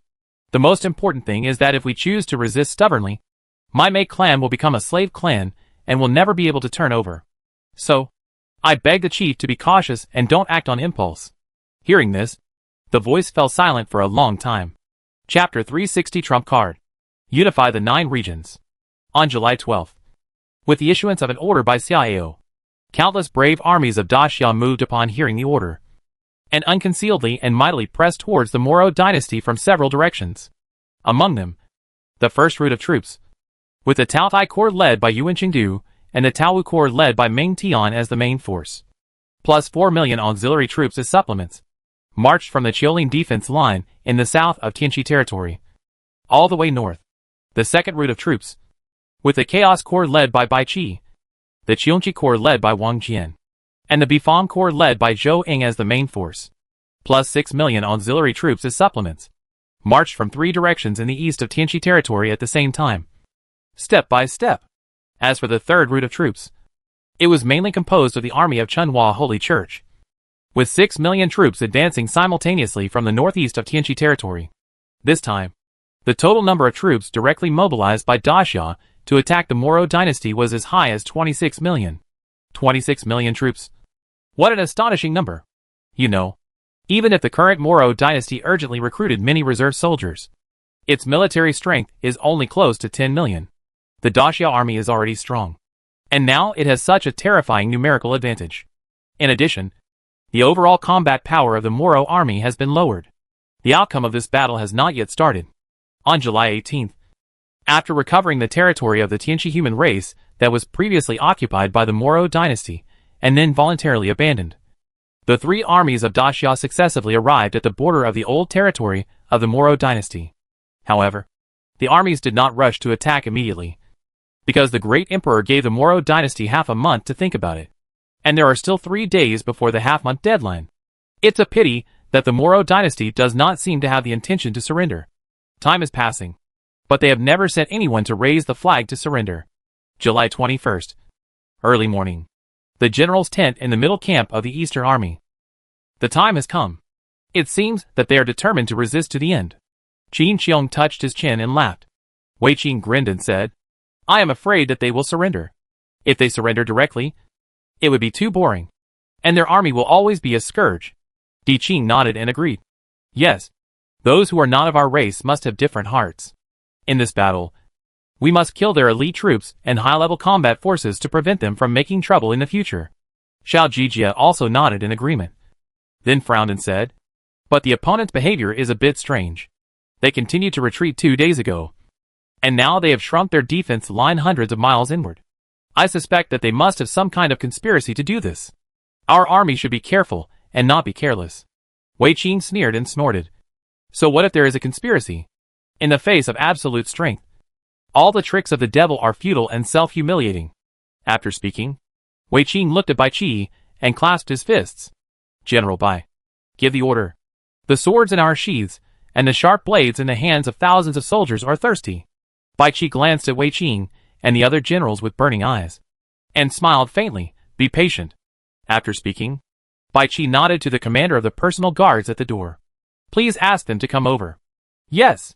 5 figures walked into the general's tent soon. After seeing the faces of these 5 people, the generals couldn't help but show strange colors. Because among these 5 people, in addition to Lu Bowen, the owner of Guanqing Pavilion, Bai Xiaosheng, the owner of Bai Xiao Pavilion, and Yuan Tiangang, the bad leader of the bad people, there are 2 people who shouldn't be here. These 2 people are Tai Shu Xixing, the owner of Tianji Tower, and Sun Guangyi, Tai Shu Xixing's master. After the destruction of Tianji Tower, there are rumors that the core high-level people of Tianji Tower fled to the stars outside the domain. And there are also rumors that they have surrendered to Bai Xiao Pavilion. And there are even rumors that they have actually been killed by Songming Imperial Dynasty and Chunhua Holy Religion. But now it seems that they should have surrendered to Bai Xiao Pavilion.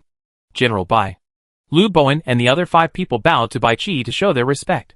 No need to be polite. Bai Qi smiled and nodded, then went straight to the point. Everyone, are you sure about the trump card of the Moro dynasty? After the 5 people looked at each other, Lu Bowen stepped forward to answer. According to the secrets and help provided by Tianji Tower, it is now basically certain that the trump card of the Moro dynasty is most likely the Moro blood guard. Tens of thousands of years ago, when the Moro dynasty was just established, various forces of our human race united to attack it and wanted to destroy it. However, this attack was not carried out to the end. After negotiations, the Moro dynasty was given a chance to survive. The reason is that the casualties of the human army are also very large. And the second is that the Moro dynasty has created an extremely powerful trump card. If it is tough, the combat power of the human race will also be lost. The loss is too great to be worth the gain. At that time, the human coalition put forward several harsh conditions during the negotiations. One of which was that the Moro Empire must let nearly 90% of the top supreme combat power commit suicide. Originally, this was an opportunity for the human coalition to solve the Moro Empire at the lowest cost. But the Moro people are not stupid. Although they did it, they used these dead supremes to cast 108 Moro blood guards with a strange method. After the human race got the news, they also gave up the idea of continuing the attack. Speaking of this, Lu Bowen paused, and then continued to tell the story. According to the results of the joint deduction of our stargazing pavilion, Bai Xiao Pavilion, and Tianji Tower, it is found that the Moro blood guards seem to have another great magical feature. That is, they can continue to become stronger with the passage of time. This model is very similar to the principle of the sleeper, although their speed of strengthening is not as fast as that of the sleeper. After tens of thousands of years, no one knows how strong they are now. In addition, the Moro blood guards have another important feature. That is, not only are they terrifying in their own combat power, but they can also form a peerless formation, which can provide combat power blessing to the Moro army within the range. As for the specific extent of the blessing, it is currently unknown. Therefore, the Moro Empire regards it as the last and strongest trump card, so that they have the courage to resist to the end. And judging from their further actions to shrink the defense line on a large scale, it should be to enter the coverage of the blood guard formation. From the map, their defense line is similar to a circle. And this circle is very likely to be a circular formation composed of 108 Moro blood guards as fulcrums. After listening to Lu Bowen's introduction, the generals couldn't help but take a deep breath, and their expressions became serious. Because if the Moro dynasty's trump card is really this thing, then this battle may be quite tricky. Is that so? Bai Qi frowned slightly, and tapped the table with his fingers in thought. At this time, Lu Bowen spoke again.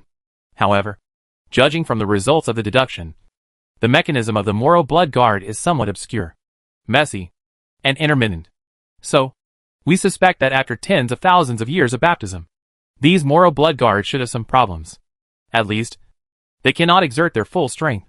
In addition, His Majesty has granted an imperial decree to the sweeping monks of the imperial palace to manage these Moro blood guards.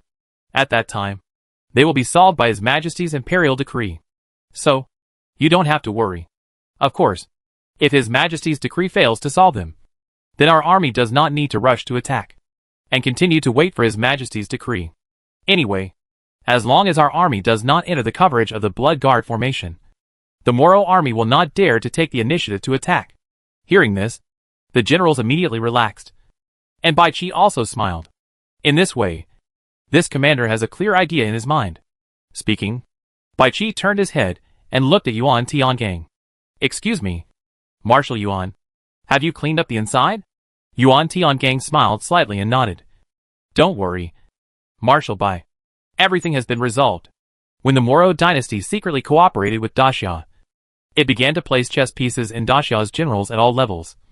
And the main force was the beautiful women of the Fox clan, the Charm clan and other tribes. Once these chess pieces are in power, they can use means such as bewitching, threatening, charming, and enticing to cause large-scale chaos and turmoil in Daxia, and even cause chaos in the army. However, all of this is closely monitored by Daxia's bad people and Luoyang. Now that the war has begun, those chess pieces naturally have no need to continue to stay. That's good. Bai Qi nodded slightly. And then his expression became serious. Pass my order. All armies will break camp and march. Yes. 2 hours later, when the armies of Daxia approached the Moro defense line, the sky and the earth suddenly changed color. A hint of blood covered the sky, and more than 60 extremely terrifying auras rose from all directions at the same time. When they saw a terrifying blood-colored figure over 300 feet tall and towering into the clouds in the distance, the originally somewhat nervous Moro Emperor Yuan Han and several powerful men from various tribes could not help but be ecstatic. More than 300 levels of the spiritual body realm? God! This is too terrifying. It's a pity that some of the Moro blood guards still had problems, and only 65 of them survived in the end. Hey, what's so regretful about this? These Moro blood guards alone can probably slaughter 10 or 20 million troops of Daxia. Not to mention, there is also the powerful blessing of the blood guard formation on our army's combat power. My Moro dynasty is saved. No! My Moro dynasty will fight back. As long as we kill these troops of Daxia, the entire 9 regions continent will belong to my Moro dynasty. However, just when they were ecstatic, a golden light suddenly exploded from the sky, and then a figure that could reach the sky and the earth slowly appeared. When they saw this figure, the smiles on the faces of the Moro high-level officials stopped abruptly, and were replaced by infinite horror and shock, because this figure is the incarnation of Xiaoyou, the Emperor of Daxia. Of course, this is not the most important thing. The most important thing is that this incarnation is more than 550 feet tall. The spiritual body realm is more than 550, which is simply terrifying. As this incarnation appeared within the range of the formation, the 65 Moro blood guards seemed to feel that they had been provoked intolerably, and immediately roared and rose from the ground, rushing towards Xiaoyou's incarnation from all directions. At this moment, the whole world was directly filled with terrifying dark clouds and storms, and blood-colored lightning crackled from time to time, looking like the end of the world. 65-1. Should win. A strong man of a certain tribe murmured in a trembling voice, and the others also clenched their fists, their hearts pounding. They couldn't figure out why the strength of the Emperor of Daxia was so terrifying. But now they didn't have the mind to think about it. They only hoped that these Moro blood guards could kill the incarnation of the Emperor of Daxia. However, the truth is always extremely cruel. After the 9-day thunderstorm and space cracks raged wildly for a while, the world returned to clarity. However, at this moment, the Moro blood guards had disappeared, and the blood color lingering between heaven and earth also disappeared. Only Xiaoyou's incarnation stood proudly above the 9 heavens. After today, there will be no Moro in the world. Xiaoyou's incarnation left a cold snort that shook the mountains and rivers, and then disappeared in a flash. At this moment, all Moro members were desperate, and their fighting spirit was withered, while the soldiers of Daxia were excited to the point of madness. As the high-pitched horn sounded from all directions, the Daxia army all over the sky surged up like wolves and tigers, constantly drowning the Moro army in groups. This battle lasted only 1 day and night in total. In 1 day and night, the Moro army was defeated, and most of the members chose to surrender. But many were still slaughtered after surrendering. As for the high-level combat power of the various tribes of Moro, they were also targeted and strangled by the 4 guards of Daxia and the strong men of the imperial palace. There was no way to go up to heaven, and no door to enter the earth. When the tribes and holy places of each tribe were trampled, when the Moro Empire was captured, the Moro dynasty was also declared completely destroyed. At this point, almost all the tribes of Moro became slaves of Daxia, and the entire 9 regions continent was completely unified by the Daxia dynasty. Chapter 361 Supreme Imperial Dynasty, Finale. December 30th. Night. The palace is decorated with lights and colorful decorations, and the maids and eunuchs running around are all happy and full of energy, because tomorrow is the day when Daxia officially upgrades itself to an imperial dynasty. Various celebrations and ceremonies are indispensable. In fact, the corresponding preparations have been launched since October, and they are all over the world. After all, this is a great event for the entire Daxia dynasty, and all the people should be proud of it and be overjoyed. Although only 5 months have passed since Daxia unified the entire 9 regions continent, the world has basically settled down, and there are few disturbances. The reason why it can settle down so quickly is naturally the result of the joint efforts of all aspects. For example, the rigorous, efficient, and loyal governance system, such as the vigorous elimination of potential dangers by the 4 guards of Daxia, such as the strong support from the people that Daxia has gained because of the various actions of the human race for justice, such as the various functions of dragon banknotes, and such as Daxia's unshakable military foundation and the terrifying strength of His Majesty the Emperor, etc. Baohedian. Xiao looked at the system panel in front of him with emotion. If it weren't for this thing, he would never have come this far, and he might have died a long time ago. Unfortunately, with the unification of the 9 domains, the mission of this thing seems to have been completed and is about to disappear. After staring at the familiar panel for a while, Xiao's attention was finally fixed on the hegemony value and the options below. In the process of Daxia unifying the 9 domains, he naturally received extremely rich rewards in hegemony value, especially the reward for unifying the whole world in the end, which was the most generous. All the gains added up, so that he currently has a full 500,000 points of hegemony value. 500,000. What an amazing number. If it is exchanged for a diamond treasure chest, it is enough to exchange for 5. It's a pity that it will never be obtained in the future, because after tonight, this thing will disappear. Before it disappears, he has 3 options to choose from. First, exchange for a treasure chest in normal mode. Second, use it once and unlock the mysterious gift package. Third, use these domineering values to obtain relevant secrets, including the reason why he appeared here, and the origin of the system, and the characters in the background pool. To be honest, Xiao was quite tempted by the third option, because he really wanted to know the things behind it, especially the origin of the characters in the background pool. However, after weighing the pros and cons, Xiao gave up this option. Although decryption is satisfying and can clear up the doubts in his heart, it is really too little help for him. This is the last time to get help from this magical system, and he doesn't want to get nothing. And if he can cultivate to an incredible realm in the future, perhaps some questions can be solved. After giving up this option, Xiao weighed the first 2 options for a while, and finally decided to give up the first option and choose the second option, because this mysterious gift package is likely to open up a whole new world for him. After making a decision, Xiao no longer hesitated and directly selected the second option with his mind. As the choice was confirmed, the 500,000 domineering values were instantly reset to 0, and a golden, square gift box also appeared in front of him. When the gift box was opened, lines of words emerged. Congratulations! You have obtained the method of casting the Creation Dynasty. Creation Dynasty, based on luck. Condense the power of creation, and you can reach the highest peak. Then, a series of dense information continued to enter Xiao's mind. After a while, when he had digested the information in his mind, Xiao smiled deeply, and his eyes were as bright as stars. The Creation Dynasty is based on luck, and luck comes from all aspects of the entire dynasty. As long as the dynasty is thriving, luck will continue to grow stronger, and luck will feed back to the dynasty, using the power of creation to help Daxia continue to develop and become stronger. In theory, the Creation Dynasty has unlimited potential. can break all shackles, and continue to develop upward. For example, the shackles of realm. As long as Daxia successfully establishes the creation dynasty, the shackles of the realm of cultivation will be broken, and those with outstanding talents can realize a new path of cultivation with the help of the power of creation. As the ruler of the great Xia dynasty, Xiao himself will also be blessed by the strongest power of good fortune, and will be strongly protected by the power of luck of great Xia. In addition, the ministers and concubines of great Xia can also receive corresponding blessings and protection according to their different status.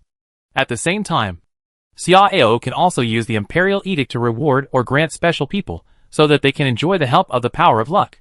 In short, the good fortune dynasty can give great Xia unlimited possibilities, and this also allows Xiao to see the hope of eternal life. In this regard, Xiao was delighted and secretly thankful.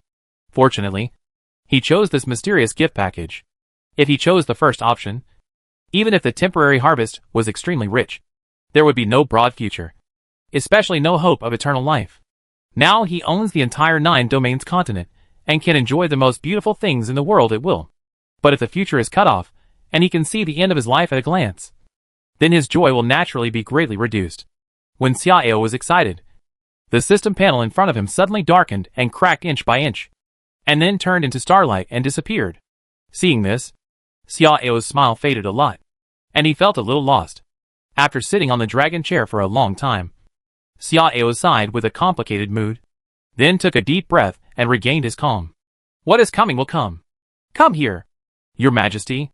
Go to Yushi Palace. Yes. The harem. Yushi Palace. In the inner hall, 3 women with bright clothes and beautiful appearances were talking and laughing. Among them, sitting in the middle was a curvy and perfect jade girl.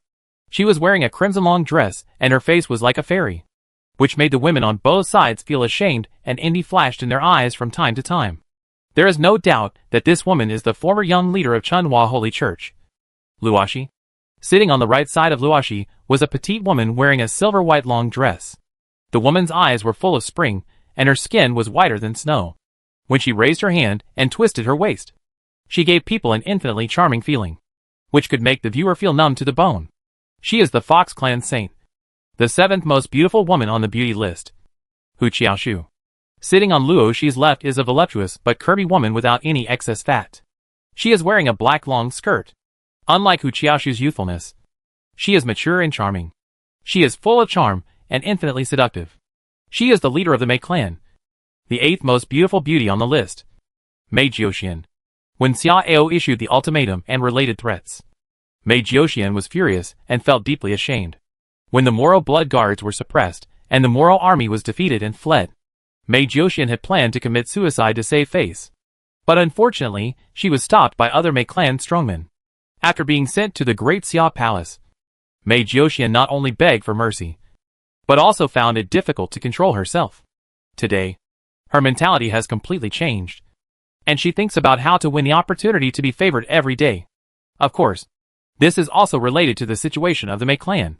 After becoming a slave clan, the Mei clan is in a difficult situation, and she can only rely on herself to fight for the opportunity to improve the situation of the Mei clan. After the 3 of them laughed and talked for a while, a palace maid suddenly came in a hurry. Report to Concubine Shi. His Majesty is coming. Please prepare yourself and Concubine Xian and Concubine Shu. Hearing this, Luoshi and the other 3 people's eyes lit up. After letting the maid leave, Mei Jiuxian teased Hu Qiaoshu, who was holding her legs tightly together and biting her red lips. Sister Shu, you are too impatient. His Majesty hasn't arrived yet, and your fox tail is about to come out. Hu Qiaoshu glared at Mei Jiuxian angrily, and said angrily, I don't know who screams the most when His Majesty is here. Mei Jiuxian's cheeks turned red, and when she was about to fight back, she was interrupted by Luoshi with a smile. Okay, the 2 of you. His Majesty will be here soon. So let's hurry up and change clothes. The reason why His Majesty often lets us serve you these days is because the novelty is still there. If you can't seize the opportunity to please His Majesty, it will not be so easy for you to be favored by His Majesty in the future. Mei Jiuxian and Hu Qiaoshu calmed down and went to the inside with Luoshi to change clothes. After these days of contact, they naturally understood what His Majesty liked, and they also knew which type they should choose to maximize their advantages. The next day, The first day of January, in the 26th year of Shenwu, Xiao led the civil and military officials to offer sacrifices to the heavens at Xiantian Temple, and personally wrote a mysterious edict of thousands of words to announce it to the heavens. No one knew what the edict specifically said, but after the edict mysteriously disappeared at Xiantian Temple, a group of daxia officials and concubines suddenly had an indescribable mysterious feeling, but they couldn't tell what this feeling was. After offering sacrifices to the heavens at Xiantian Temple, Xiao and the civil and military officials returned to Taiji Hall. Taiji Hall, sitting on the dragon throne, Xiao looked down at the hundreds of ministers in the hall, his eyes as bright as the stars. From now on, daxia will be officially upgraded to an imperial dynasty. In order to celebrate the whole country and bless the people, I have decided to exempt taxes for 10 years. The great Emperor Shenwu is wise. Long live His Majesty! The ministers shouted loudly. Their eyes were burning and their spirits were high. Afterwards, Xiao announced several other gifts and rewarded a number of ministers. And at the same time, he performed new titles for a number of concubines. After the court meeting, various celebrations and banquets in the imperial palace officially began, and celebrations in the imperial capital and cities across the world also began. When the contents of several imperial edicts spread rapidly throughout daxia, the whole world instantly turned into a sea of jubilation, and the sound of cheering for the emperor soared into the sky. Daxia unified the world, and the 9 realms continent, which had been divided and turbulent for countless years, finally ushered in a truly unified and prosperous era. But Xiao did not abandon the government affairs, and daxia never stopped its pace of development. The 9 realms continent is the center of this world, but the starry sky is infinite, and the universe is boundless.